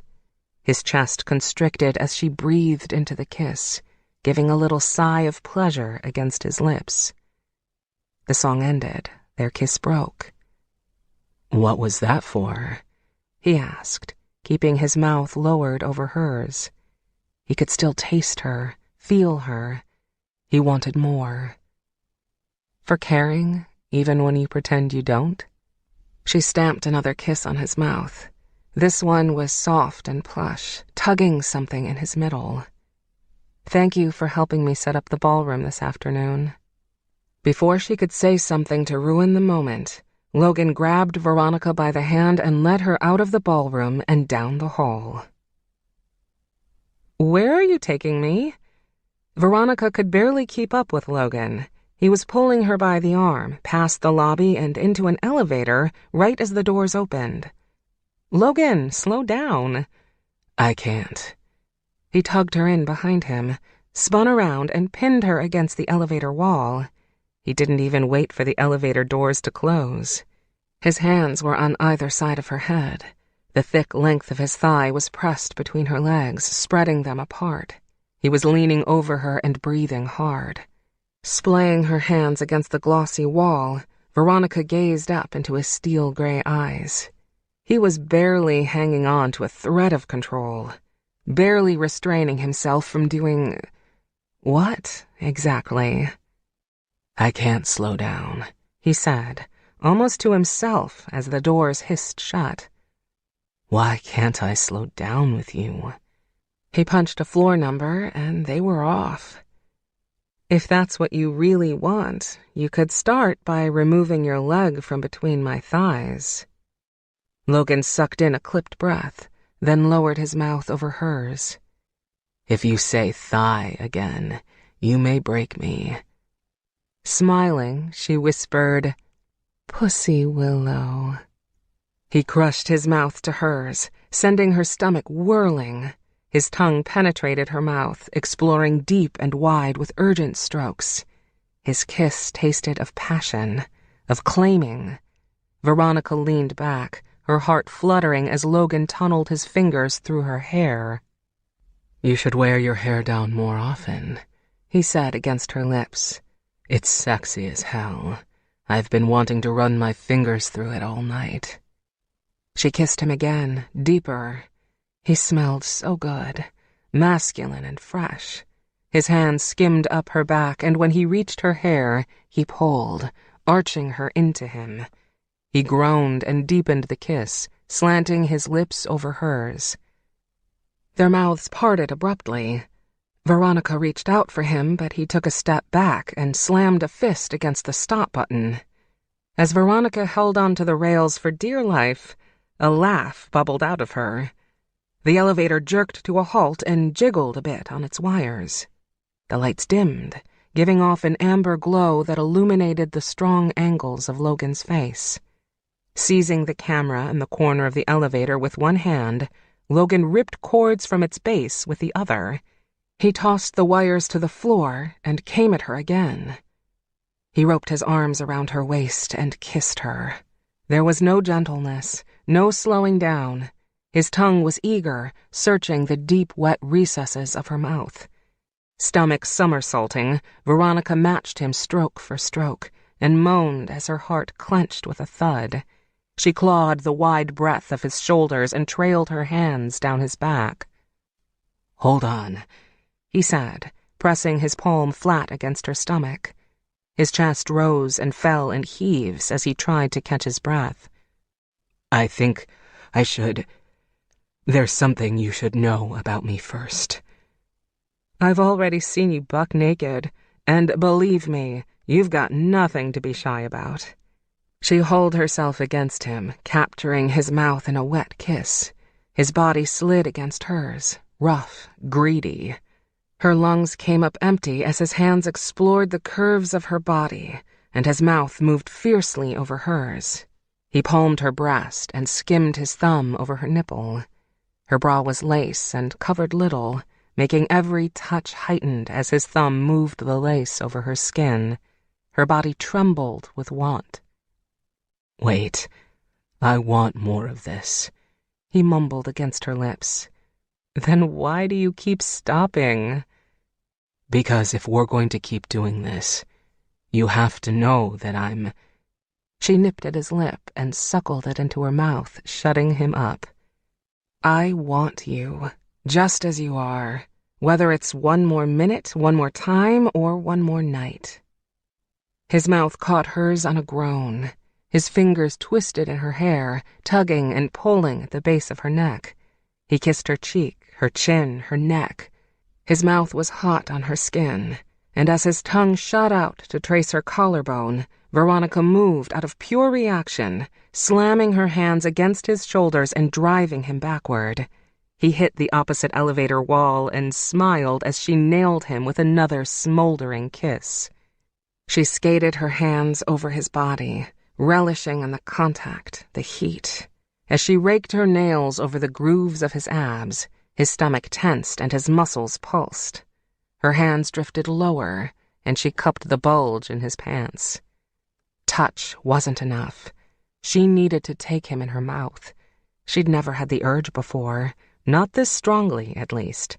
If she didn't touch him skin to skin, she was going to burst. She ripped at his collar, desperation setting in. "I could tear this tux right off your body." "Slow down, sugar. I can feel your heartbeat." His hand lay over her breast. "It's pounding like a jackrabbit's." "My heart isn't there." She half laughed and arched into his touch. But close. As he stripped off his tie and went to work unbuttoning his shirt, Veronica closed her mouth over his again. "Hurry," she gasped into his mouth as moisture pooled between her legs. "I'm so hungry for you." He pulled back, some sort of recognition sparking deep in his eyes. "No way, you're not pulling back now." She grabbed a fistful of his hair and smashed her lips against his. Her skin was burning. Her legs and arms were not her own. On a throaty moan that rippled through her, Logan jerked his shirt out of his pants and shook his arms out of the sleeves. In the dim lights of the elevator, Logan's skin looked golden, warrior-like. He was hard as a rock and larger than life. She dropped to her knees, unzipped his pants and yanked them down. She nearly gasped at the sight of his erection as it bobbed out of his pants.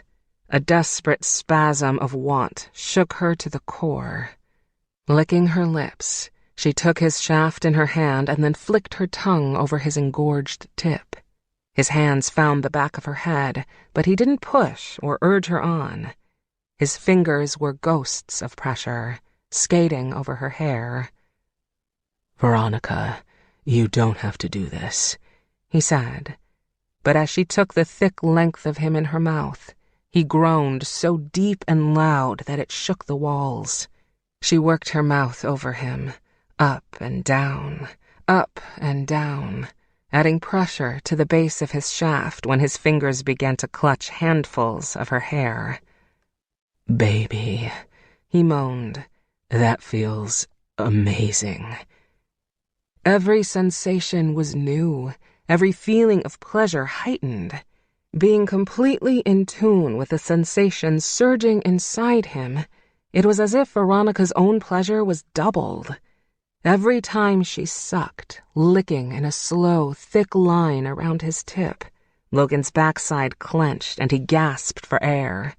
When the base of his spine tightened, balling with tension, waves of pure, brilliant pleasure sparked through Veronica's body, warning that her peak wasn't far away. "You have to stop," he said, his stance widening. "If you want me inside you, you have to stop now." She'd never wanted anything more. Veronica rose from her knees and backed away, then lifted her dress over her head and tossed it onto the elevator floor. In the few seconds it took her to strip down, Logan had removed a condom from his pocket. He rolled it over his shaft, then shoved the foil wrapper back in his pants. "Can't ever be too prepared," he said, smirking. This time it was Veronica who made the move. She charged at him and gave a little jump, wrapping her legs around his waist. Scooping her into his arms, Logan squeezed the round of her backside and lifted her higher so her breasts were nearly in his face. She threw her head back and moaned. He hadn't even touched her yet, and the delicious pressure in her core was already building to a crest. He spun around and pinned her against the wall. She let her arms go slack around his neck and lowered herself over him. When their bodies came together, they both cried out. He lifted her hips and used the wall for support, pounding into her, burying himself deep inside. "Veronica," he said through clenched teeth. He went rigid, his thrusts shorter and tighter. "I want you longer than one more night." Using the rail for balance, Veronica rolled her hips over him. His fingers gouged into her backside as he held her, poised exactly where she needed to be. "You have me," she said. "I'm yours." As he thrust into her one last time, he emptied himself, his entire body convulsing in waves of sharp pleasure. She followed him over the peak, a cry ripping from her lungs as sensations in her core trembled, tightened, and exploded in a rich flood of rapture. Chapter 12. Veronica couldn't stop giggling. She leaned into Logan's arm as the elevator door swept open and let him lead her into the lobby. Could everyone see that she was glowing? Could they tell she'd just had the most amazing sex of her life in an elevator? She nuzzled into the warmth of Logan's embrace and sighed. What just happened between them was more than sex, so much more. Now she just had to figure out if he felt the same way. Take a walk with me? He tugged her against him. I was thinking we could get a room, she said. Let's talk first. Talk? The hairs on her arms stood on end. Sure. They strode past the doors to the ballroom, and Veronica peeked inside. The groom was on his hands and knees, crawling up the bride's dress to snatch her garter between his teeth. Classy. Her head was thrown back as the DJ played Queen's "Another One Bites the Dust." The bride had planned an elegant wedding, and the groom had asked for something that would impress his friends. Looks like they'd each gotten what they wanted. As Logan held the door open for Veronica to pass through, he said, There's something I think we need to talk about. Something you're not going to like. You may not have let me talk about it back there, but you can't distract me now. She looked up at him. Why is it every time we're intimate you have something important to tell me? His hand slid to her waist. Promise me you won't be angry, and promise me you'll let me explain before you take my head off. I'm not promising any of those things. She stopped and turned to face him. What's going on? He took a deep breath, and his expression went flat. He scanned the street over her shoulder, then pulled her behind him. Veronica, I want you to go inside and lock yourself in the bathroom. She tried to look around his shoulder, but he was too large. What? Just go. He pushed her, and when she backed away, she saw something in the gap between Logan's arm and his body. A mountain of auburn fur and snarling teeth was walking right toward them. Its back was hunched, its ears flat, and its gums were lifted to reveal a set of teeth dripping with saliva. She gasped and backed away, though she couldn't get her brain to tell her feet to run. The wolf was the most hideous thing she'd ever seen.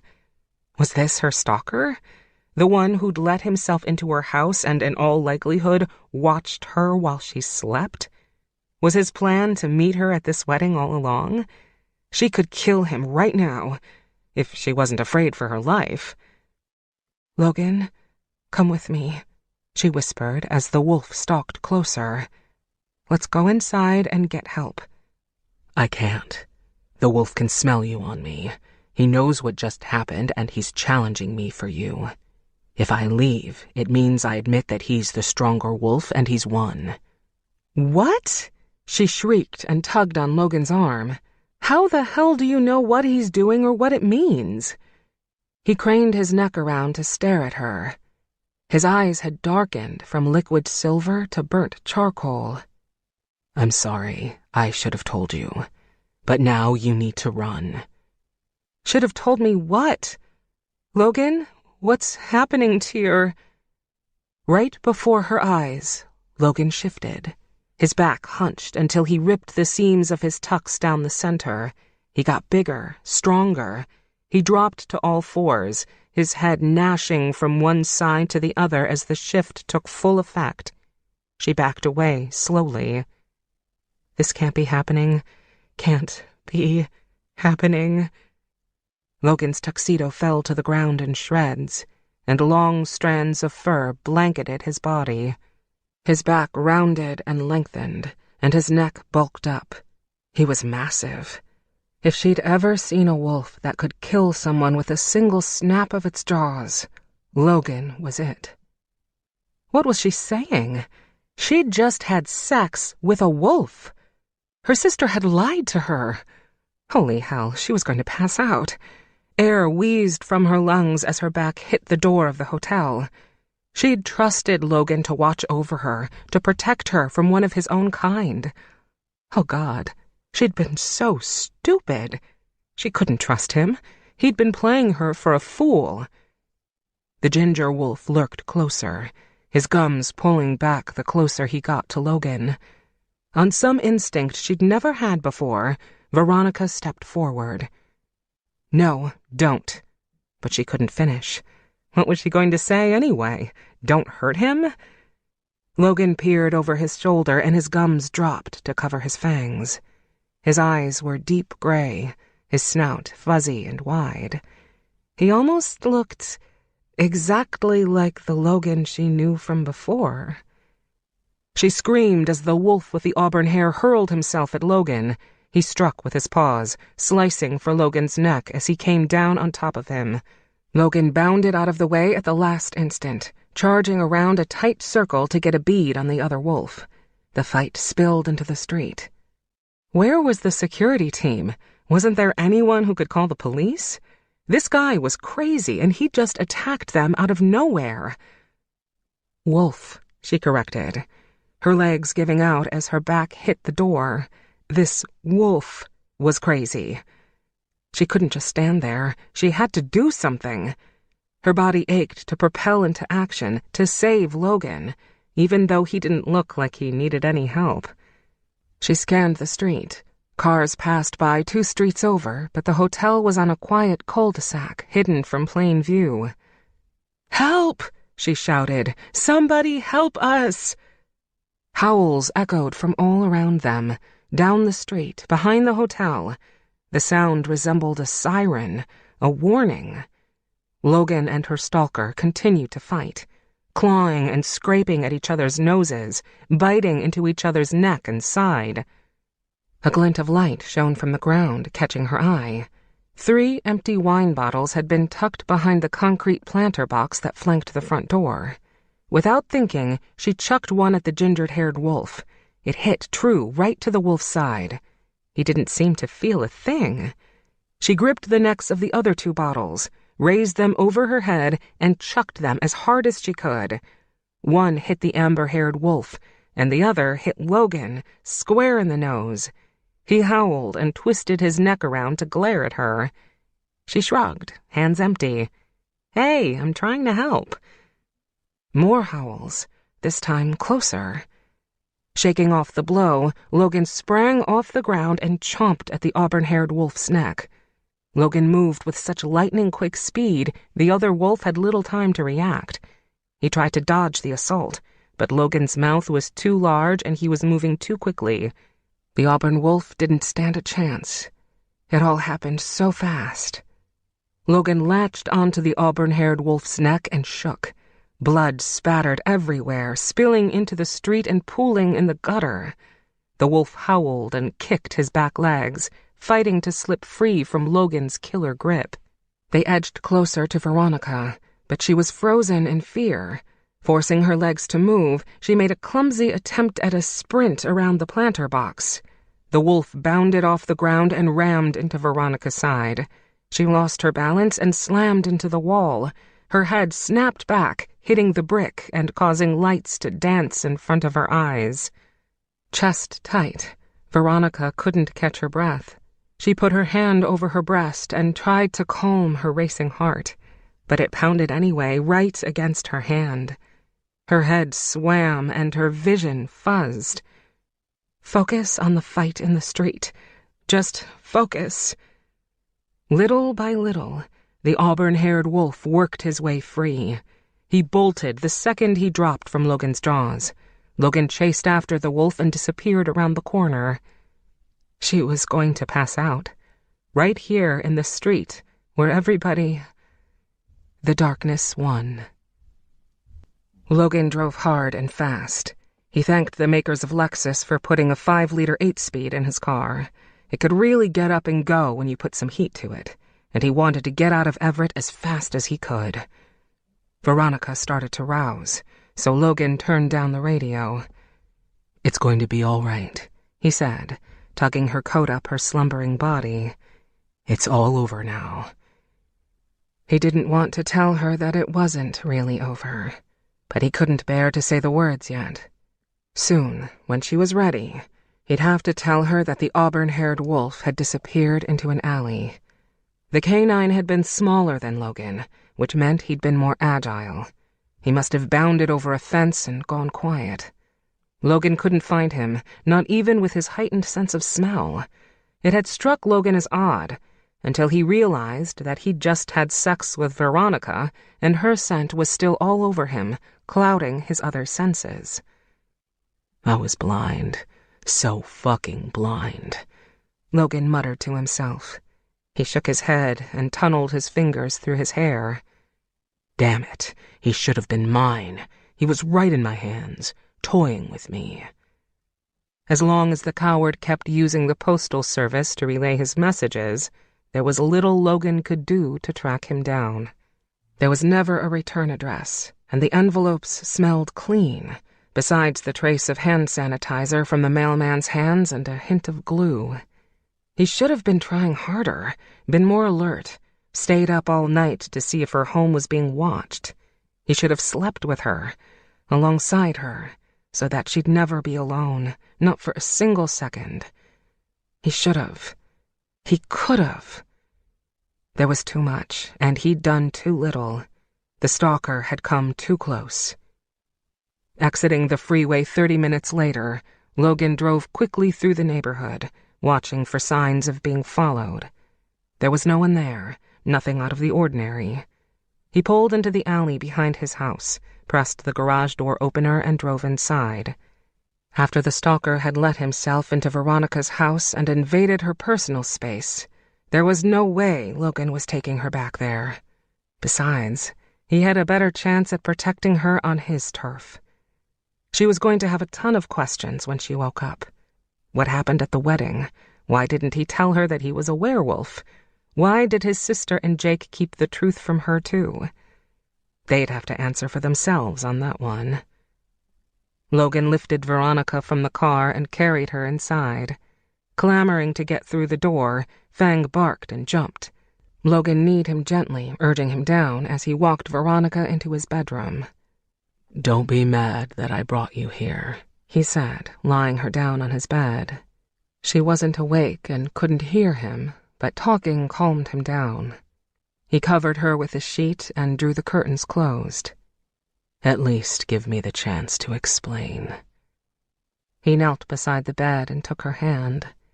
She was so soft and delicate. The big guy upstairs must have been laughing his ass off when he decided Veronica should be Logan's luminary, his soulmate and fated lover. Even if Logan wanted to be with Veronica for the next 1,000 years, she was human and would have to be bitten by a werewolf in 2 different pulse points to become a turned wolf and join their pack. Born wolves like Logan and the majority of his packmates shifted at whim, usually when they got angry. Turned wolves, however, shifted at the full moon. They were different, yet shared the same traits. 2 wolves from different breeds. If Veronica was bitten and turned, like what happened to her sister, Logan and Veronica would be together, and she could be accepted into the Seattle wolf pack. But he was getting ahead of himself, wasn't he? Veronica hated wolves. She wouldn't want to be with him. In her eyes, he was a monster. She'd already said as much. "I promise to tell you everything." He lowered his head to her hand, touching his forehead to her knuckles. "I think I can handle it if you decide to walk away at the end of all this," he whispered. "All I ask is that you don't hate me." Chapter 13. Dog breath. There was a seriously bad, gagging amount of dog breath fanning over her face. Peeling her eyes open, Veronica shrieked and jerked away from the golden retriever staring at her from the edge of the bed. The dog's disgusting tongue was lolling out of its mouth, hanging mere inches over the mattress. Its breath was rancid, as if it had been eating dead fish and took second helpings. "Go," Veronica cringed. "Shoo!" The dog clamped its mouth shut and made a cute little meeping noise, kinking its head to the side, staring at her with sweet brown eyes. "Okay, so you're kinda cute," she said, "but you're drooling. Go!" She fanned it away and shrank deeper into the bed. It barked, and Veronica covered her now busted eardrums. Wait. Logan's dog. Logan's bed? Clutching the covers to her chest, Veronica glanced around, half expecting to see leashes, dog bones, and rubbery chew toys lying around. Okay, so she hadn't ever seen a werewolf with any of those things, but she hadn't seen someone in wolf form before last night, so who knew what they enjoyed in the privacy of their own homes? She was pleasantly surprised to find none of those things. The king-size bed was in the center of the room, and two dressers flanked an open door that led to a bathroom with an oversized mirror hanging above a single sink. The walls were painted a cool shade of gray, and a black and white picture of Seattle's skyline hung over the bed in a chunky black frame. It was surprisingly nice. "Veronica?" Logan knocked on the door and started opening before she answered. "I'm coming in." She sat up quickly, her dress from the wedding catching on her backside. She yanked it up and checked her neckline as Logan pushed the door open wide. "What am I doing here?" she asked. "What happened after—" She couldn't finish. God, she couldn't even say what she really wanted to say. What if she made him angry? Would he lose control and turn into a werewolf? She was in his house, on his territory. She needed out. Logan leaned against the door frame and folded his arms over his chest. "It kills me to say it, but he got away." "So he's still out there." She brushed her hands up and down her arms. "Not for long. I swear to you I'll find him." He'd use his super wolfy senses, no doubt about it. "It sucks that he got away, but I shouldn't be here." The dog whimpered and licked for her hand. Its tongue caught the edge of her pinky and slimed her up. She wiped her hand across the sheet. "Could you take him out?" "Fang." The dog turned around. "Outside." Logan patted his leg one time. The dog flew past him. Deep in the house, a dog door flapped open and closed. "Your dog's name is Fang?" "What would you have named him, Old Yeller?" Aw, she'd cried her eyes out when that poor dog was put down. Now that Logan mentioned it, his dog did resemble the one from the film. "Can you speak canine? Is that why he listens so well to you?" "No." Logan smirked. "Dogs bark, werewolves howl. 2 different languages. He listens because I paid a shit ton of money to take him to dog training classes. He finished top in his class." She didn't have time for this, but she had to tread carefully. "Listen, that's great and all, but why did you bring me here?" "You passed out." "I live across the street." She squelched the anger rising in her belly. She needed to keep calm so that he would keep calm. "Why didn't you take me home and put me in my own bed?" "I wanted to be able to watch over you," he said simply. "Believe it or not, I care about your safety." "Believe it or not," she mimicked. "I made you a reservation at Hotel Monaco in the financial district." "Fancy." "It's under my name," he said, "so if anyone calls to see if you've checked in, your name won't pop up. They already have my card on file. All you have to do is show them your ID and request a key." "You're not paying for my room." Veronica popped out of bed, dragging the sheets with her. She kicked them aside and brushed past him. "I need to get out of here so I can think straight." "So that's it?" he said, following her out the front door.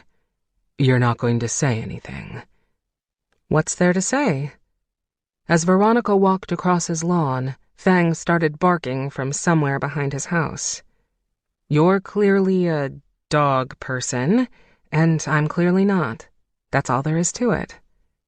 Glad to be putting space between them, Veronica marched across the street, spotted her car parked in her driveway, and stopped. "Where's my stuff? My purse, keys?" She whirled around and found him right behind her. "What happened to the Sanchez wedding? I wasn't there to close everything down and to—" His hands found her shoulders. "I took care of everything. Heather and Susan broke everything down and made sure the hall was cleaned up before they left. I checked in with Susan about an hour ago. The bride and groom had no idea what went down outside. Susan said things are good." She shrugged away his touch from the warmth it gave. She remembered desperately seeking Susan Reinhardt and her over-enthusiastic interest in Logan. "Of course they're good. If you're asking Susan anything, the answer is going to be sunshine and rainbows." Another flare of anger hit her hard. "She's just your type. You should call her. I'm sure you saved her number in your phone. You might even luck out. I bet she likes rugged wolf men who are in desperate need of a shave." "What are you talking about?" His brow puzzled. "Why would I call her and... Wait, what makes you think you know my type at all?" Closing her eyes so she'd stop staring at him didn't work. She only pictured him in the elevator instead. She'd gotten freaky with a werewolf. A werewolf! What the hell was happening? She needed to talk to her sister. "I guess I don't, Logan. Where are my keys?" He dug around in his pocket and came out with them. "Are you jealous?" "Don't be ridiculous." She reached out for them, but he jerked his arm back so the keys were out of reach. "Give them to me." "Why are you so worried about Susan and her number being logged into my phone?" "I've got a stalker out there somewhere who's probably really irked that I threw a wine bottle at him last night." She reached for the keys and was denied, again. "I'm not worried about Susan." "It's not, by the way," he said. "I don't care about you or Susan or whatever you decide to do together." She put her hands on her hips. Being out in the open, where anyone could see if he got angry, shifted, and tried to hurt her, gave Veronica a surge of boldness. "Give me the keys or I give you a nutshot. How's that for caring?" "Your things are on the couch." He dropped the keys into her hand. When she was finally alone in the safety of her own house, Veronica realized this was the last place she wanted to be.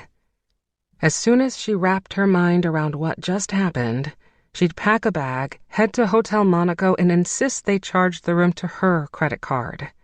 Damn Logan and his pushiness. Damn him. Flattening her back to the door, Veronica slid slowly to the hardwood. She put her elbows on her knees and let her tears fall. Hotel Monaco was extravagant, beautiful, and luxuriously over the top. So she'd let Logan foot the bill. It was the least he could do. Anger did, in fact, taste of bitterness. "Why didn't you tell me, Leah? You should have told me." Veronica was practically screaming into the phone. The more she paced through the hotel room, the more infuriated she became. Coco curled into her bed in the corner, completely satisfied with her new room. Good thing the hotel had an awesome pet policy. She wouldn't have left Coco behind. "Jake said Logan was the best," Leah said. "He said if he was going to trust me to someone, it'd be Logan. So I couldn't ask for someone better to watch over you." "You should have said something." "If you knew he was a wolf, if I'd told you from the start, would you have let him follow you around this week?" Veronica fiddled through her bag and tossed her clothes into one of the drawers beneath the television. "No, probably not. But you could have tried. You could have been here to tell me. Why do you have to be gone?" Leah groaned. "You know why I can't leave. My publicist set this whole thing up 6 months ago, and my book releases next month. If I bail out now, I'll lose this promo opportunity and lose face with my publisher. My flight gets in on Friday, so I'll only be gone another 5 days. It'll go by fast, I promise. You've already done a few stops, Veronica pleaded, pulling back the floor-to-ceiling curtains. The Seattle skyline took her breath away. It wasn't often she got to see it from this angle. Can't you come home early? Tell them you got sick or something. I could, but dang it, Veronica, I've worked hard for this. My life's in fucking danger, and you've left me in the hands of a psychotic werewolf. Keep your voice down, Leah said, her tone flat. You'll wake the people in the room next door. The werewolf lives next door, Leah. He lives right across the damn street. She was really steaming now, charging from bathroom to windows. Coco gave a good stretch and coiled her feet around the front of her. Oh, to not have a care in the world. You know how I feel about them, and you lied to me. I asked you point blank whether Logan was one of you, and you said no. Hold the phone, bratty little sister. First of all, careful how you throw around those pronouns. I'm one of them now, so try to talk about them with a little less disdain. Second, I didn't lie to you. You asked me if he was a werewolf, and I said, and I quote, "No, Logan's not a werewolf." It's a double negative, and totally not my fault that you didn't catch it. Veronica chucked her cell onto the bed and kicked her bag to the corner of the room. That's not even a double negative, Veronica said, her entire body tightening as she clutched her phone once more. You didn't say Logan isn't not a... whatever. Totally irrelevant. The point is, you knew what he was, and you didn't say a damn thing to warn me. Leah sighed. I guess I didn't think you were going to take it this hard. I mean, so he's escorting you to things and following you around. As long as he's not getting angry with you or crossing some sort of line, I don't see the problem. Words sat unspoken on Veronica's tongue, and silence stretched between them. She dead-bolted the door and put on a pair of flannel PJs buttoned to the top. The mere thought of the stalker watching her while she was out cold the other night made her want to sleep in granny pajamas for the rest of her life. V? Leah's voice was soft, questioning. Did you... Tell me you and Logan didn't... Veronica nodded and smacked her hand against her forehead. No, Veronica... Leah hadn't even seen Veronica's reaction, but she knew the truth. You never do things like that. What were you thinking? I don't know. Veronica jumped into bed and buried herself far beneath the covers. I told you that you should have said something. Well, I didn't think you were going to hop in the sack with Logan. That's so not like you. Veronica and Logan? Jake's voice blared from the background. And we're paying him while he sleeps around with your sister. Tell him I want my money back. Jake, Leah hollered.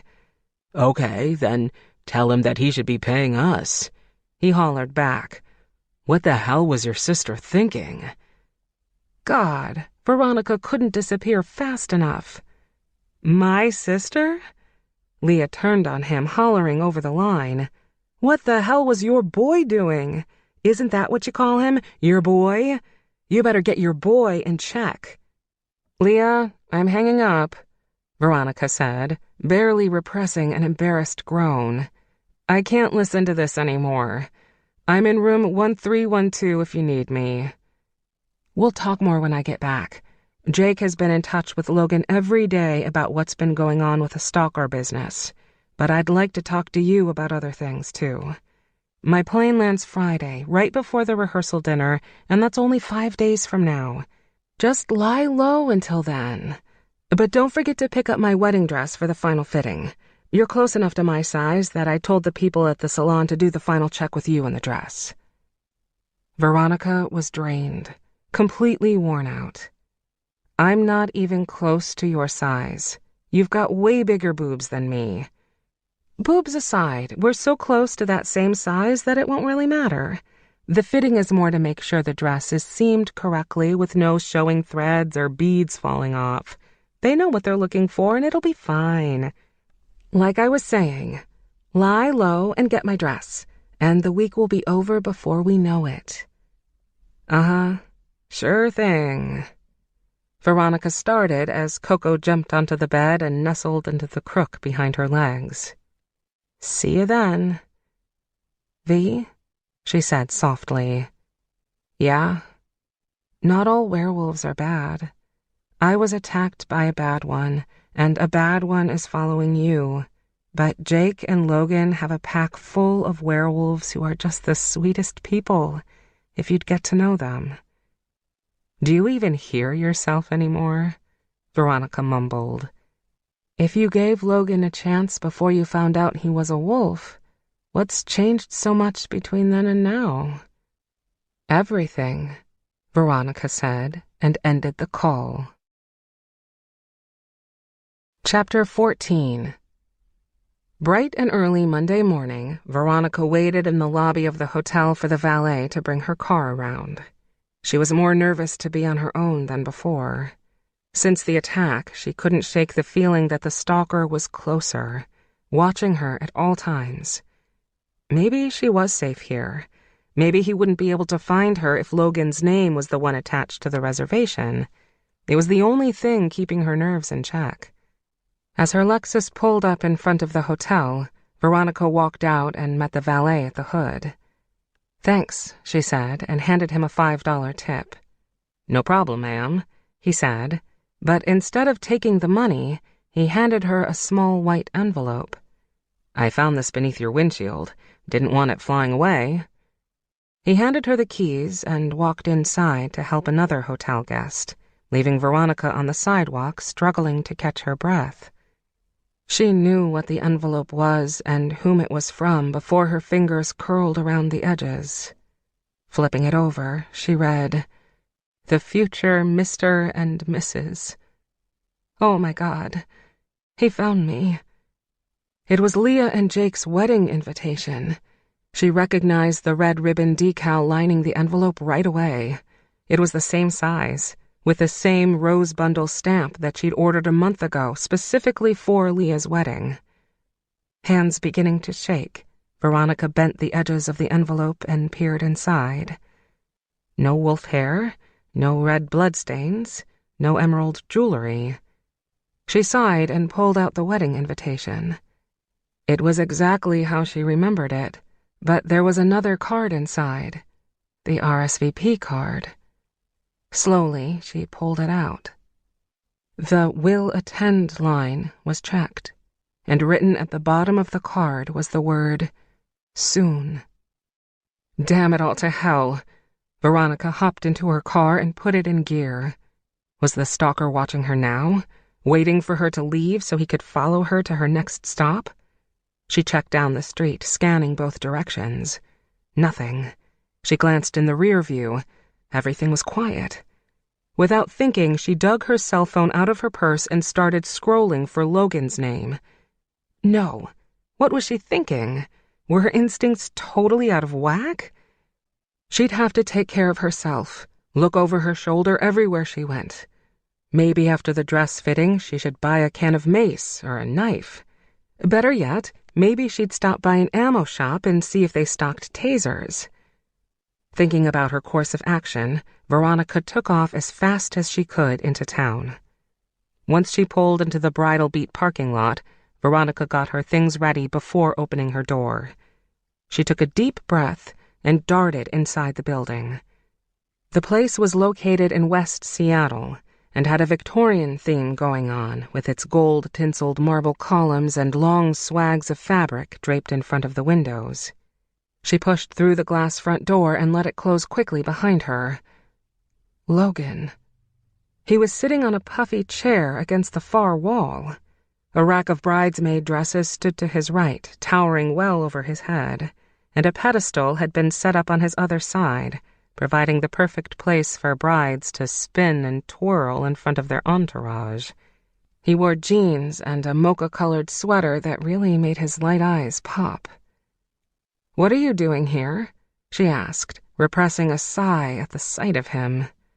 "My job." "Yeah, well, this was stuck to my windshield this morning. Looks like the guy knows how to sneak into parking garages." She tossed him the invitation. "Should make your job a little easier."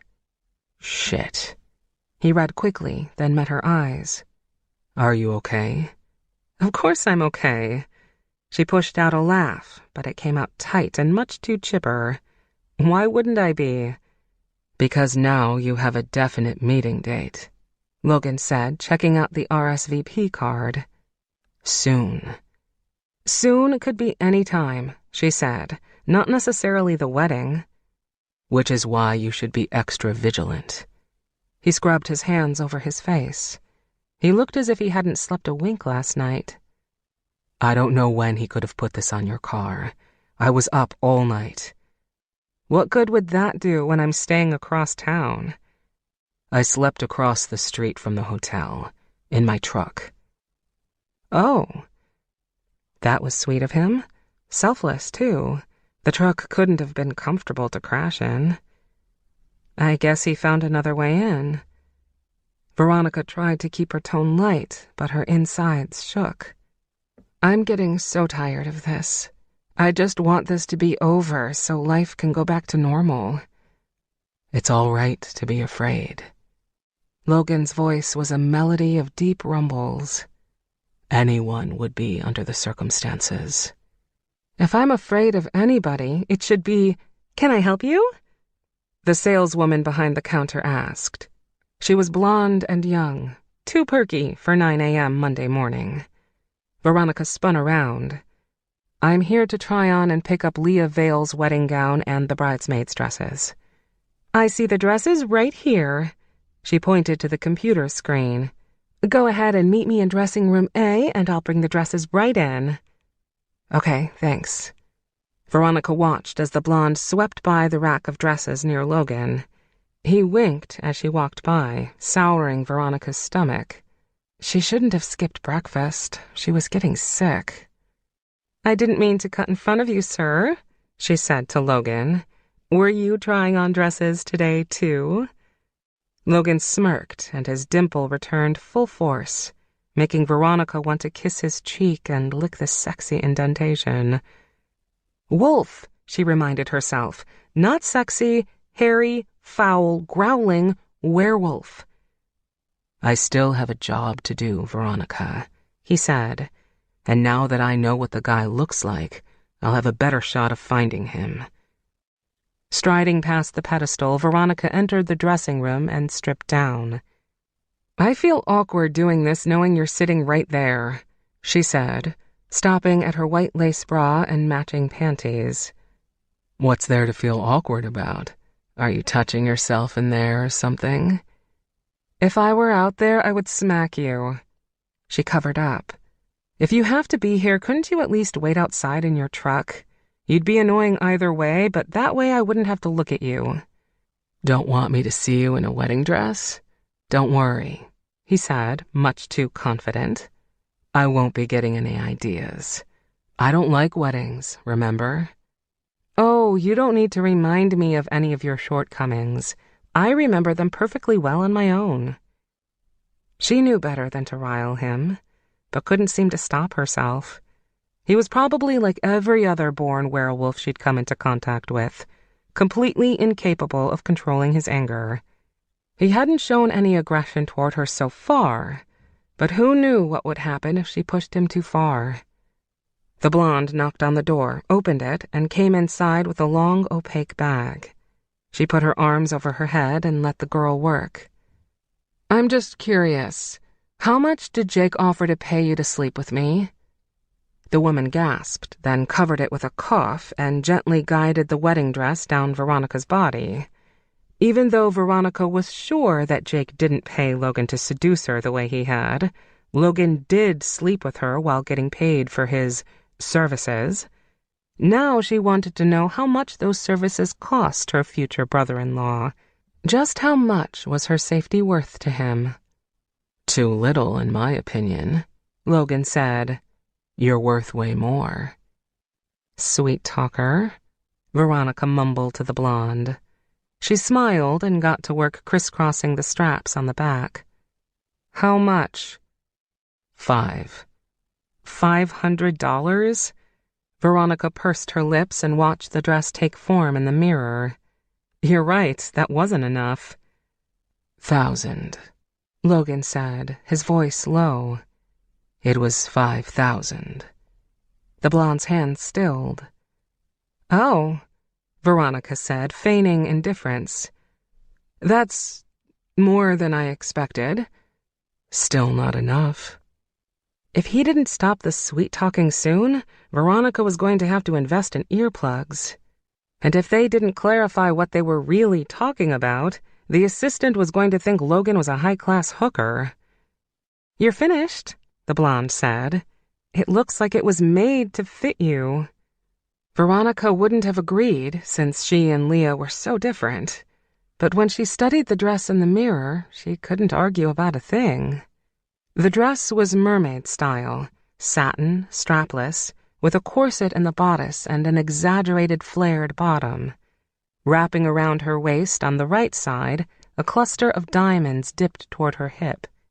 It was simple, elegant, somehow very couture with its unique accents. Veronica wouldn't have picked the dress for Leah. It was more her style than her sister's, but Leah must have loved it regardless.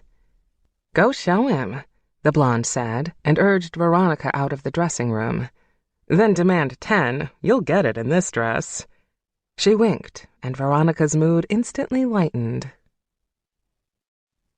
As Veronica tiptoed to the podium, the air seemed to evaporate from the room. Logan couldn't take a solid breath. His lungs kept coming up shallow.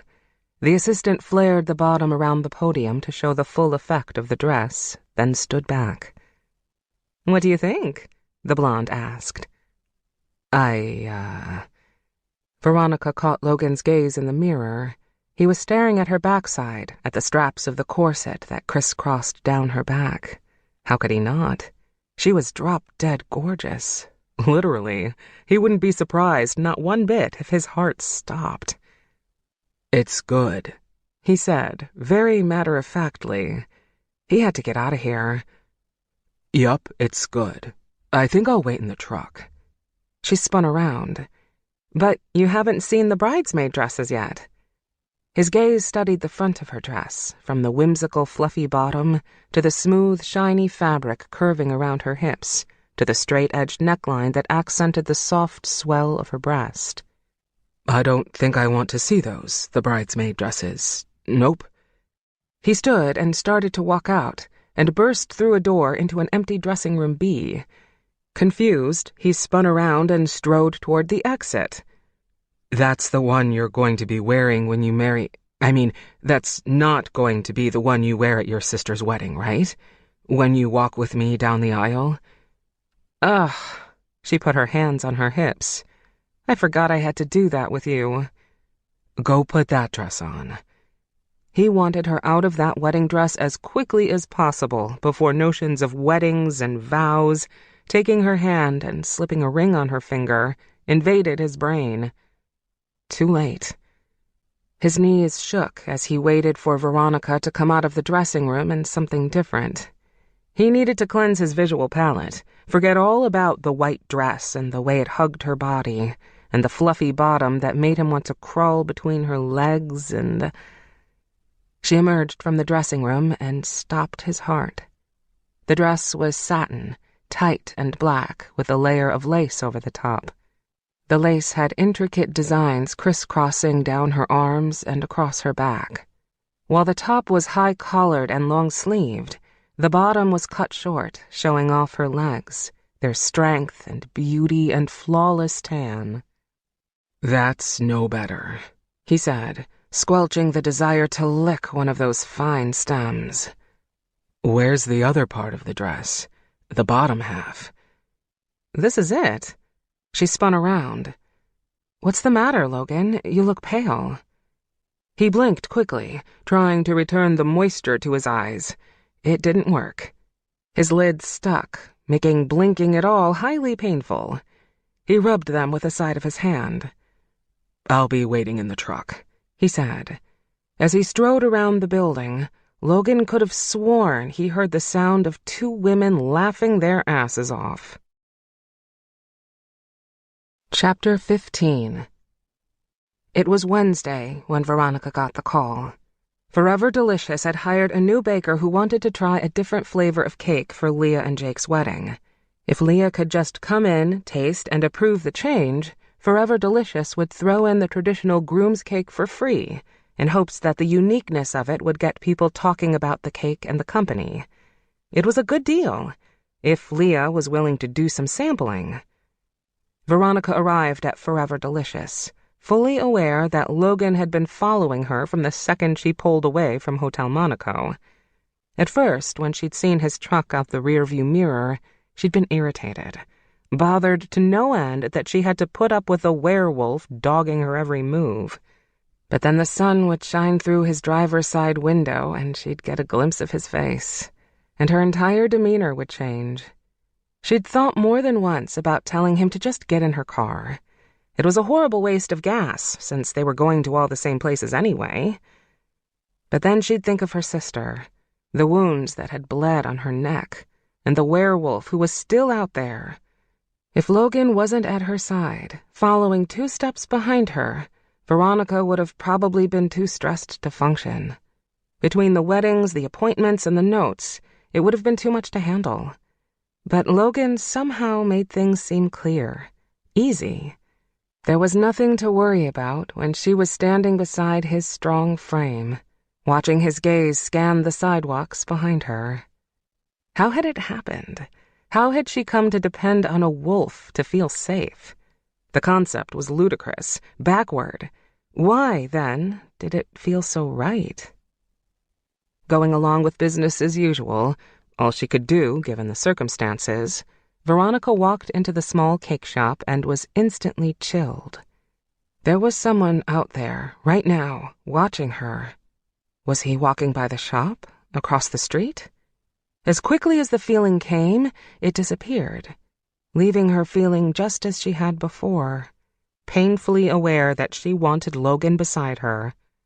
"Be right with you," a guy in a chef's hat and ballooning apron said from behind a long white counter. "No worries." Veronica set down her bag and started flipping through a book stand with laminated pictures of wedding cakes. The cakes were beautiful, no doubt. There were multi-tiered cakes with smooth whipped frosting and flowers dripping down the sides. There were waterfalls of fondant, sugar crystals lining the bottom, roping around every tower. Although Veronica could admire the handiwork and talent that went into making those cakes, she'd never actually envisioned her wedding having one. When she dreamed of her wedding, she pictured a beach, a floral arch, and the man of her dreams standing beneath it, a simple bouquet of her favorite flower, soft pink roses tied with a white ribbon. No cake, but dinner and drinks after with close friends and family to celebrate. And she'd be barefoot, with a simple white dress that flowed to her ankles. No fuss, no worry or stress like the others she planned on a regular basis. She flipped a tab to the section on groom's cakes, just in case she approved of the new flavor that the baker was offering. The groom's cakes were supposed to mean something to the groom. There were green frosted cakes made to be a putting green, fishing-inspired ones with blue waves of whipped frosting coating the sides and bottom, a cake for every groom, something catered for every interest. "I've always wondered why people like those," Logan said from beside her. She jumped at the sound of his voice, but was instantly comforted by his presence. People like them because usually the bride is the one who does all the wedding planning, and her style is prevalent in everything from the dresses to the flowers to the favors. But the groom's cake is for the groom, his style and what he enjoys. "I think it's lame." "Well, yeah, because you can't make a cake look like a full moon." "Sure I can," the baker said from the counter. Round cake, yellow and white buttercream frosting. It'd be no problem if that's what you wanted. Veronica laughed, her chest tight. No, that won't be necessary. I'm Leah Vale, and I'm here to try out the new flavor for my wedding cake. Logan stood beside her, continuing to flip through the book as if he hadn't heard what she just said. The baker checked his computer screen, moused down a few pages, then smiled. Right here, the Vale McKenna wedding. It's going to be a gorgeous cake, a masterpiece. He looked up at Logan. You must be Jake. Veronica started. The one and only, Logan blurted, striding up to shake the baker's hand. Great to meet you. I really admire your work. Oh, he really could lay it on thick.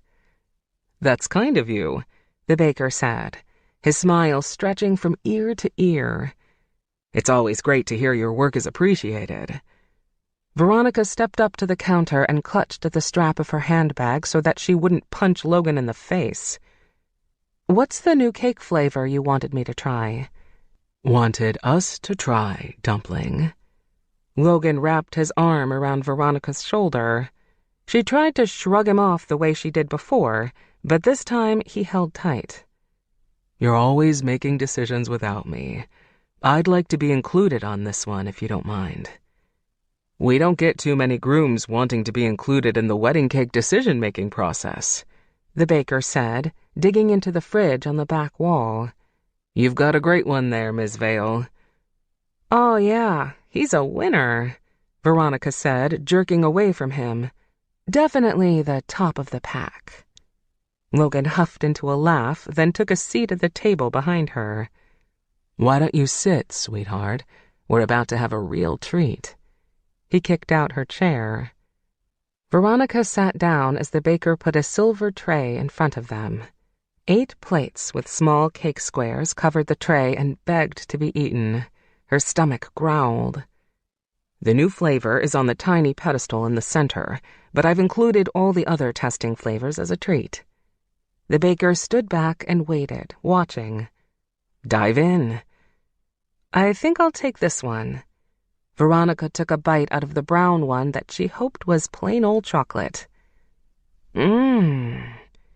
She closed her eyes and licked her lips as the richest chocolate she'd ever tasted hit her tongue. It was moist and rich, with subtle hints of mocha and caramel. That's delicious, she said. When she opened her eyes, both men were looking at her as if she'd just had an orgasm in the store. What? Can't a girl enjoy a slice of heaven? That's the one you vetoed on your last visit, the baker said. At least that's what's written on your chart. I wasn't here to know for certain, but I can make a change if you'd like. That's right. Leah hated chocolate. I'm sorry, but my tastes change so much nowadays, it's difficult to keep track. Whatever I chose before will suit just fine. Wish your opinion would change as easily when it came to other things. Logan made the jab quickly, then picked up a square of white cake and shoved the whole thing into his mouth. Oh, yeah, he mumbled, mouth full of marbled white and red. And that raspberry? The baker clapped his hands over his robust belly. It's white cake with cream cheese and sprinkles of fresh raspberries spread in the center. It's tasty. Geez, you really wolfed that one down. Sighing, Veronica leaned back in her chair. You're making a terrible mess. Darling, if I've got something on my face, why don't you lick it off? He leaned in close, puffing out his cheek. But when Veronica simply stared, he returned to his previous position, practically drooling over the cake. Don't mind if I take another, then. He picked up one that was buttery yellow with a brown center and chomped off a huge bite. Howl's that one? Veronica smiled, enjoying the fire blazing in her belly.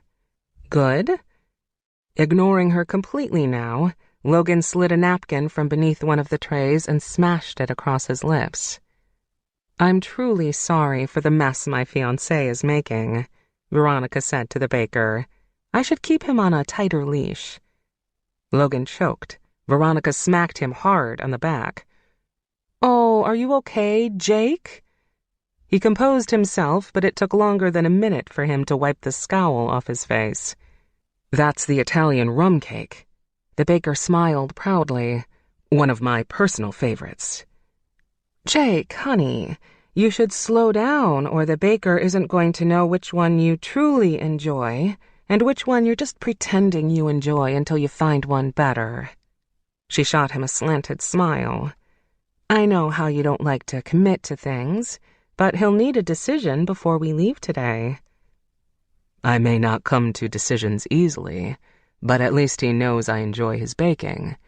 If I take a bite of this one..." He bit half of a yellow square. "And moan and groan. That means I like this cake, whether it's lemon or butter yellow or pineapple. It's good, by the way." He nodded at the baker, who smiled without showing his teeth. "But it wouldn't make a damn lick of sense if I picked up this piece of cake, moaned and groaned and screamed its praises to high elevator shaft heaven, then, when I found out that it was lemon, tossed the sucker in the trash and cursed this poor guy out." "I'll be waiting in the back." The baker skirted behind the counter. Hearing his message loud and clear, Veronica leaned over the table. But that lemon cake wasn't responsible for ruining someone's life. Logan frowned. "How can lemon cake ruin someone's life?" "Oh, for heaven's sake, it can't, but I was just..." She threw her arms over her head. "Forget it, okay? I might have moaned and groaned or whatever, but that was before I knew what you were." "Why does it matter?" "Why do you care, anyway? It's not like what happened between us is going to turn into anything either of us want." The fire in her belly was gone now, replaced by a feeling of emptiness that hundreds of squares of cakes couldn't fill. "I can't be with a wolf. I won't.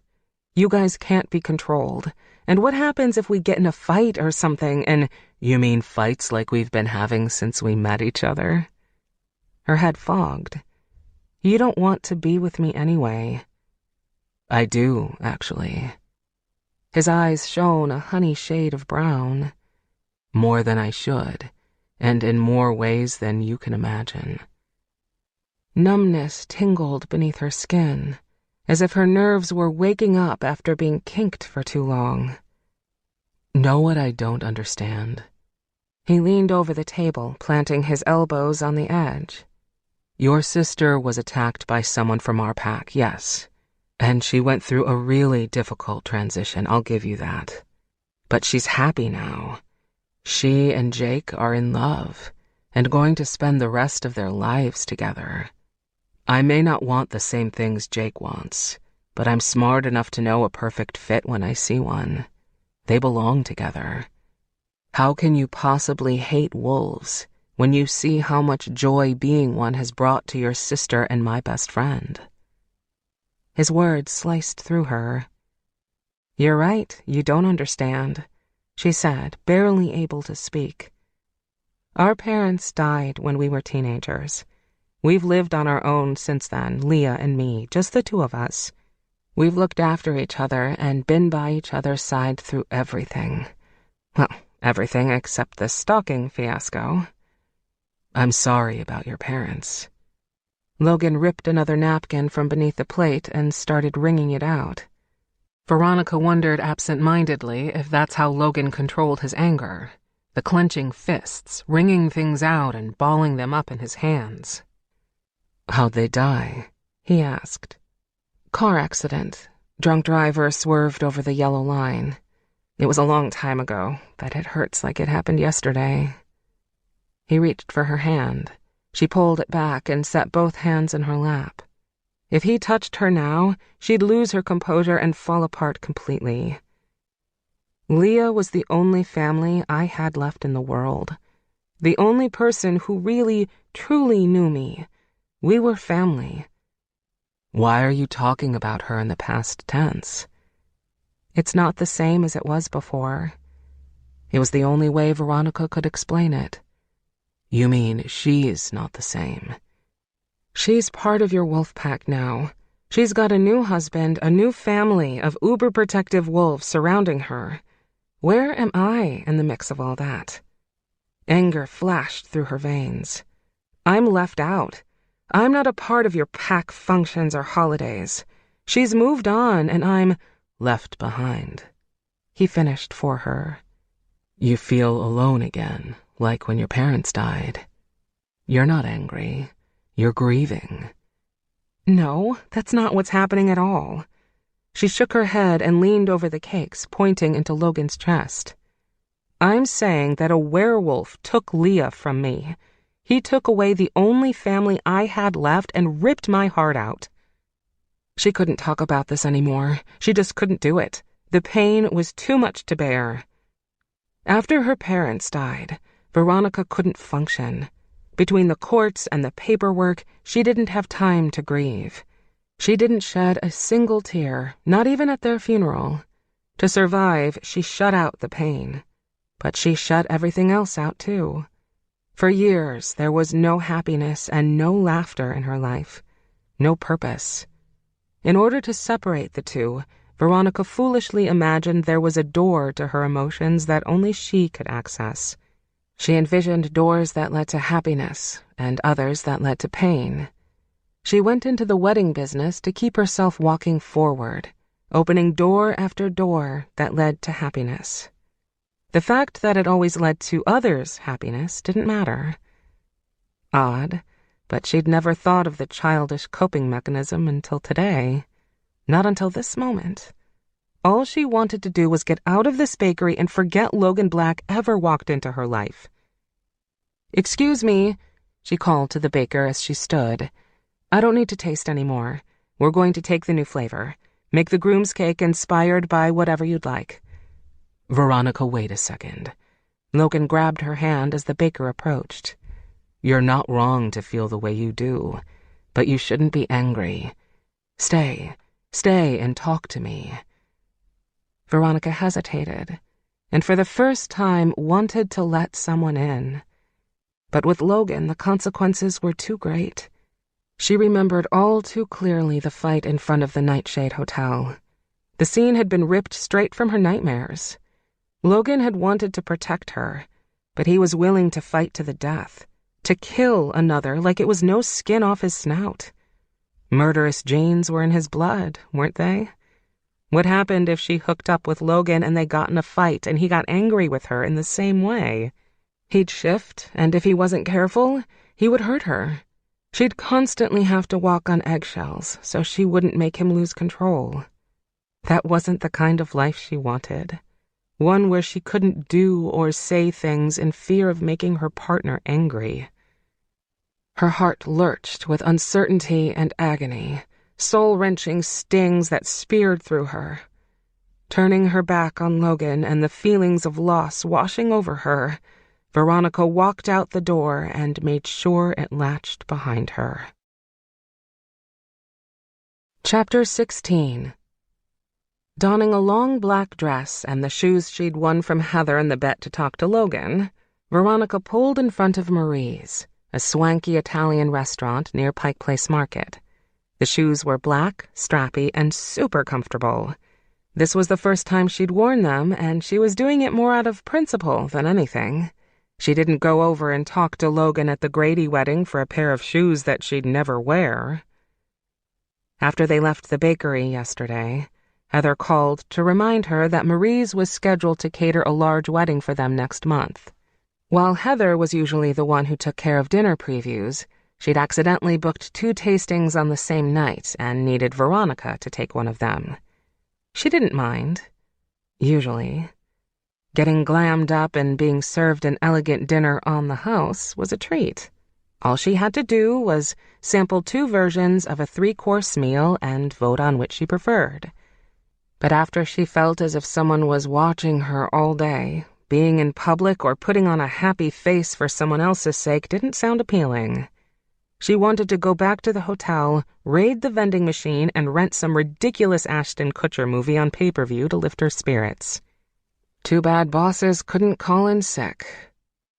As she pulled in front of Marie's and killed the engine, Logan parked behind her and came around to open her door. "I can get it myself," she said, stepping out. "I can still be a gentleman," she huffed. "Among other things. Listen, I'll be out in about an hour. Try not to get too bored out here." He followed behind her as she stepped onto the curb. "Didn't Heather tell you? Your wedding company got 2 tickets for tonight. She thought I'd be able to keep an eye on you better if I had the other one. Looks like I'm your date." Oh, wonderful. Her date. Thing was, Logan played the part too damn well. Black slacks and a charcoal gray dress shirt emphasized the strong width of his shoulders and the slenderness of his hips. He looked handsome, lean and strong. Under any other circumstance, she would have been proud to walk into a place like Marie's with a guy like Logan. "Just because we have 2 tickets," she said, "doesn't mean we have to sit together." In fact, sitting apart would be good. Perfect, actually. Because as Logan opened the doors leading into the restaurant, a gust of wind carried a whiff of his aftershave to her nose. It was a blend of grapefruit, something spicy, and smoked wood. It made her want to nuzzle against him and breathe him in. She wouldn't be able to do either of those things if he was sitting at a different table. As the wind stilled, the feeling that someone was watching her returned full force. She turned back to the street. Nothing. She searched the windows of the building across the street and on the rooftops. Still nothing. "I sense it too," Logan said, palming the small of her back. "But I can't pinpoint it. He's staying close to you now. Come on, let's go in." Suppressing a shudder, Veronica let him escort her through the double doors. Walking in was like stepping back in time. Marie's was dimly lit with dark hardwood floors, antique tables and chairs, and low-hanging wrought iron chandeliers. Oil lamps decorated the walls, creating umbrellas of warmth that reached for the vaulted wood-beam ceiling. Old-timey pictures of Seattle at the turn of the century hung in wooden frames. The serving staff was dressed in suit and tie, white towels draped over their arms. "Welcome to Marie's," the hostess said, smiling. "Do you have reservations for tonight?" Veronica handed her the invitation, and Logan did the same. Her gaze shot between them. "For 2? "Please." Logan took Veronica's hand. "A quiet table, if you have one." "Right this way." The hostess turned away before Veronica could argue. "I know your game." Taking back her hand, Veronica wound around the tables. "Just because we're having dinner together doesn't mean we have to talk." "Fine." He lowered his voice. "I'll do the talking." As the hostess seated them at a table in the back, Logan pulled out Veronica's chair. She glared and then sat down. He took the chair next to her as opposed to the one across the table. Great. She'd have to hold her nose the entire dinner or risk sighing from another whiff of his enticing scent. The hostess spouted off the wedding dinner options, explained the order in which the items would be served, and instructed how to vote online at the end of the meal. "Wine?" Veronica asked, eager to take the edge off the night. "Red or white?" "Red." Seconds after the waitress came back with water and wine for the 2 of them, Veronica took a hearty drink. She swirled the drink in the glass, studied the pictures on the wall, and browsed around the restaurant. Anything not to meet Logan's gaze. The place was packed with couples choosing menus for their weddings. It was love central. Hand-holding over the tables, whispering sweet nothings, smooching over foo-foo drinks. And then there was Logan. Taking a long drink, Veronica glanced at him out of the corner of her eye. What did it mean that she wanted to be doing those things with him? His attention shifted to the table nearest them, where a couple was waving in their direction. The woman wore a bright red dress that dipped so low in front her date could have used her cleavage to store as uneaten celery sticks. She had bleached blonde hair and matching eyebrows, pointy chin and glossy lips. Her date looked distinguished, like a young Robert Redford. "Do you know them?" Veronica asked. "From a long time ago." Logan averted his gaze and took a sip of water. "They're coming over, aren't they?" Yeah. You pretty much beckoned them with that come-hither thing you do with your eyes." He gaped. "My what?" "Logan!" the woman shouted, sliding into the seat across the table. "So great to see you. It's been years. You remember Harold, don't you?" "I do, yes. Hard to forget a childhood friend." Logan shook Harold's hand. "Great to see you again." "I'm sorry," Veronica said. "And you are—" The woman beamed, her glossy lips peeling apart, revealing a set of veneers that were too big for her mouth. She looked like a chipmunk that got trapped in the MAC Cosmetics display. "I'm Roxanne Tate, Logan's ex-girlfriend." He stared straight forward as he tipped back his glass, filling his cheeks with water. "It's nice to meet you." Awkward. "I'm Veronica Vale, Logan's ex-fuck buddy." She took a hard drink. Logan choked on his water. "Oh, you're a fun one. I like you already." Roxanne patted the chair next to her. "Don't mind if we join them, do you, sweetheart?" "No, dear." Plopping into the chair, Harold ordered a vodka tonic from a passing waiter. Logan leaned over and whispered into Veronica's ear. "We can go if you want." "Where would we go?" She put her fist to her chin and smiled ear to ear. "This is going to be the best dinner party ever." She blinked quickly, playing the innocent. "Roxanne, I hope you don't mind my asking, but since Logan and I have zero interest in pursuing anything romantic, tell me, what was he like when you dated him?" Cranberry vinaigrette salad arrived, the first course. Harold dug in. Logan wiped sweat off his brow. "We don't need to go there." "What do you want to know?" Roxanne scooted her chair closer to Veronica's and leaned over. "Why'd you guys break up?" Veronica traded food for drink in mass quantities. She sent back the salad and ordered another glass of red. Was it because of his anger problems? Say yes, say he was the biggest prick you've ever dated. "Anger problems?" Roxanne raised her eyebrows at Logan. He lifted his hands in surrender. "I keep telling her she's got me wrong." "As much as I'd like to blame the breakup on him, it was my fault. I cheated." She stabbed a romaine heart with her fork. "Harold was too irresistible to resist." Her fiancé snorted and flicked a raisin off his plate. He must have kept his potent sex appeal on lockdown. Dinner arrived. Smoked salmon, oven-roasted green beans, lemon, and basil. Harold shoved it in his cheeks, probably so he wouldn't have to talk about what happened in the past. Veronica ordered her third glass of wine and one for her new friend. "How'd you guys meet?" Roxanne asked, directing her question to Logan. Cheeks full, he waved his fork around. "We're in the same wedding on Saturday." "Oh, how sweet." "That's not entirely true." Veronica smacked him in the shoulder. "It's a job. He was hired to protect me and—" "Veronica, let's not go there," he interrupted, dropping his fork. "No, let's do." Roxanne smiled, probably thrilled that she'd hit relationship drama pay dirt. "What were you saying, sweetheart?" "Really," Logan said, touching her arm. "You don't want to go there." What was he trying to hide?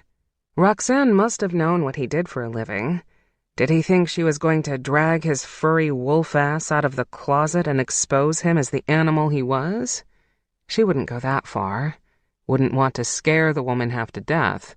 But there was no harm in telling the truth to some extent. "Bring her another glass," Roxanne said to the waiter as he brought over the next dinner selection. Veronica winked in thanks. "It's simple, really." I have a stalker. Logan was hired to protect me." She hiccuped, laughed, and then clutched her chest. "And let me tell you, he did a lot more than that." The wine was already getting to her, making her arms and legs all tingly. "That doesn't surprise me. I always thought he'd fall for someone at work." Roxanne took a dainty bite and leaned over the table as the waiter brought over the bottle and refilled their glasses. "You were so involved, Logan, so dedicated to the families you protected. You were a sucker for those damsels in distress. Your biggest downfall, darling. Too big of a heart. It was one of the things that irritated me the most about you." Having a big heart was irritating? The wine was fuzzing her ears. "I didn't come here to dredge up the past." Logan sawed through his salmon and glared at Roxanne, looking thoroughly unmoved by her topic of choice. "Can we change the subject?" "Yes. Did you catch the draft?" Harold asked, cheeks full. "The Seahawks picked up Reggie Martin. We might actually clinch a Super Bowl this year." Ugh. Roxanne rolled her eyes. "What happens in the man cave stays in the man cave, remember?" "Way to neuter him," Logan said. This was turning out to be quite the party, just the thing to spruce up her week. Veronica emptied her glass and licked her lips, savoring the bold, rustic flavor that clung there. Her thoughts were starting to go wonky, so she continued to prod, with a smile. "So it was his dedication to other women that drove you away?" That made more sense than Harold's secret sex power. "It was the way he treated them, you see," Roxanne said, eyeing Logan. "Not the women necessarily, but everyone involved. He would send money to the families where a loved one was lost on his watch, like he owed them something, even though he had nothing to do with the incident. How can you build a life with someone who gives away his savings to families that aren't yours? We'd never be able to travel the world or buy a nice house." "Roxanne," Logan said, slowly leaning back in his chair. "What I do with my money is my business." "I'd work and save my money. He'd work, pay the bills, buy what he needed, and donate the rest. If we stayed together, he'd never be ahead. Look at his truck, for crying out loud. Do you think I'd be able to pay off my Benz if we were still together?" She rattled on as if she hadn't heard him. "No way in Hades. And if those families needed something, he was there. We're talking fixing sinks, patching roofs, repairing cars. He did it all, leaving his own house behind. I'm sure it's the same old story, the same old Logan." "My house is fine," he countered. "Even though he's not getting paid anymore," she continued, "I bet he still checks up on everyone to make sure they're safe. He can't detach, never could." "Some of those families lost the father figures," he mumbled quietly, but Veronica caught it. Fixing sinks, roofs, cars? He helped out with duties that a husband or father might normally take care of. How gracious. Veronica studied the hard angles of Logan's face, trying to catch any sign that he might have been lying. She came up with nothing but a soft hint of sincerity sparkling in his light eyes. His shoulders had rolled forward slightly, and his cheeks had taken on a deep red blush. He looked downright embarrassed to be the focus of the conversation. Did he not want people to know about the things he did for them? Okay, being gracious was one thing, but doing it quietly to avoid recognition? His behavior bordered the territory between nobility and self-sacrificing. The waiter cleared their plates and replaced them with a giant dessert tray. Cheesecake, marble fudge cake, brownie bars, and cupcakes crowded the serving dish. Harold snatched a cupcake. Logan didn't flinch. "If you're with Roxanne, you're with her," Harold mumbled, frosting stuck to his upper lip. Keeping a woman like her takes time, love, and dedication. He winked. Whatever I've got is yours, my love. As long as he didn't have a venereal disease, Roxanne would be all good. You got it, babe, she said, reaching across to hold his hand. You're 10 times better than he ever was. Rude. Logan was sitting right there. Groaning, Logan kicked his foot up on his leg and searched around the restaurant. He was probably looking for an escape route. As Roxanne and Harold started in with the goo-goo eyes and puckered lips, Veronica's vulgarity meter leaped off the charts. Logan was a werewolf, sure, but nobody deserved the kind of treatment she was dishing out. Why wasn't he putting her in her place? Veronica didn't know how to explain it, but something in her heart told her she already knew. This was Veronica's dinner, her night. He was her date, and didn't want to make a scene. You sound selfish, Veronica blurted, her mouth blabbing faster than her brain. I think it's sweet that Logan cares enough to keep in contact with the victims' families. If my stalker kills me, I'd really like it if he checked on my sister. And my cat, too. Someone's got to put the food out for Leah. Catching the slip, she snorted and waved her hand in front of her face in lieu of correcting it. She didn't have to see Logan's eyes on her to know he was staring. Her skin tingled with delicious warmth.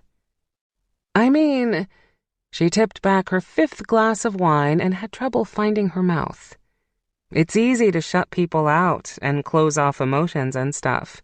It takes strength to be gentle and kind, especially when you're not expecting anything in return. Roxanne eyed Veronica carefully, then set her napkin over her plate. I think you two will be perfectly happy together. She smiled. Fake. Just as Harold and I are. Fakety fake. Logan, it was great seeing you. Yeah, Logan, Harold chimed in. Really great. Hey, Harold, Logan said, pumping an unenthusiastic fist in the air. Go Seahawks. As Roxanne dragged Harold away from the table, Logan took the bottle of wine and placed it out of Veronica's reach. Don't want me to have any more? She asked, giggling into a loud hiccup. You just defended me, in your own way. He spun in his chair and faced her. I don't think you want to continue to drink the juice that sent you on that trip. It was uncharacteristic of you. That woman was a joke, Veronica said, taking a forkful of cheesecake. How self-centered can one person be? Not woman, he corrected. Wolf. Her bite fell out of her mouth. Oh. Both of them. He nodded. Didn't notice? My lips are numb. She smacked them together, relishing in the tingly feel of them. What did you say? Nothing. He laughed. His voice was nice, scratchy and warm. Come on, I'll take you home. Okay, but Logan, she said as she stumbled out of her chair, it's really sweet what you do, the taking care of everyone thing. That's nice. He caught her, roping his strong arms around her waist. Thanks. There's more. She looked up at him. His face was blurry, but still handsome as heck. If the stalker kills me, will you really take care of my cat? He smiled and tugged her against him. How about I take care of you instead, so it doesn't come to that? Chapter 17. Friday evening, and the rehearsal dinner had come too quickly. Veronica had spent the entire day holed up in her hotel room, and Logan hadn't had a chance to talk to her about what happened last night. Did she remember anything? Knowing he was a wolf, she'd said he was nice, and the world didn't implode. Shocking. Following 2 car lengths behind Veronica's Lexus, Logan pulled into the downtown parking garage for the Starlight Tower Club. He exited his truck before she got out and used his heightened senses to pick up sounds or smells that might strike him. There was the occasional car honk, the buzz of the city, the smell of leaking oil from the Buick next to him, and smoke from a Cuban cigar that some guy was puffing near the elevators. No sign of the stalker. They were no closer to finding him either. The fingerprint results came back, though they weren't much help. They got a solid unknown print, but couldn't match it against any known prints in the system. The postmark showed that the stalker had mailed a few notes from the post office nearest Veronica's house, but it didn't take a genius to guess that he was in close proximity when he sent them off. Logan couldn't figure out how the guy was getting close enough to take pictures of Veronica all the time.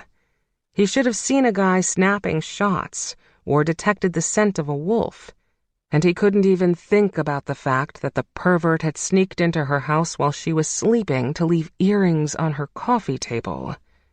The anger flaring inside him was like a cancer, spreading through his body, stirring a vicious current of vengeance in his blood. Veronica might not have said she wanted to be his for all time, but damn it, he yearned to protect her with everything he had. Still, he failed. There wasn't much time left before Jake's wedding. Failure was a bitter pill to swallow, and Logan hated to admit he was choking on it, again and again. Damn, he hated this wolf with a burning passion. Once Logan got his hands on him, he'd relish the thought of snapping his neck. Veronica exited her car and walked past Logan without a single glance. Her brown hair was slicked back into a ponytail, a sign that she was going to be all business tonight. A cream-colored dress hugged her hips and flowed in silky material to her knees. It was soft, delicate, and sleeveless, showcasing her toned arms and slender back. As he followed her, Logan had the urge to walk up from behind and wrap his arm around her tiny waist. If he had his way, they'd whisk up the elevator, joking about the last time they were in one together. When they reached the top floor where the wedding was going to take place, he'd step out with Veronica on his arm. His chest swelled at the thought. What was happening to him? He should be focused on finishing this job and moving on to the next one. Instead, he was thinking how great it would be to have Veronica on his arm. For always. You ready for tonight? He pressed the button for the elevator and stood beside her. Of course. They stood, still as stones, gazes locked on the doors. The elevator took its sweet time. Have you heard from Leah and Jake? He asked. Leah called me 30 minutes ago. She cleared her throat. Their flight was delayed in Portland due to problems with the plane. The doors opened and they stepped inside. But they're supposed to be here. Tell me something I don't know. He leaned close to whisper in her ear, You look stunning tonight. As the doors hissed shut, Veronica looked Logan square in the eye. Her mouth was set in a grim line, and her color was paler than normal. She looked as though she hadn't been sleeping well, and he wondered if it had to do with him or the stalker. He hadn't been sleeping either, but upon further inspection, Veronica's dark eyes sparkled, giving away some sort of emotion brewing beneath the surface of her put-together persona. Last night, did we... she said. That was the reason she was so tense. I drove you back to the hotel, used your key to let us in, tucked you in bed, and left. That's it.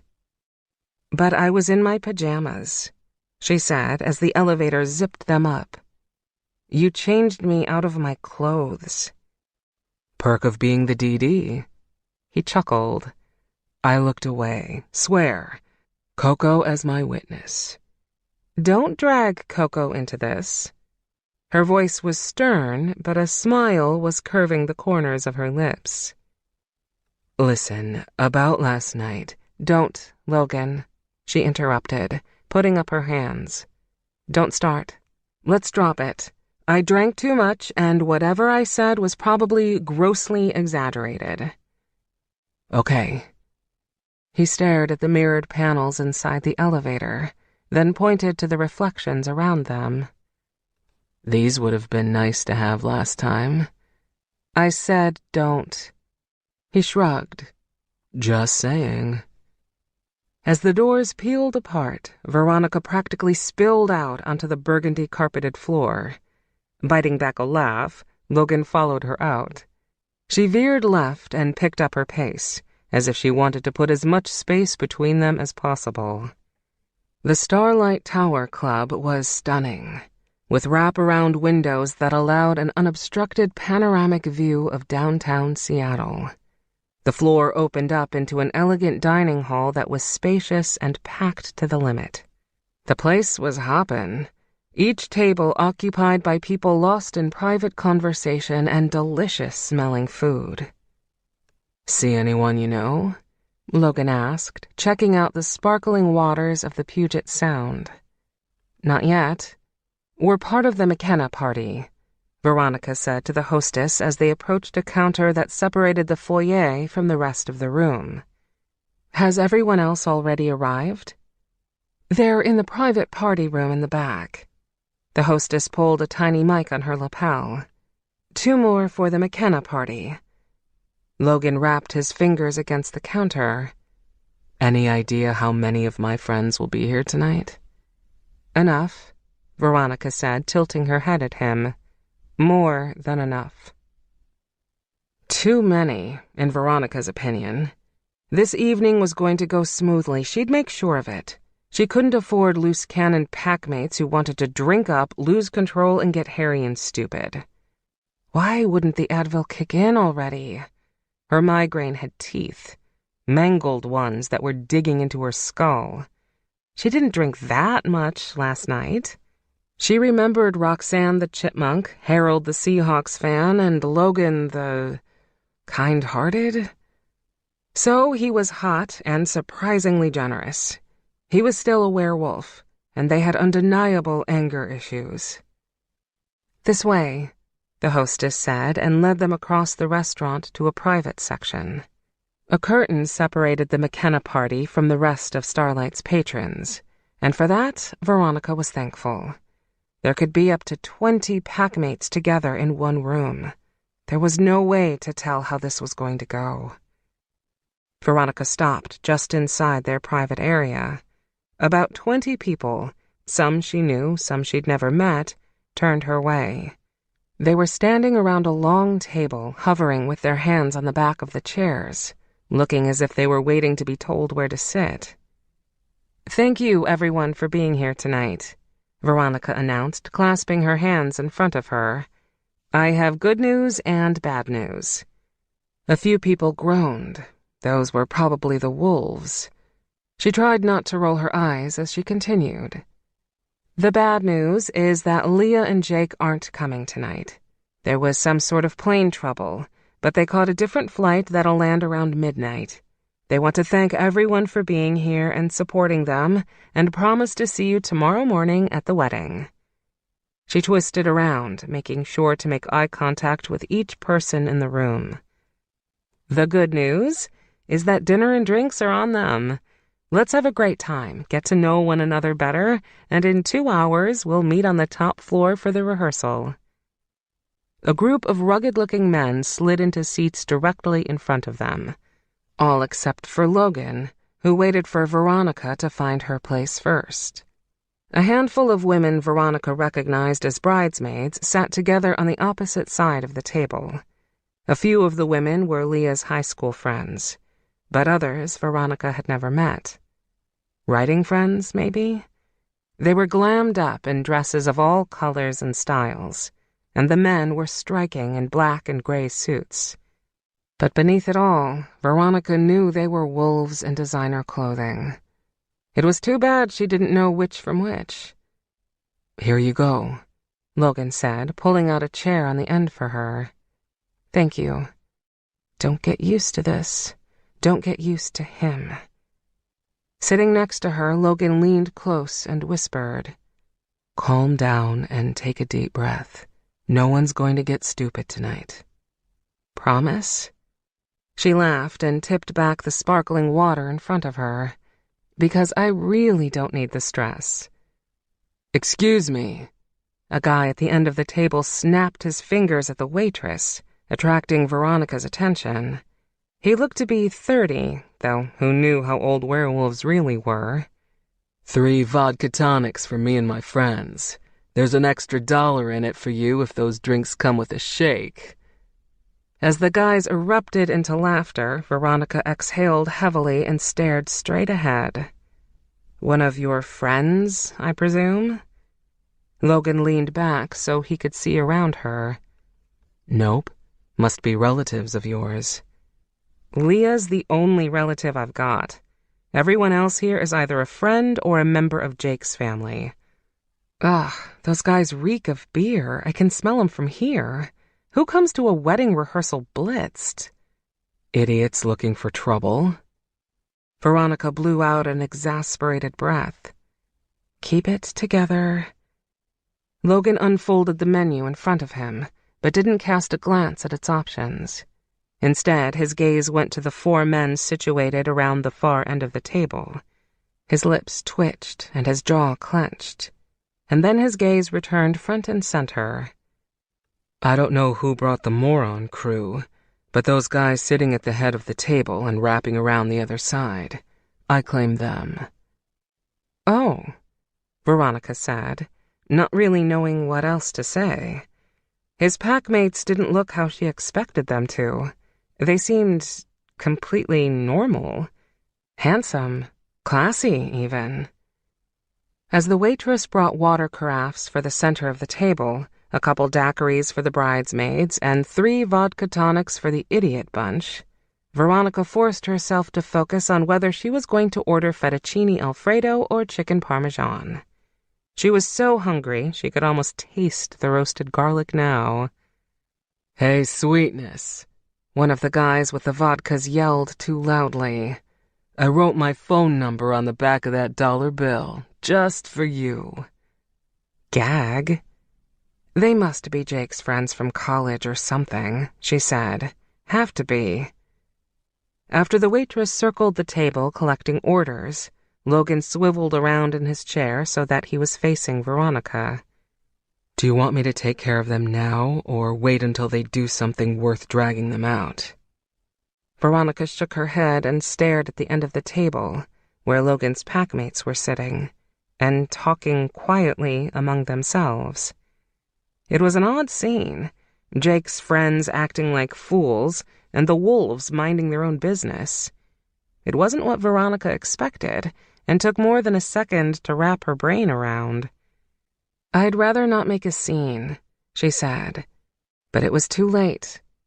One of the bozos clumsily pushed out his chair. It toppled, thunked to the floor. Laughing in a string of drunken hoots, the idiot fell to his backside and dragged the tablecloth along with him. Dishes and glasses on the far side of the table slid to the floor, crashing into a clanging pile. Logan braced Veronica's shoulder as she pulled her hand to her mouth to smother a gasp. The idiot's friends helped him up, but they weren't the only ones to put hands on him. 2 of Logan's packmates had swept behind the idiot and clutched him by the scruff of his collar.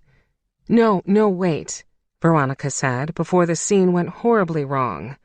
The guy was drunk and acting foolish, but he didn't know who he was messing with. If he pissed off the packmates, they'd be unable to control themselves and the restaurant would have a handful of wolves trampling over guests and tables alike. The whole thing went haywire, and Veronica was powerless to stop it. "Get your hands off me," the drunk gritted through clenched teeth. "You apologize to the ladies for ruining their dinner and I'll let go." The packmate hoisting him by his collar raised him high. He radiated power. "Do it." The idiot's buddies puffed up, their shoulders pulling back as if readying for a fight. The ladies across the table gasped and whispered, but Veronica couldn't tell if they were worried about their dates or admiring the show of chivalry from Logan's packmate. "I'm sorry," the idiot said, doing a quick scan around the table. "Now get your hands off my threads." The packmate glanced at Logan. Logan must have nodded behind her because he released his grip on the idiot and turned back to his seat. He didn't make it 2 steps. The idiot took a cheap shot and kicked right between the packmate's legs. He groaned and hit the carpet, clutching his family jewels. There should have been screaming, fighting, clawing, wolf hair flying through the room as every packmate shifted to avenge his friend. Instead, Logan stole behind the drunken fool and snatched his arms, twisting them behind his back. The guy seemed to be fighting, squirming, and spitting, but he wasn't getting anywhere. In fact, once Logan had a hold of him, it looked like the guy was barely able to move a muscle. Logan's packmates followed his lead, holding the other idiots in the same arresting maneuver. "I apologize for the scene here tonight," Logan said calmly, holding the idiot with one hand. "If you don't mind, I'm going to take out the trash. We'll return shortly." As they left the private room, the remaining bridal party returned to their seats and started talking again like nothing had happened. A waitress and busboy cleaned up the mess and reset the table. The tension in the room deflated, and the air returned to Veronica's lungs. It took her a couple seconds to register what had just happened. Despite some idiot's cheap shot, Logan's friends held it together. They didn't shift. They didn't fight back. If someone kicked Jake in the crotch and Leah were here to see it, she would have come unglued, and rightly so. Likewise, if someone hurt Leah, Veronica would have jumped down his throat. Yet these wolves exhibited insane levels of self-control. What the hell was going on? The packmates had a greater rein on their self-control than she'd given them credit for. She couldn't help but feel that the monsters in the room weren't the ones who could shift into howling canines. The monsters were the men who should have known better. The real men were the ones who did. Damn it. She'd been prejudiced against every werewolf she'd ever met simply because one had attacked her sister. She dated men who were pigs, hung out with guys in high school and college who acted like imbeciles. She'd given them the benefit of the doubt more than Logan, Jake, and the packmates in the bridal party. The unfairness of her paradigm had never struck her before, not this hard. Veronica felt hollowed, gouged. This could have been a real mess. They could have been kicked out of the restaurant, or worse, out of the entire building. This could have gone more sour than she dared imagine. But it hadn't, and she didn't have to run through worst-case scenarios in her head. All because of Logan and the members of his pack who were here tonight. God, she owed them all an apology. Chapter 18. After Logan escorted the jackasses out of the building and everyone finished dinner, the remaining members of the bridal party moved upstairs to the rehearsal. In that short amount of time, something changed. Veronica looked at him differently. She thanked him and genuinely thanked his packmates. Logan could have keeled over then and there. The elevators whisked them to the top floor of the tower. Having a wedding rehearsal when the bride and groom couldn't attend sounded bonkers, but he went along anyway. Further proof that when it came down to it, weddings were one big show that meant little. The spacious top floor was split into 2 massive sections. To the left, through a set of gold-trimmed glass doors, row upon row of white folding chairs had been set up facing a window wall that overlooked the sparkling blue waters of the Puget Sound. Through a second set of doors on their right was a bar, a black-glossed dance floor, and roughly 20 tables covered with heavy black cloths. If classy was the mood Leah and Jake had wanted, that was precisely what Veronica had given them. This place had to cost an arm and a leg to rent out. A waste, in Logan's opinion. The view was nice, and the open bar was convenient, but other than that, totally unnecessary. Did people think a wedding full of glitz and glamour would keep them together when their marriage staled? Veronica and Logan entered the left half of the building, where the ceremony was being staged. Heather stood against the back wall with an iPad cradled in her arm. She must have still been working out last-minute kinks. Veronica left Logan with his packmates and approached Pastor Bennett, who was already in position, standing between two 6-foot-tall pedestals that were lacking their flowers. The pastor looked the exact same as he had last weekend at the Sanchez wedding. His pinstriped suit was perfectly pressed, and his hands were folded in front of him. His hair was slicked back with shiny goop, and his dark eyes were much too friendly. As Veronica stood in front of him, Logan picked up the soft scent of adoration, buried under something musky. It was a strong scent, overpowering, nearly burning Logan's nose. He'd never smelled something that funky before. Was it coming from her or him? "Thank you for being here, Patrick. If I knew Leah wasn't going to make it, I wouldn't have had you come. I think this is just going to be practice for the bridal party." "That's no problem," he said, raising his hands from his sides. "I was pleased when Leah personally asked me to marry her.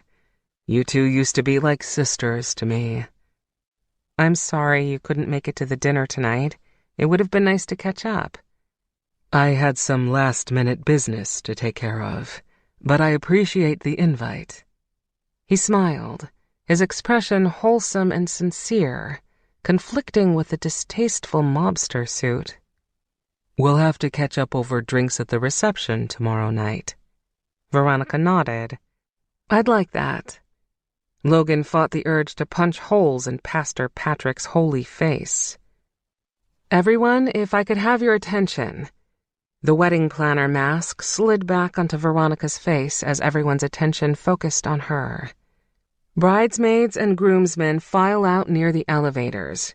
The best man and I will enter last, and we'll line up by height, so the tallest of us will enter toward the end, and the view from the chairs will be a descending arch. Ladies, if the guy you're walking in with is missing from tonight's lineup, I trust you'll put them in line tomorrow." Damn, she was good. Natural in her element and a people person. So unlike him. "Let's go," she said, clapping her hands. Drill Sergeant Vale escorted the group out the doors and lined everyone up in seconds. Veronica stood next to Logan, but they were at least 2 feet apart. He held his elbow out from his side, waiting for her arm to fill the gap. "This'll only last a few seconds," she said, staring at the back of the heads of the wedding party. Slowly, she threaded her arm through his. "We can get through this." Was she talking to herself? To him? He squeezed her arm and started the walk down the aisle. The chairs were empty, the flowers were missing, and the decorations were still in boxes. Why, then, did this feel like the real thing? A trickle of sweat rolled down his temple. Had someone cranked up the heat? Every second dragged in slow motion. The bridal party split apart and took their places effortlessly. Veronica's arms started to slip from his, and the urge to keep her there, tucked against him, startled him. Was he walking through quicksand? Why did his feet want to stop in front of her pastor friend? "Let go," she whispered, shooting him a curious glare. He hadn't even realized that they should have parted a few steps before. The pastor raised a quizzical brow, then shook his head and watched Veronica take her place.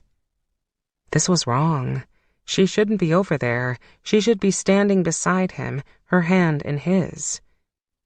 "Here's where the bride and her escort part ways, and she joins hands with Jake," Pastor Bennett said, pretending they were standing in front of him.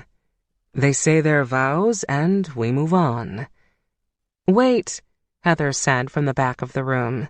She was sitting in the last row and rose off the seat to get a better view.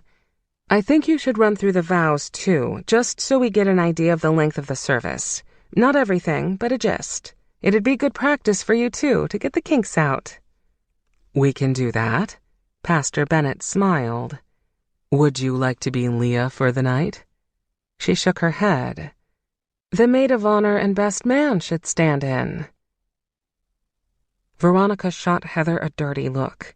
She was an excellent assistant, but her meddling was getting extreme. I don't think that's a good idea.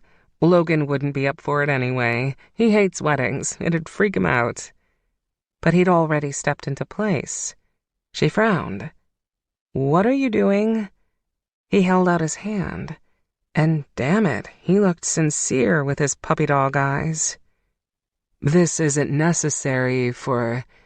Patrick began, but the sound in Veronica's ears went fuzzy as her feet moved forward of their own accord. She took Logan's hand, feeling that spark that was always there when she touched him. Dearly beloved, we're here to join Leah and Jake in holy matrimony. And this is the part where I go into detail about what marriage means. Patrick looked between them, not meeting either of their gazes. There's a candle they'll light. His voice zoned out, and Veronica gazed up into Logan's eyes. They were softer than she'd ever seen them. He was looking at her almost like he wanted to be standing here with her, but that couldn't be right. He couldn't see himself settling down with anyone. Then we'll have the vows, Patrick said. Leah and Jake wrote their own. Since we don't know what they're going to say, we'll skip right over that part. Logan opened his mouth to say something, but he didn't have to speak a single word. He squeezed Veronica's hand and brushed his thumb over the ridges of her knuckles. His lips twitched and his gray eyes softened. She remembered Logan in wolf form, and the way those same eyes had pierced her then. He really was the same, wasn't he? Whether he was covered in fur or skin, Logan was Logan. Why was that so far-fetched to believe? Her sister had shifted countless times since she first transitioned, though Veronica had never seen it happen firsthand. And Leah was still Leah. She had the same goofy laugh, the same demanding nature. Leah simply had strange shifting abilities added onto those things.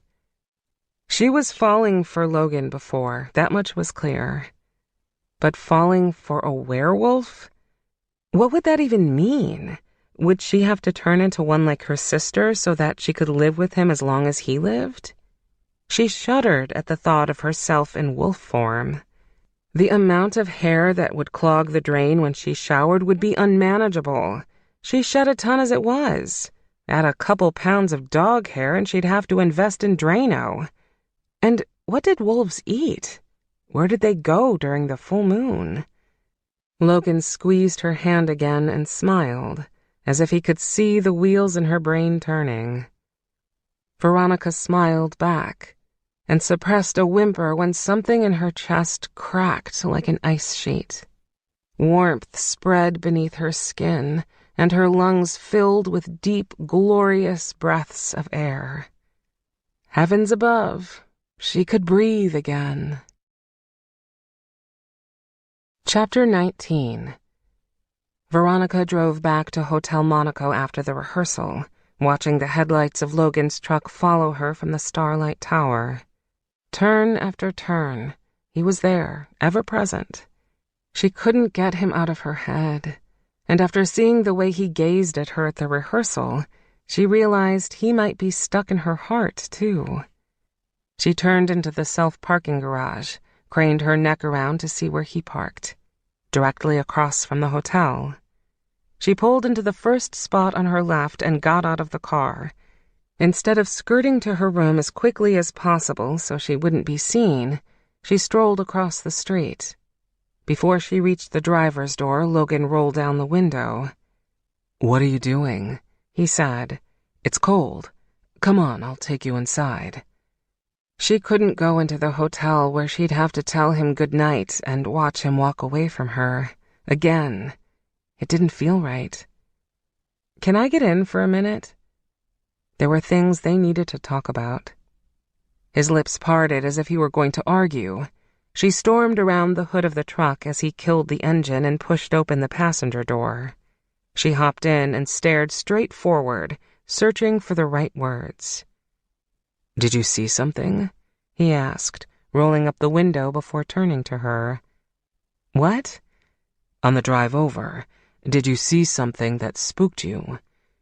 "No." She shook her head and brushed her hands together for warmth. "I didn't see anything. Only you." She never failed to spot Logan. Her eyes were drawn to him when he was near.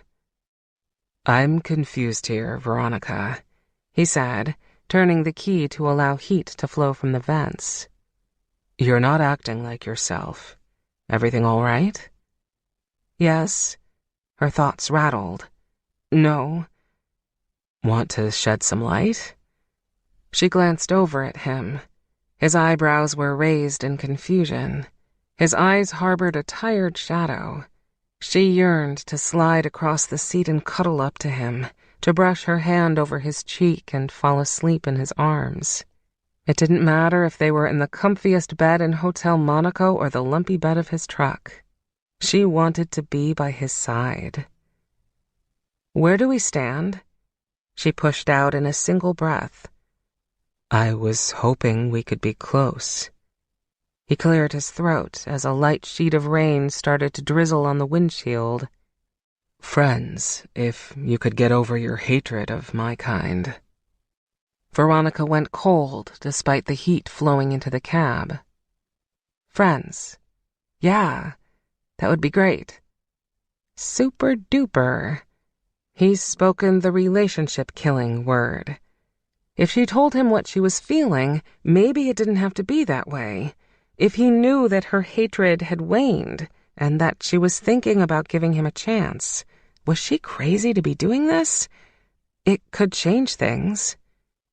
Reality smacked her upside the head. Spewing her feelings wouldn't change anything. Logan didn't want to get married. He didn't want anything long-term. "You told me what you wanted from the beginning," she said, almost to herself. "You were clear about your intention." "Veronica, Logan leaned over, reached out for her knee, but she flinched. One touch and she'd probably tell him everything. When they stood in front of Patrick, she'd glimpsed a future she never knew she wanted. She had the fleeting thought that they could be something great. She'd be a fool to express her feelings to someone who didn't share them. Not to the same extent, anyway. Logan leaned back against the door, as far away as he could get. It was bizarre, but the bench seat seemed to lengthen, stretching them farther apart. "When you left the bakery the other night, you seemed pretty damn upset," he said. "You were eager to dish up dirt on me at the tasting, and edgy at the rehearsal. Now, all of a sudden, you hop into my truck and ask where we stand? Why don't you tell me, since I can't crawl into that head of yours?" She couldn't meet his eyes, so she studied tiny raindrops sprinkling over the glass. "I wonder how far we would have gone if I never found out you were a wolf." "Not far. No one can live a lie." Damn it, he was right. A few weeks ago, there was no way she would have contemplated a relationship with a werewolf. Logan felt the same about being trapped in a marriage.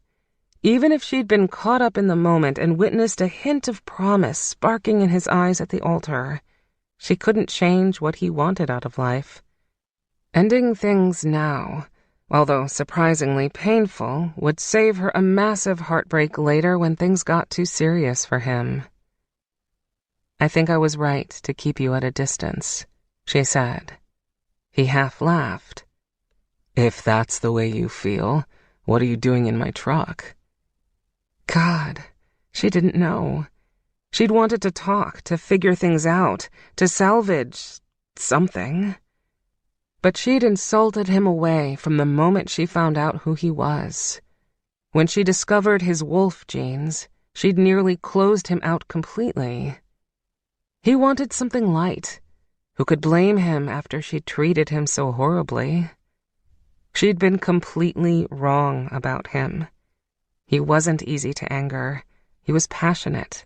He was also hardworking, loyal, kind-hearted, witty, and protective in the sexiest way.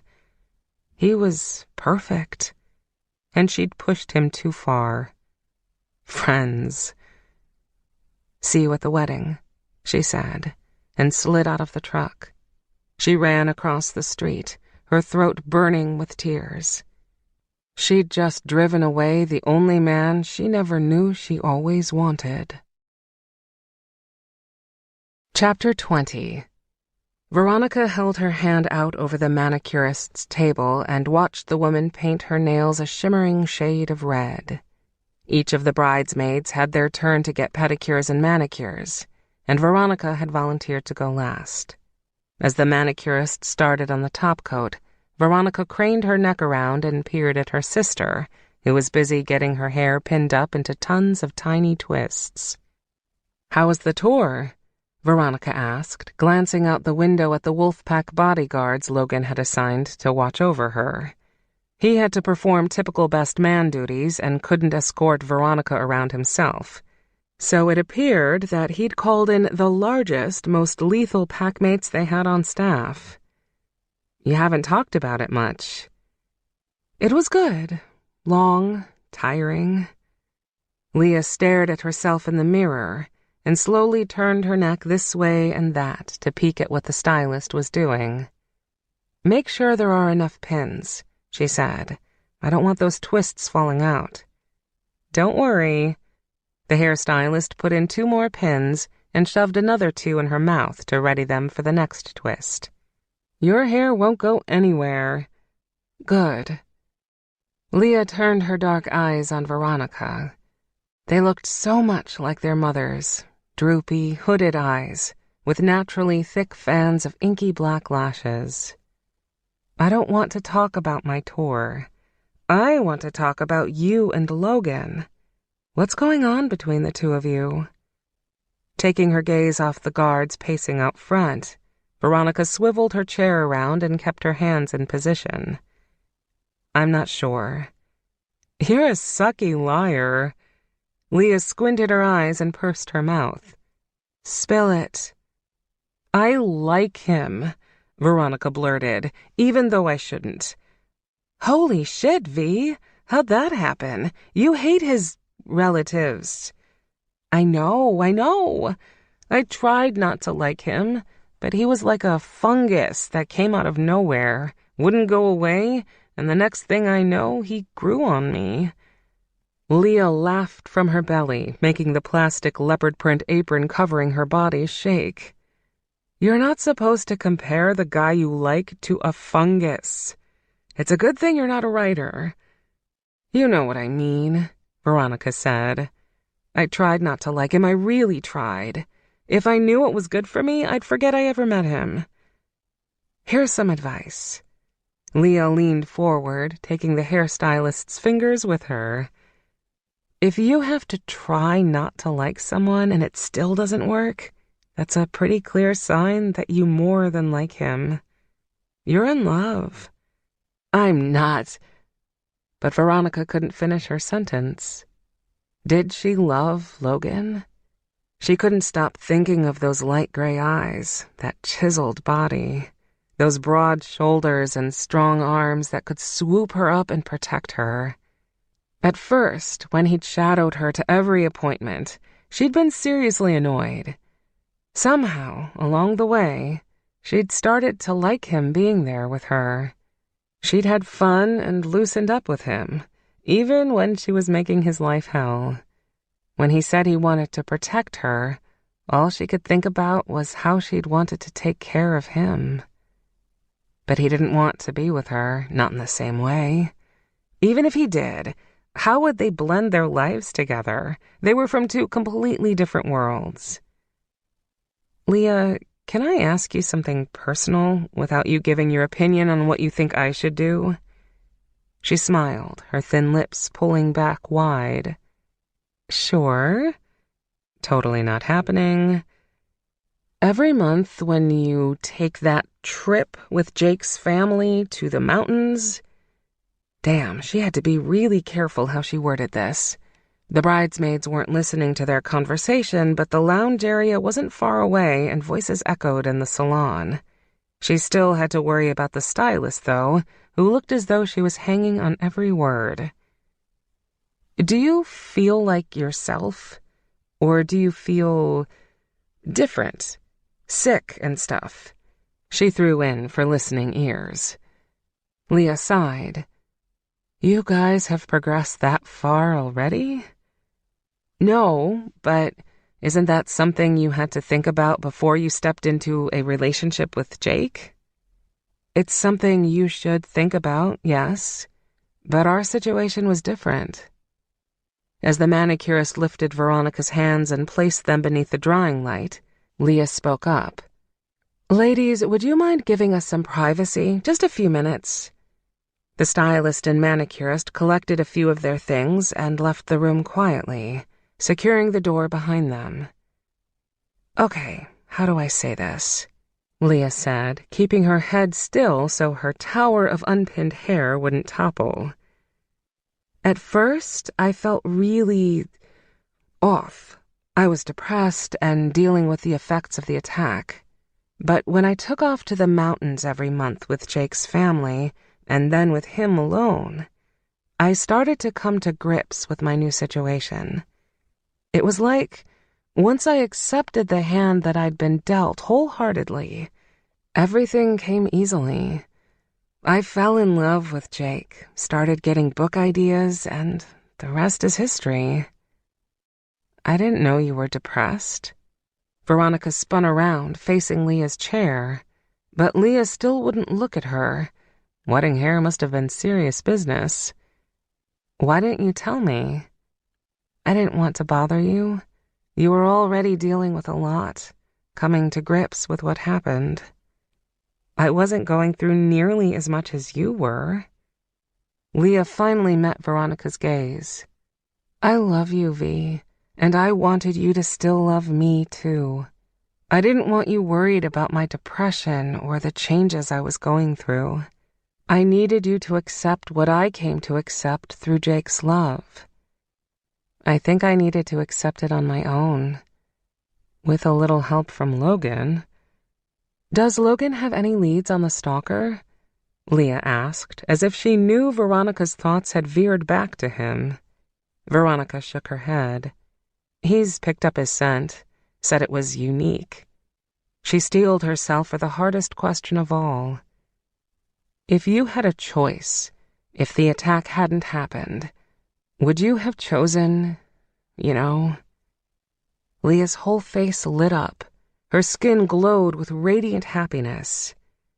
If I met Jake, knew without a doubt that he was the one for me and he asked me to marry him, yes, I wouldn't care if he was a wolf, bear, jaguar, vampire, or zombie. I'd love him just the same. A zombie? Bet that'd make the sex sounds interesting. They laughed, and the tension released from Veronica's shoulders. She threw her arms around Leah's neck, careful not to brush her with her tacky nails. Whoa, watch the hair. Leah put her hands up as if she could guard it from attack. I love you so much, Veronica said, squeezing her tightly. I don't know what I'd do without you. Leah wrapped her arms around Veronica's back and gave her a loving rub. I love you too, but you really have to watch my hair or you'll make me late to my wedding. I hear this really kick-ass wedding planner set up one hell of a party. We'll see. As the stylist returned to the room, she slid the veil's comb into place, cementing Leah as the most stunning bride in history. The bridal party left the shop and slid into the limo ahead of schedule. Veronica glanced back at the men following them and repressed a sigh. The Seattle Wolfpack dynamic was very appealing. She couldn't deny it. For a short time, she'd felt like part of a family. Special. Someone cared enough to make sure she was all right, even when she went to the salon. They really did fight and care for one another. It was too bad she'd always be on the outside looking in. Their limo pulled into the underground parking of the Starlight Tower Club. The girls practically ran to the elevators, and when they entered the bridal suite, laughing and giddy from excitement, Leah gasped. "What's this?" she asked, pointing at her wedding dress hanging from the bathroom door jamb. "Tell me it's not—" "Your dress?" Veronica jumped into action, taking the dress off the door and examining every inch of it. It was gorgeous, pristine, exactly how it had been in the store. "What are you seeing? What's wrong with it?" "Oh yeah, it's beautiful." Leah folded arms and tapped her foot. "But it's not my dress." Veronica froze, mortified. "What are you talking about? This is the dress they had under your name at Bridal Beat." "Nope, not mine. I think I'd remember." Her normally sweet voice went shrill. "Someone call Bridal Beat and get the dress here now." All 6 bridesmaids swept out of the suite. They could probably feel the storm brewing. "Calm down, Leah. I can fix this." "Fix this how? I tried on mermaid styles and they made my hips look enormous. I'm going to be a cow at my wedding." She plopped on the edge of the bed and threw herself back. "I knew something was going to happen. I knew it. Nothing could be this perfect for this long." She took 3 deep breaths, then laughed nervously, like a serial killer about to snap. "You're always so good at taking care of everything. How could this happen?" Veronica eyed the dream dress she tried on in the store. "Maybe there are 2 Leah Vales. Maybe the lady working the front was new. I have no idea. But if they can't get your dress in before the wedding, you can get married in this one. I'm sure it's just as pretty." "Can't you fix this?" She sat up, her face paler than normal. "I'm going to close my eyes for a few minutes. You're going to figure this whole dress situation out, and when it's time, I'll open my eyes and everything will be fine." Magically get her dress here? Sure, she'd snap 2 fingers and poof. She'd absorb the stress once again, and Leah would sit back and worry about nothing. She couldn't bear to rescue her sister, not when her own life was shaking apart. "I love you, Leah, but I'm tired of making everything magically better for you. Maybe you would have known your dress was the right one if you would have come home from your book tour and taken care of some of the wedding details yourself. I've been beating myself senseless trying to make you happy and make things easier for you, and it's driving me nuts." Leah covered her eyes with her hands and moaned. "God, I'm so sorry. I feel like I'm having a meltdown. You're right." She peeked from behind her fingers. "I've been taking advantage of you, haven't I?" Veronica sighed into a laugh. "You think?" "I guess I've depended on you for so long, and you're so good at taking care of these things that I didn't realize how much stress I was putting on you. It's just that everything comes easy for you. You're always put together and are organized, and I could never be like that." Leah dropped her hands to the bed and smiled. "I'm sorry, V." "You think these things come easy for me?" "I don't know how you do it." Leah shook her head. "You always look great, with every hair in place. You never make impulsive decisions that you wind up regretting later, and you never make a mess of things. I'm always so terrified that I'm going to do or say the wrong thing that I don't know where to start or which way to turn." "Oh, Leah." Veronica plopped on the bed beside her sister and wrapped her arms around her shoulders. "We should have had this talk a long time ago. We have more in common than you realize. There are times when I believe the same things about you. You have this air of confidence, like you're so sure of your path in life, and everything magically works out." Leah snorted. "I'm far from confident, and things don't fall in my lap like you'd think they do. It took me 200 rejections before I got an agent and book deal. And Jake didn't want to date me at first. I had to stick to his side like glue before he gave me a chance. Veronica had no idea. She'd assumed everything came effortlessly for her. But as far as you and me, I think we'll be okay, Leah said. I can take care of myself from here on out.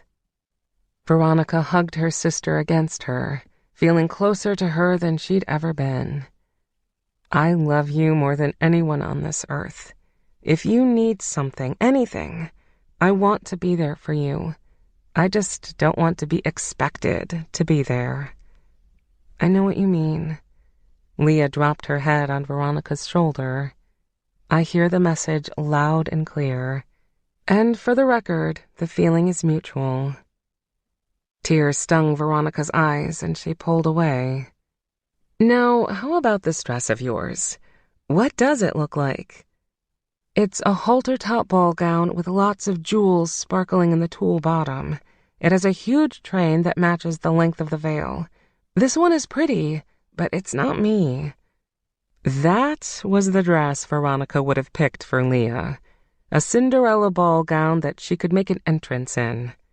Something had struck Veronica about the mermaid-style dress when she'd put it on.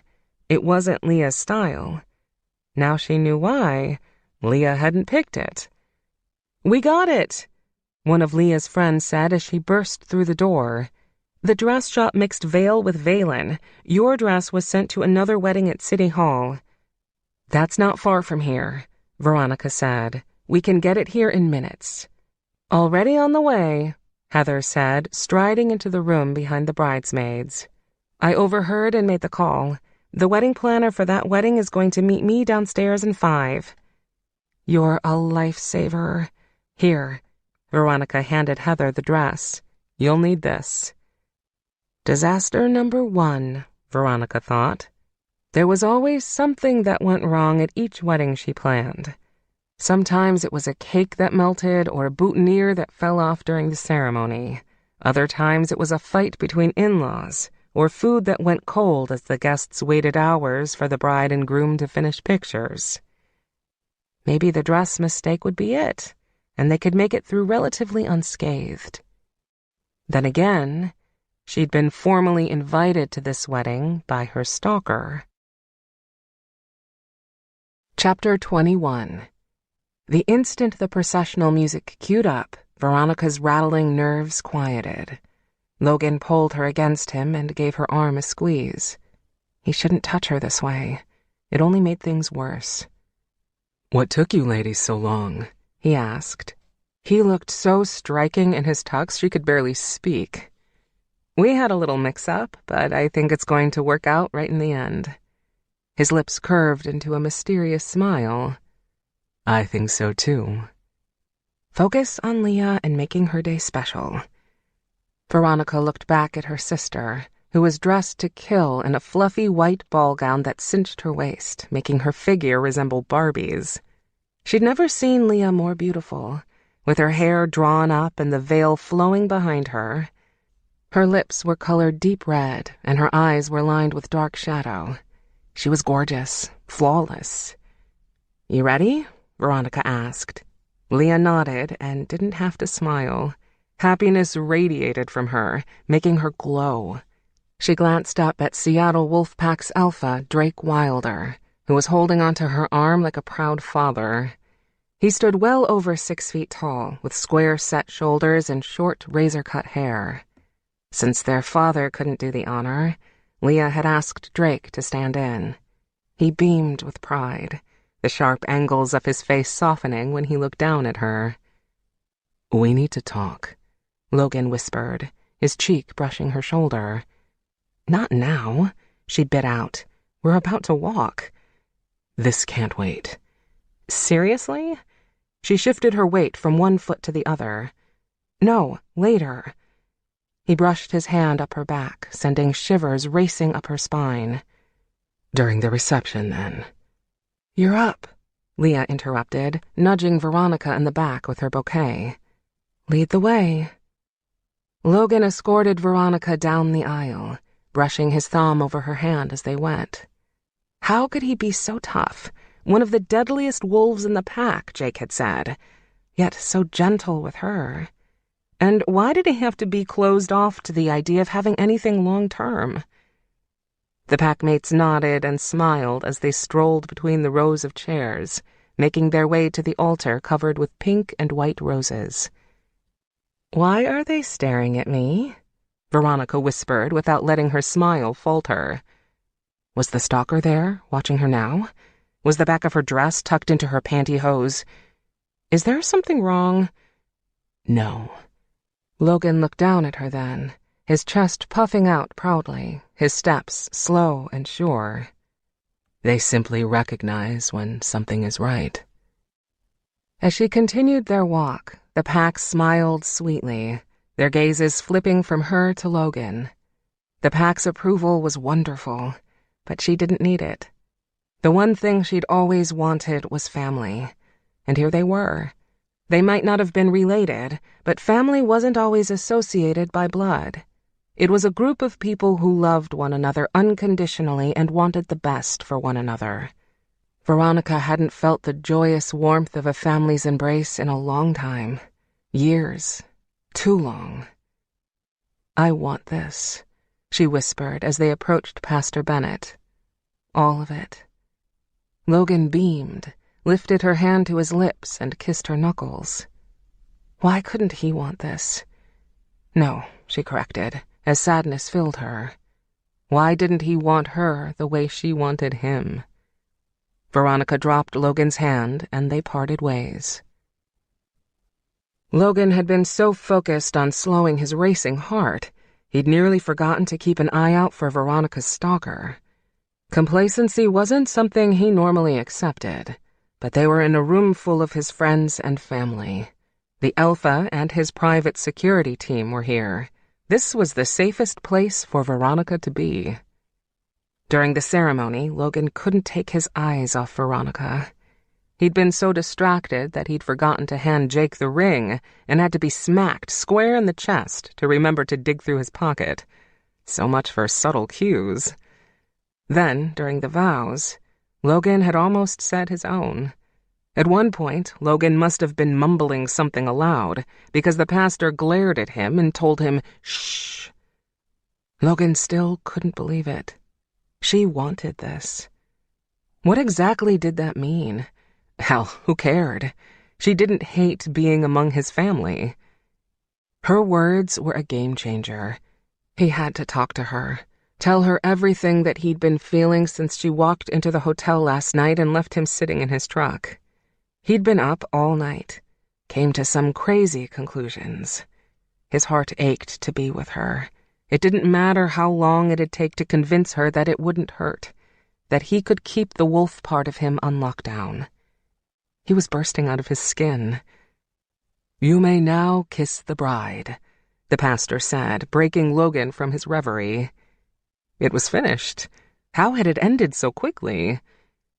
During the reception, Logan's palms went slick as he watched the wedding guests chow down on chicken parmesan. His stomach cramped at the thought of eating. He fiddled with his fork, then dropped it beside his plate. It was no use. He couldn't even pretend to eat. Logan couldn't wait to get Veronica alone. A series of high-pitched clinks echoed throughout the room, signaling the beginning of the toasts. Out of instinct, Logan scanned the room for anyone out of place, anything that didn't seem right. Everyone seemed so genuinely happy for Leah and Jake. He didn't pick up a single threatening scent. "First, we're going to hear from Drake Wilder and his wife Amelia, two very important people in the groom's life," the bandmaster announced. Drake took the microphone and stood in the center of the room, his lovely wife Amelia at his side. She was a class act, something she'd undoubtedly had to learn since transitioning into a werewolf and becoming an alpha's wife. Playing peekaboo from behind her mother's leg was a 2-year-old girl with blue eyes just as bright as her mother's. Their child had grown fast and was slated to take the alpha seat as Drake's successor. Thanks to the new rules that Amelia had helped instate, their daughter would be the first female alpha in Seattle Wolfpack history. Their ancient tradition had deemed that only male heirs would rule, But Amelia had thought it was time for a change. She was a strong, independent woman, reminding Logan of Veronica. Damn it, he'd been so lost in thought he missed the first part of Drake's speech. When you look at a couple like Leah and Jake, it's easy to believe that finding true and great love comes quickly and without conflict, Drake said, pulling Amelia against him. Falling in love might be easy, but staying in love takes work. You must cherish each other no matter what. He paused, and the guests nodded almost in unison. Leah, Drake continued, when Jake leaves his underwear scattered over the bedroom floor, remember that although his aim may be off when it comes to throwing his clothes in the laundry basket, his aim was spot on when it came to finding your heart and knowing what makes you happy. The guests moaned in a collective, "Aww." And, Amelia said, grabbing the microphone and leaning over to speak into it, Jake, when she goes shopping and spends hundreds of dollars on things you may think she doesn't need, remember that she's buying those things to look good for you. Hair, nails, skin treatments, jewelry, all of that is for you. Hard to believe, but it's true. She winked. I'm still not sure I follow that logic, Drake said, taking back the mic. But I know that in this life, you'll walk through fire together, and only together will you come through the other side stronger than before. The guests clapped, and as Drake dragged Amelia against him and planted a kiss on her lips, the applause increased. The child wrapped around Amelia's legs, looked up at her parents, and scrunched up her face. It was the funniest thing Logan had seen in a long time. He laughed, then glanced at Veronica. He never thought he'd wanted children, but watching the cutie pie make a stink face at her parents' feet, Logan couldn't help but think about the hypothetical stink faces that his own children would make when he kissed their mother that way.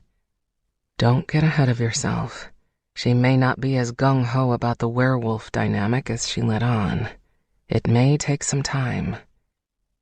Logan, Jake said, punching him in the leg. Wake up. He said your name twice already. Oh, damn. There he went, zoning out again. He took the mic from Drake, who gave him a stern nod before taking his seat near the head table.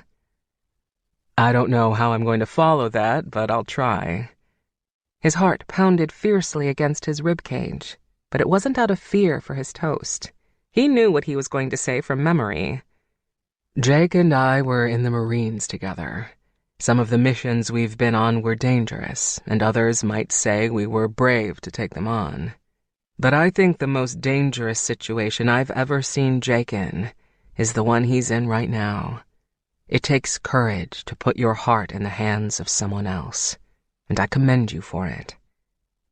Although the guests laughed softly and smiled to assure him that he was saying the right things, Logan felt like his words were falling flat.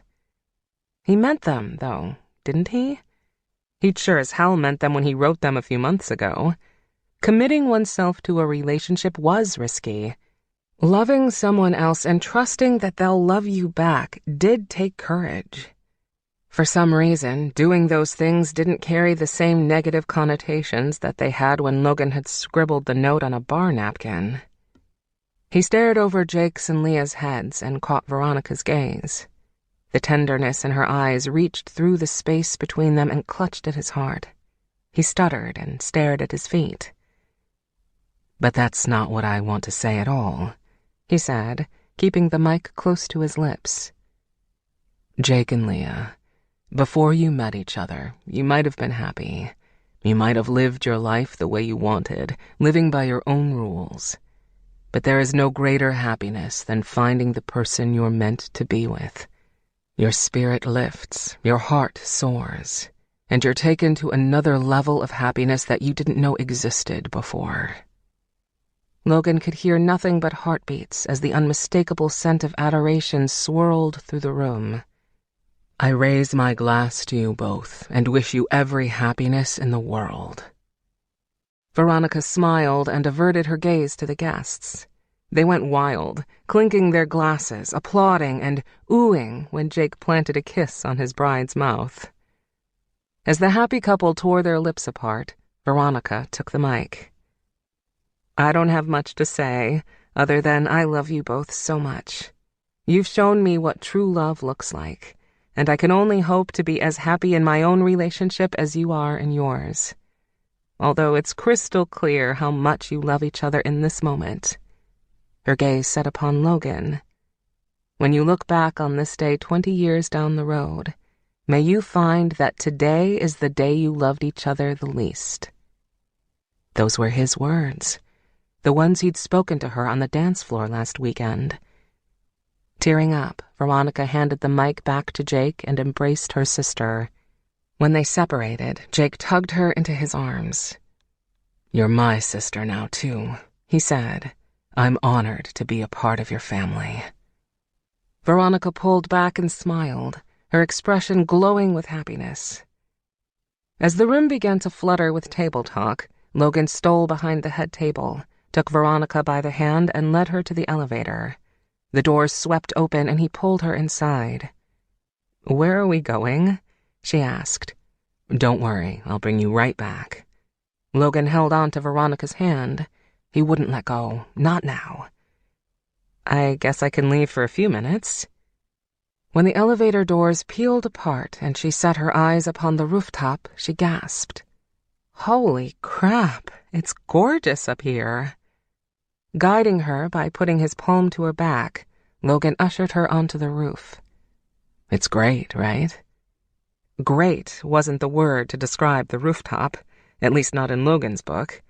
It was magical. Lining the edges of the roof, plate glass had been erected to act as a wind buffer. In the center, a hollowed-out, half-domed building allowed people to lounge and gaze out over the city. A couch was nestled inside it. Candles covered the floor. Overhead, branching from the structure to the plate glass and back again, were strands of tiny white lights. The setup was cut straight from The Bachelor, not that he watched it. "It's more than that," she said, walking beneath the lights. "It's breathtaking. Starlight Tower must set it up for guests." "Yeah." It had only taken 6 of Starlight Tower's staff to string the lights and strike up the candles. They did superb work, considering the short notice he'd given them. When he first requested the roof to be set up, he thought it might have been for nothing. He simply wanted the chance to talk with Veronica alone, away from the worries of the wedding and the stalker who was still out there. From the cold shoulder she'd given him the past week, Logan wasn't sure she'd even join him. But after the words she'd spoken at the ceremony, he knew he'd made the right call. She cared for him. He wasn't going to lose her. Veronica wandered to the edge of the roof, went elbows down on the flat ledge of glass, and looked out over the city. Logan took off his coat and draped it around her shoulders. She flinched at first, but when a cool gust of wind hauled over the top of the building and nailed them, she nestled deeper into the coat. "It's not very often I get to see the city this way," she said. "I'm used to looking up from down there. Look at all those lights. Seeing the whole picture like this, it really is beautiful." It's all about perspective. Logan stood beside her, watching a helicopter land on a rooftop a few blocks away. You did well tonight. I liked your toast. "You would?" She laughed nervously. "It came from you." Turning, Veronica sauntered to the half-dome, then took a seat. Logan waited, his back to the plate glass, unsure whether she would want him sitting beside her. The last thing he wanted was to spook her when she had finally opened up enough to be close to him. She patted the cushion beside her. Logan made himself walk slowly to her side, but his nerves were leaping. "I think I owe you an apology," she said as he plopped onto the plush couch. "You're not the wolf who attacked my sister. I shouldn't have taken out my anger on you. That wasn't fair." He leaned back and slid his hips out, making himself more comfortable. That must have taken a lot for you to say. It did. I should have told you what I was from the start, he said. Either way, I would have had the same reaction. Veronica stared into the sky, her gaze jumping from one twinkling star to another. Your sister and Jake are really happy together, Logan said, putting his hands in his lap. The wedding was perfect. Under the pressure you've had this week, it was a miracle. She glared. I thought you hated weddings. Not all of them. I don't have a problem with Jake and Leah getting hitched, not when it's so clear to see how right they are together. And I thought my alpha and his mate should have bonded before they actually did. When a couple are truly made for each other, you can tell. So you aren't against marriage in general, just not interested when it comes to you? I think big, elaborate ceremonies are designed to distract the guests from seeing the blemishes in the couple's relationship. You didn't answer my question, she said. It was time he answered every question in her head and her heart. I've never wanted to get married.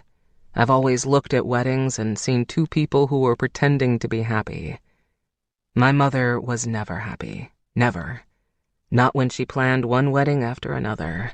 Not when she finally met her luminary, her fated mate. Logan shrugged and his hands started to clam. I bet she's still unhappy. Just because your mother got married a handful of times, found her luminary, and still wasn't happy, doesn't mean that you're going to follow in her footsteps. It's just like the wolf that attacked my sister is one wolf out of the pack. It's easy for me to think that you're all the same. But when it comes down to it, there are crazies in every race, every breed. You're absolutely right. Before he'd met Veronica, Logan never wanted anything serious with his previous girlfriends. He'd never wanted someone to greet him when he came home from work, or someone to hog his half of the bed. But when he thought of Veronica filling those places, it seemed right. Like he'd miss those things if he didn't have them. To keep her in his life, he would gladly stick with the bodyguard role for his pack and ditch the hitman status. It was probably time to pass the torch anyway. Thinking of the change in occupation didn't bother Logan as he thought it would. Actually, it didn't bother him at all. Say it. His heart clenched. Don't let her walk away again. He squeezed her hand and took the leap he'd been aching to make since he met her. Veronica, I know how you feel about my kind, but I can't keep quiet any longer. I don't know what you've done to me the last few weeks, but I felt myself changing. Little by little, you've wrapped yourself around me, and now I'm not sure what it'd feel like if you let go. That's sweet, she said, especially coming from a friend. She didn't understand the gravity of what he was saying. I never wanted anything long-term because I didn't think the trouble of a relationship was worth the fleeting glimpses of happiness it brings. I was wrong. His stomach flipped. It had been Veronica all along. I want to be with you, and I want much more than your friendship. She shook her head and scooted back on the couch. Look at me, he whispered. Keep talking. Her eyelashes fluttered against her cheek. Don't stop. I don't have much to offer. He ghosted his hands over her hair. I drive a beat-up pickup truck and come with a dog who drools when you scratch his belly. I belong to a pack of wolves who will become the best and worst family you've ever had. If you give me a chance, I think you might come to realize how great we could be together. She opened her eyes and gazed at him, through him. When I said I wanted this, that's exactly what I meant. It's clear how much your packmates care for one another. I'd kill to feel that type of protective dynamic surrounding me. More than anything, I long to feel safe and loved and treasured. You make me feel like you crave me, like you'd protect me with your last breath. And I've never felt that with anyone before. But I didn't think you saw me living in your world. I wasn't sure you wanted something serious." "Let me prove to you how serious I am," he said, pulling her into a tight embrace against his chest. Her body was warm and a perfect fit in his arms. "I can't promise you a big white wedding, 2.5 children, and a house with a white picket fence. But I swear that I'll give you all of me, for as long as you'll have me." He paused, waiting for her to respond. "Do you think that'll be enough for you?" "You." She kissed him slowly, softly, melting his worries away. "Are more than enough." Chapter 22. Veronica was supposed to be focused on Leah and Jake and their special day. She couldn't take her eyes off Logan. From her seat at the head table, she had the perfect vantage point. Jake and Leah were making their way around the room, thanking everyone for attending the wedding of the century. Not that she was taking all the credit. Heather was standing near the bar talking to a hunky-looking 30-something in dress pants and cowboy boots. The DJ was phenomenal, playing music from the 70s, 80s, and 90s like it had never gone out of style. Everyone loved it. The dance floor was packed. As the song switched from the Humpty Dance to Think Twice by Celine Dion, Logan took Veronica by the hand and led her into the center of the room. "Come on," he said. "We can't sit this one out." He whirled her around and roped her into his arms. Giggling, she pressed against him and buried her face in his chest. Things had never felt more right. Did this night really have to end? "Take a look at that," Logan said, twirling her around. Leah and Jake were behind the cake table, holding chunks of dessert in their hands. Leah shoved a fistful of cake into Jake's face. He laughed, gave a little bow, then kissed Leah on the lips, smooshing the dessert around. Too sweet. Leah was happy. Veronica's heart tingled with pure delight. "Would you want something like that?" Logan asked, coiling his arm tighter around her waist. Veronica arched back to look him in the eye. "I'm not even thinking about it." "What are you thinking about?" "If I wanted to be with you, would I have to, Her stomach fluttered with anxiety merely thinking about the words. Be bitten to turn into a wolf? If she stayed a human and he stayed a wolf, that wouldn't work. It couldn't. She'd constantly feel as if she was on the outside of their pack, separate from him, living a completely different life by a separate set of rules. "Whether you want to make that leap is completely up to you, and I'd never pressure you one way or another. If you don't think the path is right for you, that's okay." Logan twirled her around the dance floor to a section that was less crowded. "I can answer some questions for you, though. I can practically see your mind racing. What spooks you the most, the bite or the transition?" The marks on Leah's body after she was attacked had haunted Veronica for years. She swallowed hard. The bite. "In that case, come with me for a second. I want to show you something." He escorted her by the hand out the reception doors and into the room where the ceremony had been a few hours before. It was empty now, dark and private. He pushed her against the wall and buried his face in her neck, his hips thrust against hers as he shoved his leg between hers, urging them apart. "Oh," she said, skating her hands up and down his back. "Wasn't expecting this." "As carefully as I could, I'd bite you on 2 different pulse points. One here," he grazed his thumb over the vein on her neck, "and another here," his hand brushed across her inner thigh, "would start the transition process. The wounds would heal quickly, hours maybe. After that, there'd be no evidence that you'd been bitten at all." Her skin pebbled beneath his hand, and her insides fluttered with nervous energy. Would it hurt? It'd have to hurt, wouldn't it? He lifted her hand from his chest and kissed her neck, warming her skin with the heat of his mouth.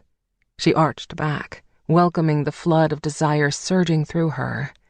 He kissed her neck open-mouthed, his tongue circling round and round over her flesh.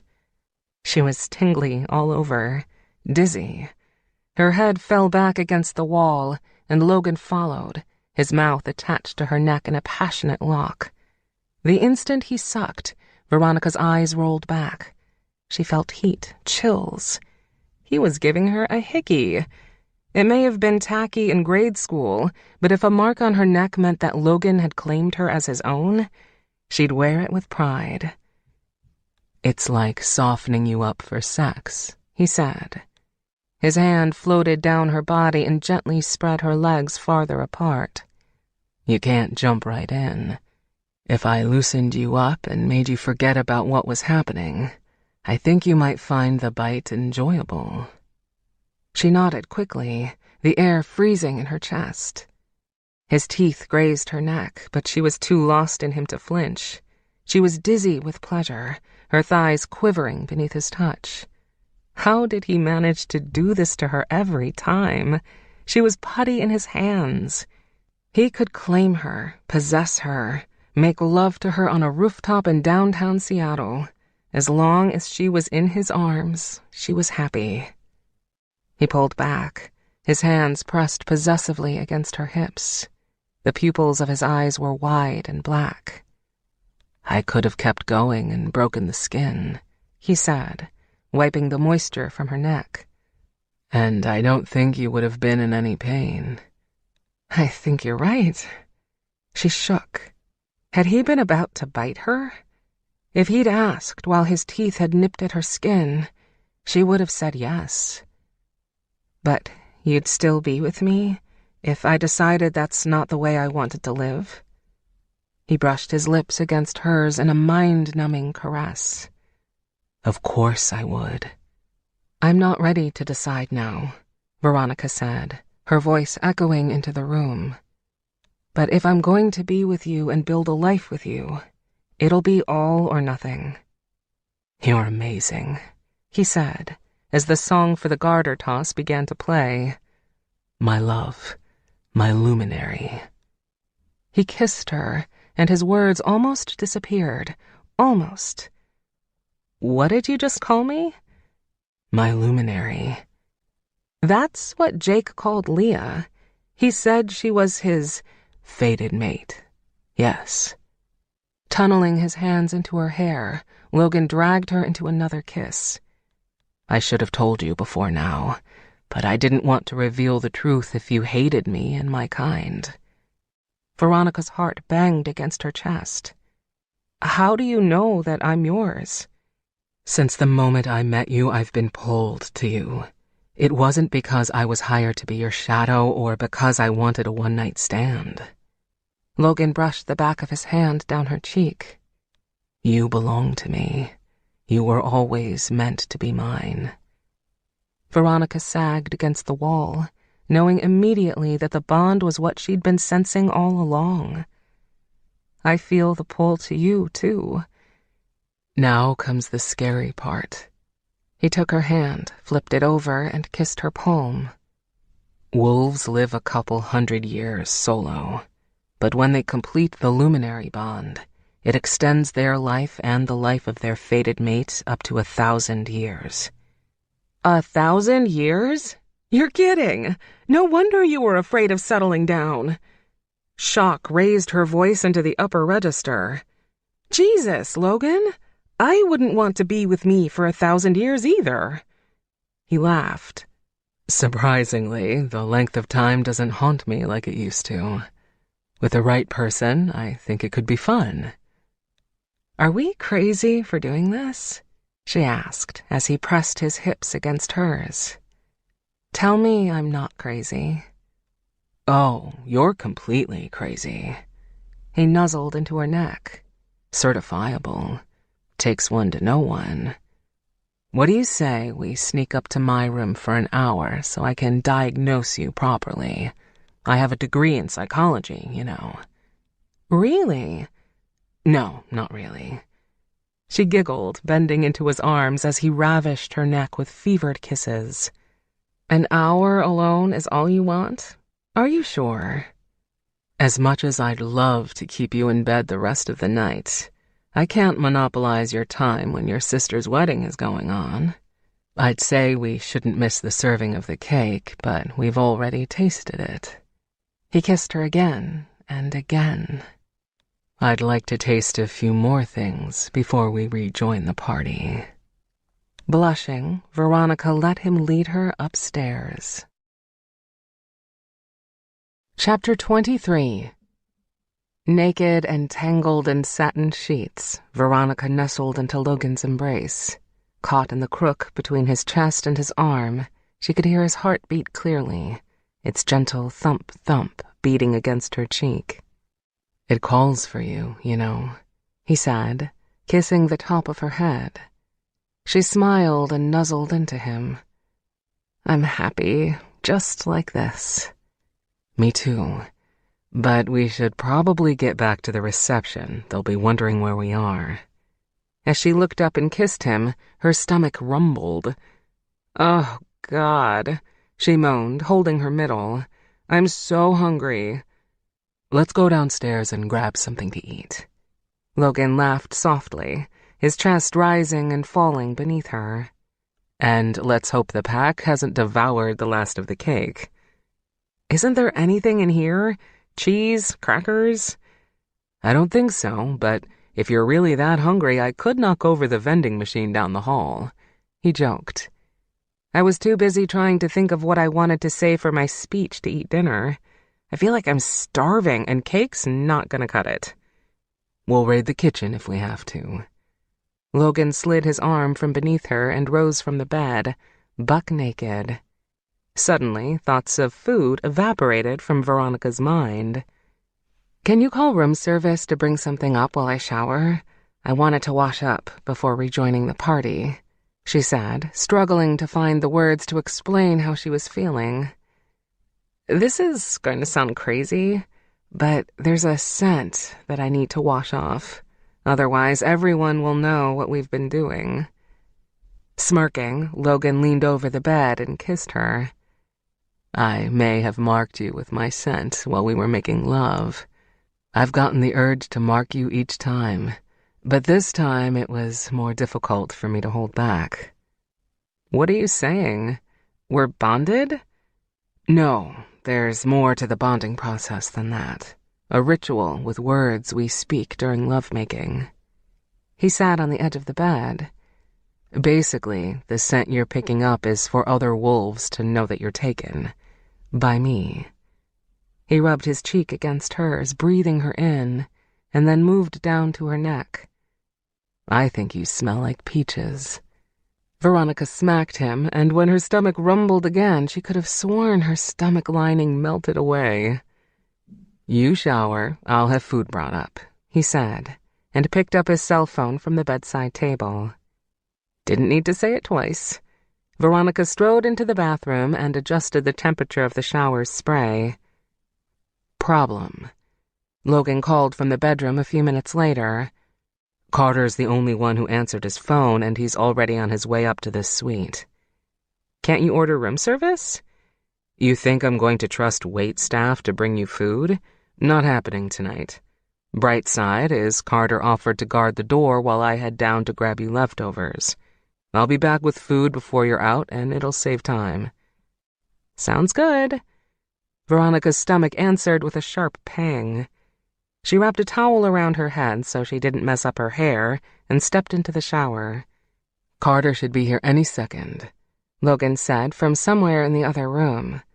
While we're waiting, I'm going to call a few other members of the security team. Carter can handle himself, but you never know. That guy is still here somewhere. Don't remind me. She soaped up, careful not to drench the towel on her head. I'll be back before you're out, he said, and left the suite. Don't let anyone in or out, Logan told Carter as he stood in front of the door. I mean anyone. Remember what I said about the stalker? Right, he's one of ours. Carter nodded, his jaw going tight. I thought you would have had him handled by now. I would have, Logan said. but he's been waiting to make his move tonight, which is why it's imperative if you see anyone from our pack come down this hall, you call me immediately. Will do. I called up another 2 members of the security team, Logan said, standing with his back against the wall. They're already on their way up. A few seconds passed, and Carter checked his watch. You could have been back by now. Damn it, Logan twitched. I know. As the elevator door dinged, Logan bolted down the hall, his boots striking the floor like anvils. 2 of the security team members exited and nodded in acknowledgement. Down that way, Logan said, pointing. Carter's already there. They nodded once more, then made their way down the hall. Veronica would be safe with the 3 of them standing guard outside her door. Still, he needed to grab and dash. As the elevator doors opened, Logan was bombarded by noise. Music, laughter, glasses clinking, and arguments starting near the bar. It was a riot, a loosely controlled one. Everyone seemed to be smiling and having a great time, stomping and clapping to the cha-cha slide. Leah and Jake were nowhere to be found. They must have been enjoying their time as husband and wife. Logan tried to search the crowd for someone who didn't belong, anyone who struck him as someone looking to stir up trouble. Nothing. No time to waste. He hugged the back wall and strode around tables until he came to the dinner spread on a long rectangular table at the back of the room. Fully made plates were arranged on one side of the table, with cake plates on the other side. Using a fork, Logan slid food from one plate to another, so that there was an overflowing mound of chicken, potatoes, and veggies. He did that a second time, stacking the empty plates on each other. Just to be sure 3 helpings would suffice, Logan added another couple bread rolls. Time to get back to his woman. His woman.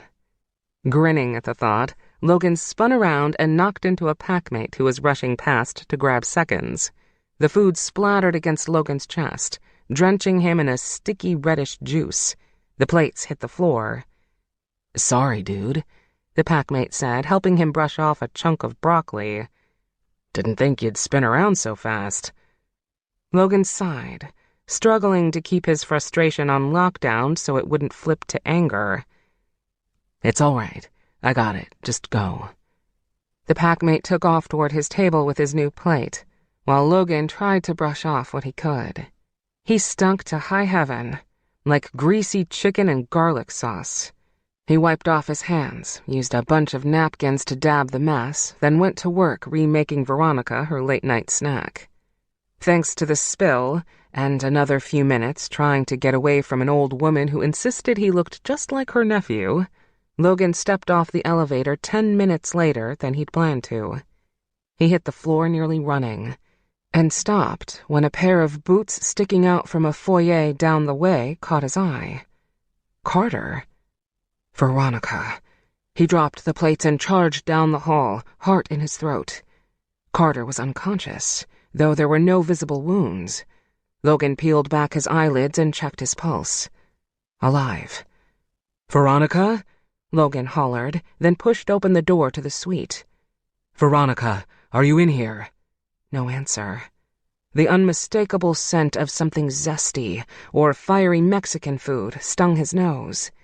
It was the same smell he'd picked up when he met Veronica's pastor friend, Patrick. He'd been here. But Pastor Patrick Bennett couldn't have been a wolf. He didn't give off the scent, first of all. Secondly, there were hundreds of wolves living in Seattle. Patrick had to have lived like a damned monk not to be recognized by someone at the wedding. Maybe anonymity had been his plan all along. Logan chastised himself for not following his instincts. He didn't like that guy from the second he met him. Rage shook Logan's bones and boiled the blood in his veins. His legs twitched with unbridled power. Where would Patrick take her? His private suite? There had to be hundreds of condos and suites in the tower. How long would it take to track down Veronica's scent? 10, 20 minutes? That'd be too late. Roof, Carter mumbled from the floor. Logan bent. He took her to the roof? Nodding, Carter roused and got to his knees. Sorry, man. No one expects a preacher to pull a fucking taser out of his pocket. What happened to the other guys? Logan asked. Carter swallowed hard. Wrong group. They were on order from Alpha. They guard his daughter on the other side of the building. He pointed down the hall. Your guys were probably getting drinks before heading up. Shit. I'll call for help, Logan said. No, I'll help. Carter swallowed hard and brushed himself off. You get that girl. Damn right. Chapter 24. Veronica fought against the ropes tying her wrists together to no avail. Her arms were tied behind her back, and her shoulders hurt from the strain. She kicked out her feet, but they hit the legs of the chair. Patrick had tied her ankles too tightly to budge them free. Why are you doing this? She swallowed down hot tears. I don't understand. Patrick squatted in front of her, his arms resting on his knees the way he used to do when they made campfires in his backyard, and he'd help get her marshmallow the perfect shade of brown. I didn't want things to happen this way, but you left me no choice. What way? She tugged on her wrists. What are you talking about? I cared about you. His gaze was soft and oddly sincere. You and Leah were like sisters to me. I wanted good things for you, Veronica. I wanted to care for you and protect you. Then why are you doing this? To make you remember. He tapped his fist against his chin. When you lost your parents, who was there for you? Nobody, really. You? He'd called to express his condolences. They'd hung out a couple times as friends. That had been it. It wasn't that she didn't like Patrick. She did. It was just that they'd gone separate ways, were leading different lives. They didn't fit the way they had before. I was there for you when you needed me. It made me happy to replace the family you lost. You didn't, she began, but he shushed her. I never knew if you realized this, he said, but I was turned into a wolf our senior year in high school. I didn't know. How could she have? They weren't close then. They'd drifted into different circles. Where was Logan? Would he know to find her up here? Please let me go, Patrick. Please. He didn't seem to hear her. I was at a party, passed out, and some drunken adolescent werewolf thought it'd be funny to bite me. The transition wasn't difficult, and I actually liked the power and strength of my wolf form. But one thing always bothered me.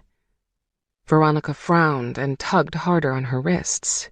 It had been 5 minutes since they'd been up here, maybe 10. Patrick stood and brushed his hand down Veronica's cheek. She flinched. That wolf took away the possibility of ever being close to you again. I wanted the same things as you and Leah. A home filled with laughter and love. A family. But neither of you would be with me as a wolf. He crouched at her side, his face inches away from hers. She couldn't look at him, so she stared straight ahead, willing those elevator doors to open. I figured if I couldn't share a human life with you, he said, I'd make you like me. I'd turn you both into wolves and we'd be together again. What? She screeched. Leah went first, and that was easy. He chuckled, his fat cheeks scrunching beneath his eyes. She didn't see it coming. You're the one who attacked her? No one suspected a pastor. He winked, clearly proud of the work he'd done and how he'd gotten away with it. No matter how much I hated what I had to do, the sacrifice had to be made. How else could we be a family again? That's what you wanted, all you guys ever talked about. I was going to give that to you. A family? Veronica's head went light. With you? His expression shadowed over. Is that so hard to believe? We were never together that way. She jerked the chair forward and back. What would make you think that we would want to start a family with you in the first place? You and I were together before. We could have been together again. We were friends. No, we were more than that. A smile slunk across his face. Don't you remember? Remember what? Veronica nailed him with a glare meant to kill. We kissed in 8th grade. When we played Spin the Bottle? She screeched. It was one kiss. It didn't mean anything. It meant something to me. His tone changed from good old Patrick to dark and scratchy. You were my first kiss. The first girl I claimed as my own. The first girl you... Oh, hell no. I was so upset that I had to break your heart by leaving. Break my heart? Was she hearing him correctly? You didn't... My heart was never yours. He shook his head, a dopey smile stretching across his face. We dated on and off for years. He'd snapped and was primed for the loony bin. If Veronica had a free hand to smack her forehead, she would have. We never dated. Not once. You've lost your mind. Seriously, you should get yourself checked. We were close. Don't you remember? Closer than friends. It hurt our relationship that you had so much studying to do on weekends, but I understood. I knew how seriously you took schoolwork. Yeah, I was busy. An infuriated laugh bubbled out of her. But that's not why I turned you down when you asked me out. I don't know how many more times I have to say this, but we were friends. Nothing more. You were mine, he said. We had a friendship that bloomed into something beautiful. You were my first everything, Veronica. My first kiss, my first date, my first love. I tried to romance you with the anonymous letters and flowers. Did I play the part right? Her stomach dropped. What part? Isn't it every woman's dream to have a secret admirer? Someone who watches out for her and loves her from afar. Oh, God. See, I know what you want, what you need, without you ever having to say the words. We're perfect for each other, soulmates. Do you blame me for wanting to take you back? She flailed. Is that what you're doing with me?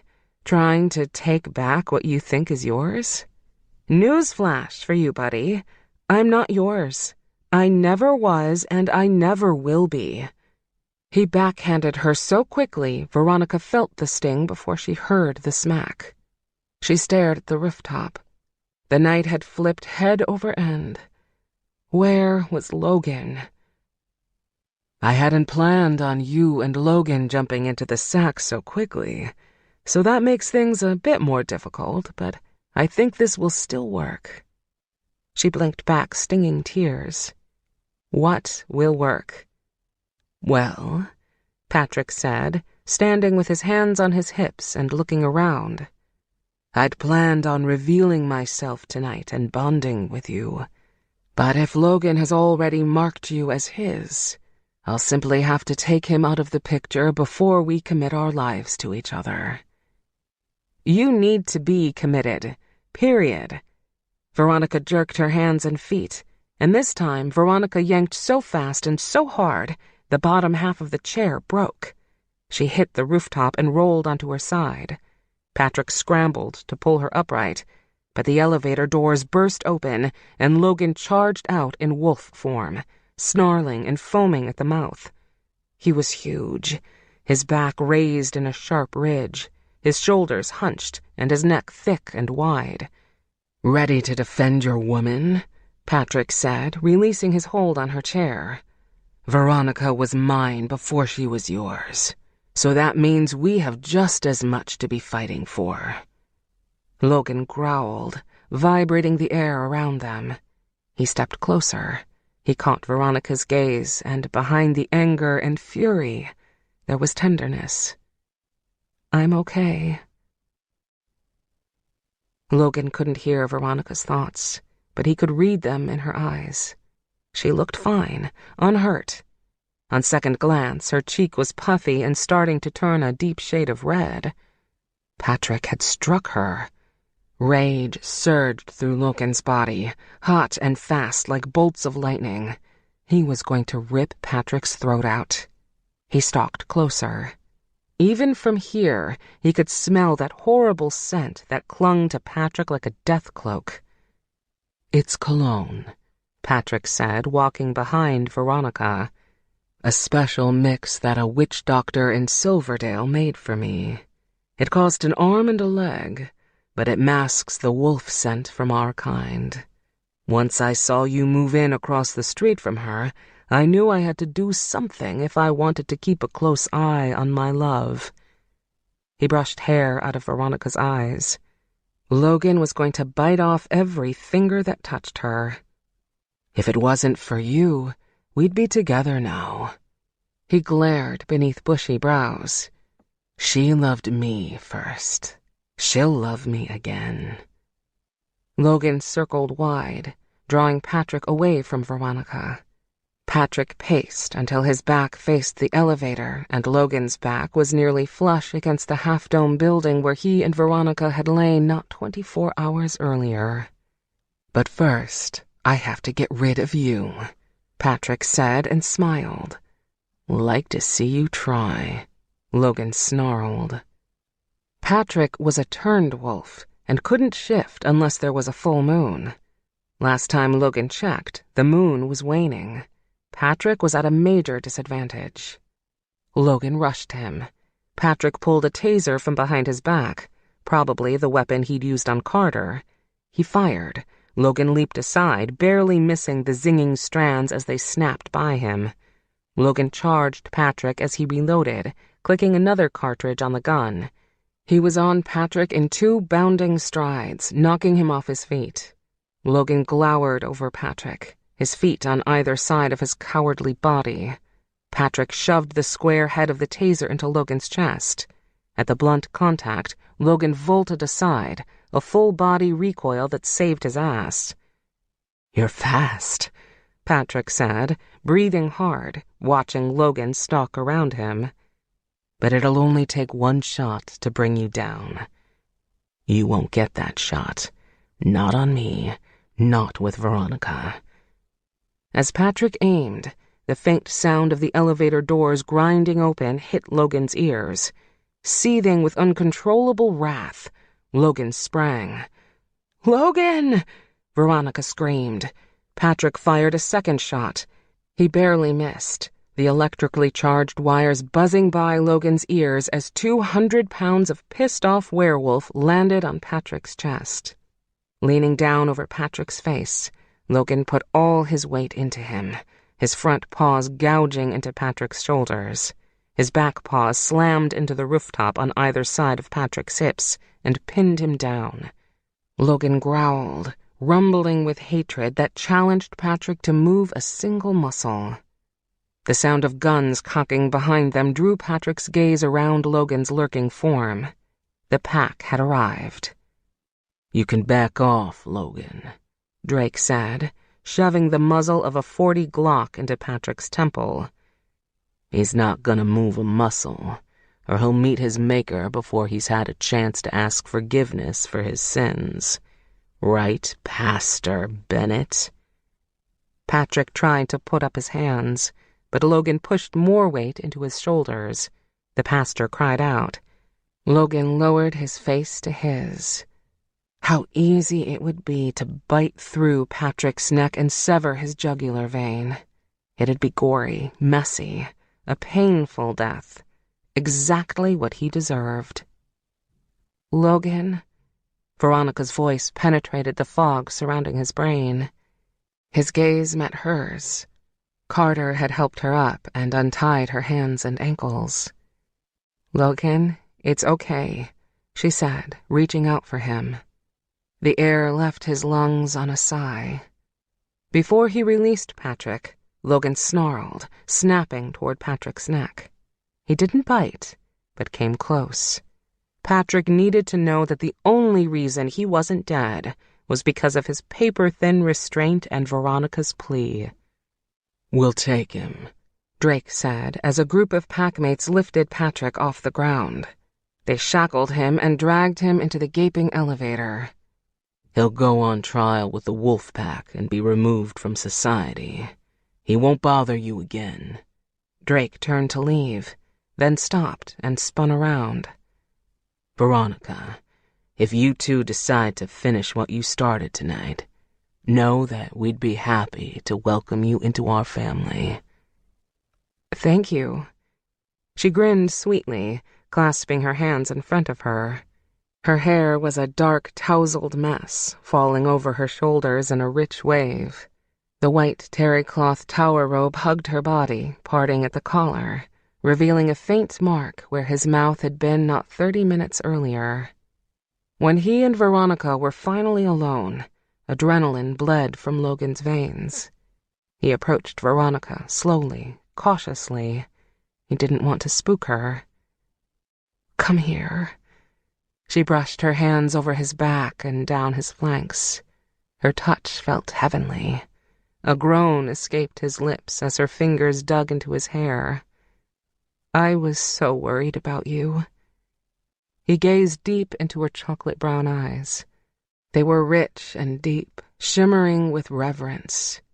He leaned his face into her hand and shivers raced down his spine. She stroked his neck, running her hand along his fur in a loving caress. The fight in him simmered down, and he shifted as she touched him.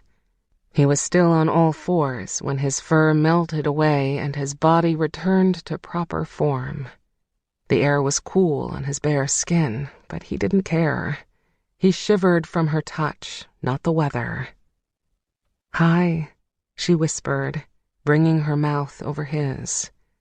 "I thought I'd lost you so soon after I'd found you. I don't know what I would have done." He stroked her cheek where a yellowish bruise was surfacing. "Don't ever leave my side again." "Is that an order?" She smiled and brought her face to his neck to nuzzle into him. "No," he said. "It's a plea. And believe me, I don't beg for much." Dragging his knee beneath him, Logan sat and pulled Veronica over his lap. She was precious, delicate, all his. He'd spend the rest of his life treasuring her the way she deserved. "I love you," she said against his lips. "It took me nearly losing you to realize exactly how much you mean to me. I love you, Veronica." He kissed her and let the world melt away. Forever. Epilogue. 1 year later, Whidbey Island, Washington. As Logan stood beneath a rose-covered altar on the beach in front of his vacation home, his feet were surprisingly warm. His knees weren't knocking, and not one doubt was spinning in his gut. Logan had never been surer of anything in his life. They'd be together until the end of his days. He knew it with every bone in his body. Veronica was his. They'd moved in together a few months after Leah and Jake's wedding. Logan had laughed more in the last year than he had in his whole life. He'd been worried about their connection weakening, but instead their bond intensified. Their love didn't fade with time or make him question whether he was pretending to be happy or if he really, truly was. He used to believe people who got married were simply looking for someone to take away the ache of loneliness. The only times he felt lonely was when Veronica was missing from his side. It wasn't that he wanted to be with someone. He needed to be with her. "Here we go," Jake said from behind Logan. You ready for this? A lifetime dedicated to Veronica? If the last year was any indication, he couldn't imagine living a life without her. Hell yes. Logan stared across the empty beach to where his future sister-in-law walked toward him, a single long-stemmed pink rose in her hand. She smiled as she met them, and then took her place on the opposite side of the sandy aisle. Besides Jake, Leah, and Drake, he'd happily agreed to marry them and welcome Veronica into the family. There were no other guests in attendance, no one to distract from this moment. It was perfect. With the soothing hush of waves lapping against the shore behind him, Logan gazed up the beach and caught sight of his bride. His chest swelled with pride. A white dress hugged her curves and fell to her feet in flowing ripples of lacy fabric. She was angelic and heart-stopping, holding fading pink roses tied with a white ribbon. As a warm breeze moved through the locks of her hair, the scent of devotion hit Logan's senses. It was sweet and pure, melting him from the inside out. He couldn't breathe, couldn't move. As she stood beside him, radiating happiness, Logan squeezed her hand. "You're gorgeous," he said, unable to take his eyes off her. She smiled, her cheeks flushing pink. "Thanks. You're not so bad yourself." Stepping forward from beneath the arch, Drake spread his arms between them. "Logan and Veronica, you've come here on this glorious day to celebrate the love that you have for each other. Over the course of this year, I've come to know you as a couple, and I have to say that I don't think I've ever seen two people who love each other more than you do. You cherish your differences, confronting challenges with no fear, only love. That's what life is all about." Logan could barely make out Drake's words over the rush of blood in his ears. "Do you, Veronica Vale, take Logan Black to be your wedded husband?" Drake asked. Her glossy pink lips curled into a smile. "I do." Logan couldn't have prepared himself to hear the words. Her voice caused a full-body assault to rack through him. His teeth clamped down, his eyes pinched closed, air whooshed past his lips and his legs weakened. "Will you love him like no other and care for his well-being over your own?" Logan sensed the hard pounding of her heart. She squeezed his hand. "I will." "Do you, Logan Black," Drake said, turning to him, "take Veronica Vale to be your wedded wife?"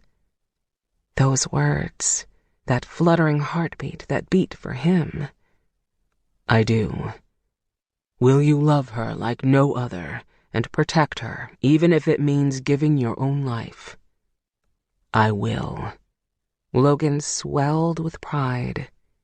"You may now exchange rings and declare your love to each other," Drake said. Logan turned, taking a 2-carat solitaire from Jake's hand.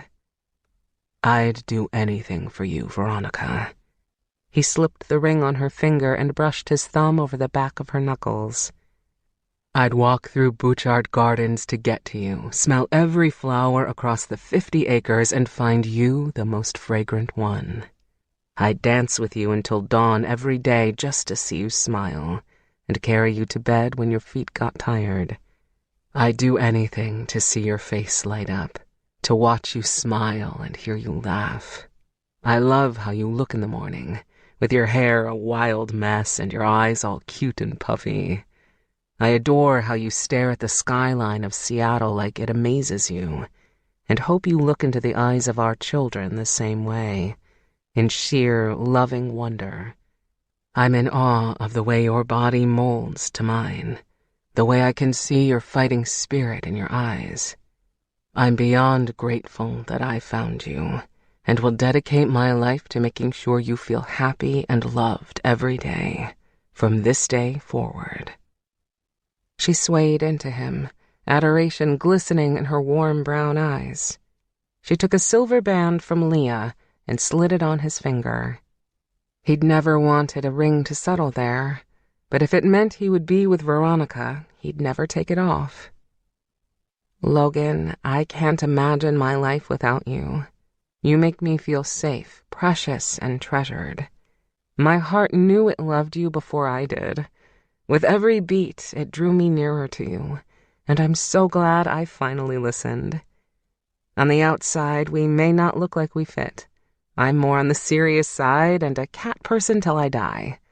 She smirked. And you'll never convince me to get rid of my pussy. He laughed at the word pussy, throwing his head back. That's my girl. Had to squeeze it in there. She shrugged as Jake and Leah erupted into hoots of laughter.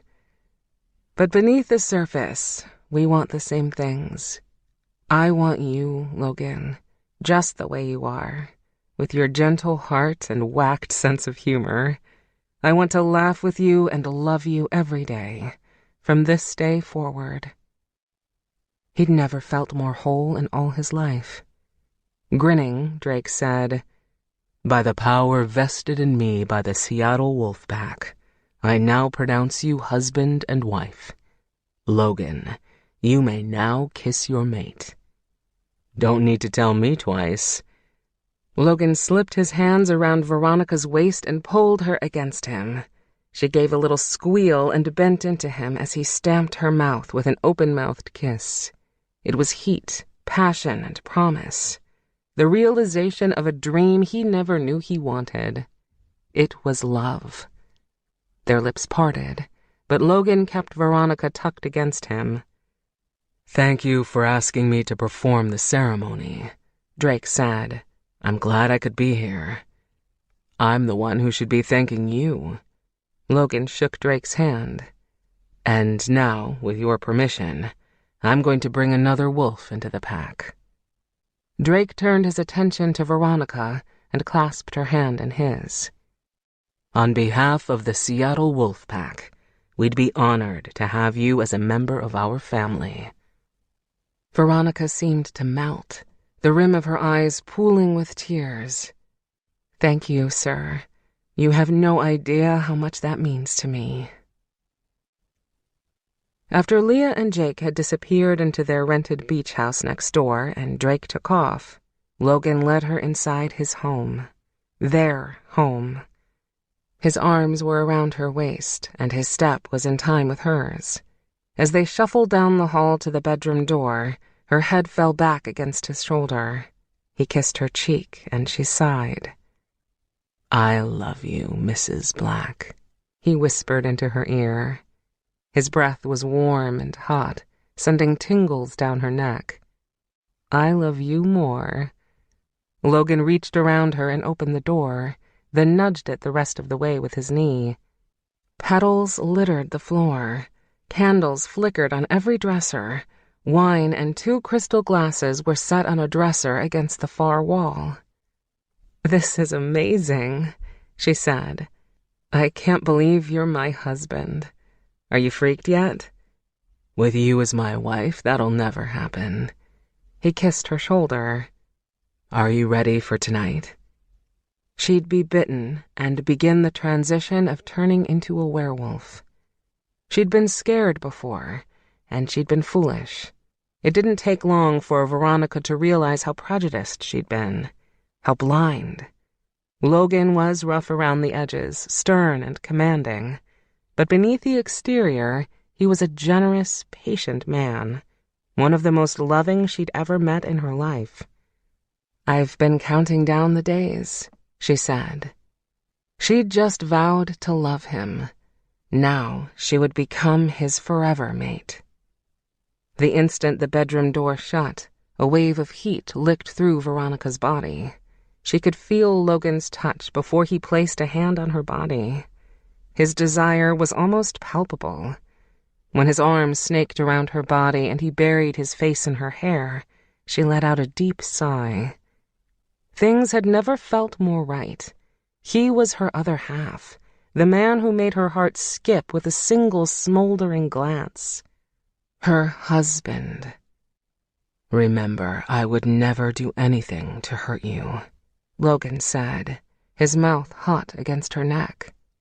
I would hurt myself before I allowed you to feel a single ounce of pain.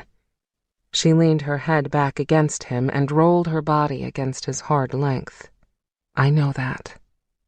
As his hands drifted up her body to her neck, then her shoulders, Veronica felt him kneel behind her.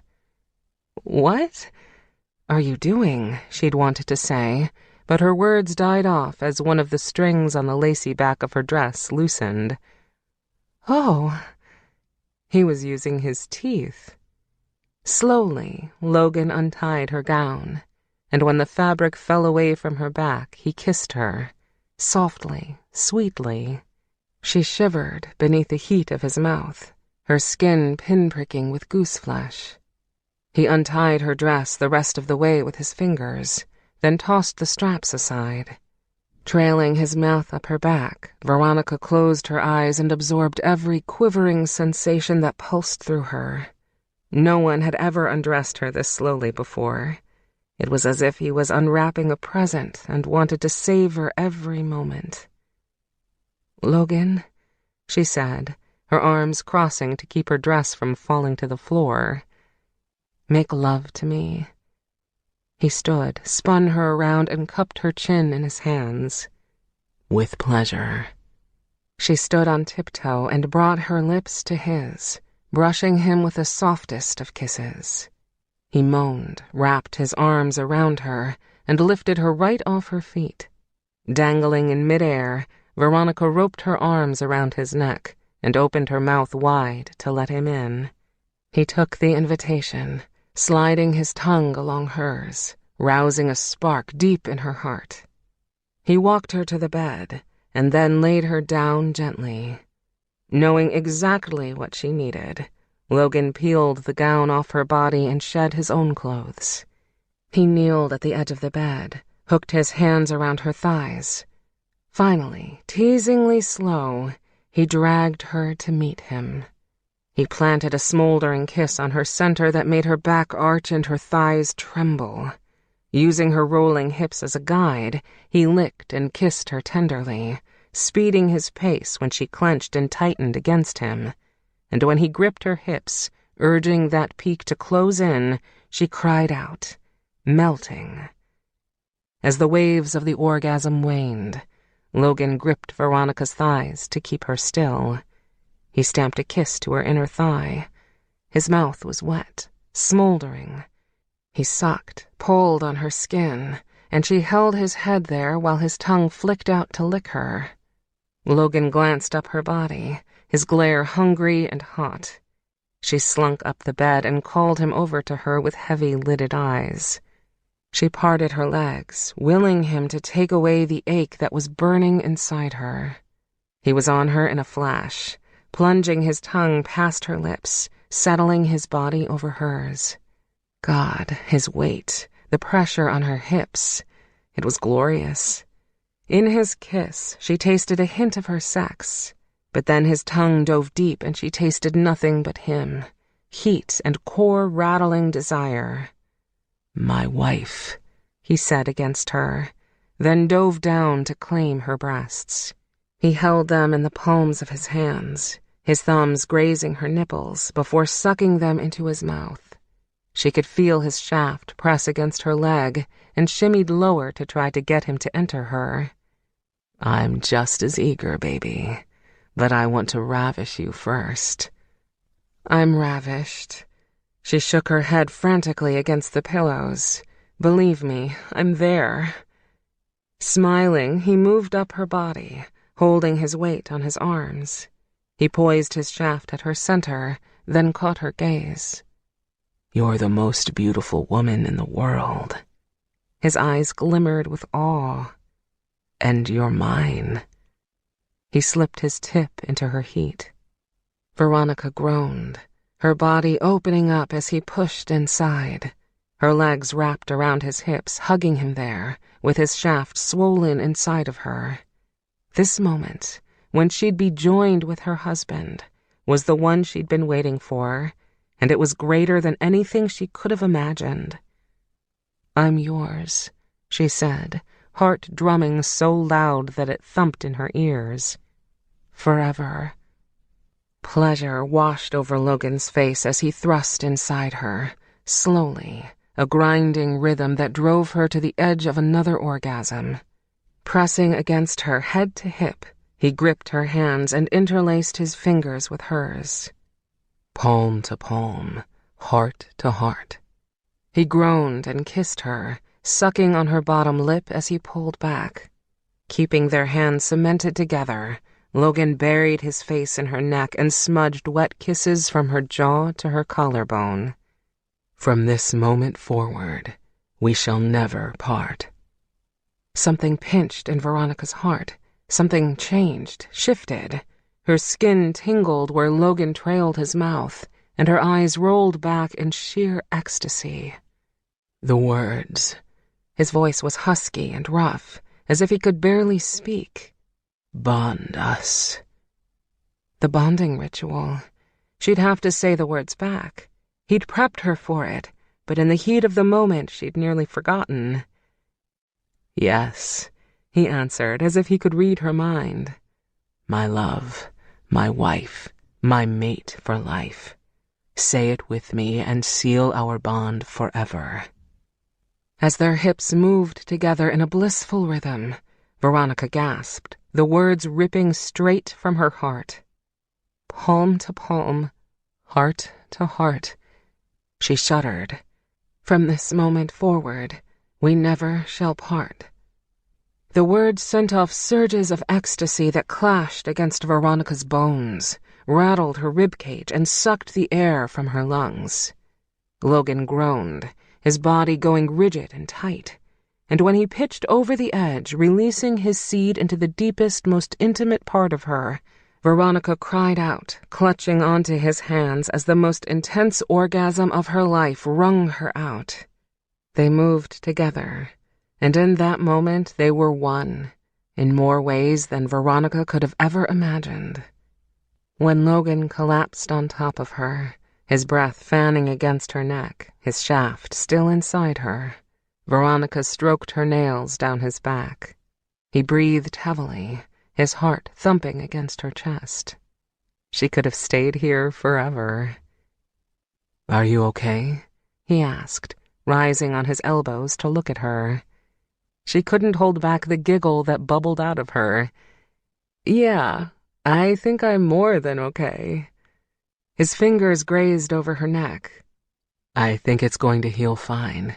You hardly bled." "Bled?" She tried to look at her neck, but couldn't. "What will heal? Did you bite me?" He smiled as though he was thoroughly satisfied with his work and rolled off her. "I was hoping to distract you enough that you wouldn't notice." "I didn't feel it at all. I mean, I felt you kiss me there." She touched her neck and came away with a tiny smudge of blood. "I thought you had to bite me twice." "I did." His hand brushed her thigh. "I tried to piggyback the bite on your orgasm so endorphins would kick in and take away some of the pain." Sitting up, Veronica spotted 2 pink marks on her inner thigh. She barely remembered him kissing her there. It was warm to the touch, tingly, but it didn't hurt. Things were still processing, but a smile pulled at Veronica's lips. "So that's it? I'll transition into a wolf now?"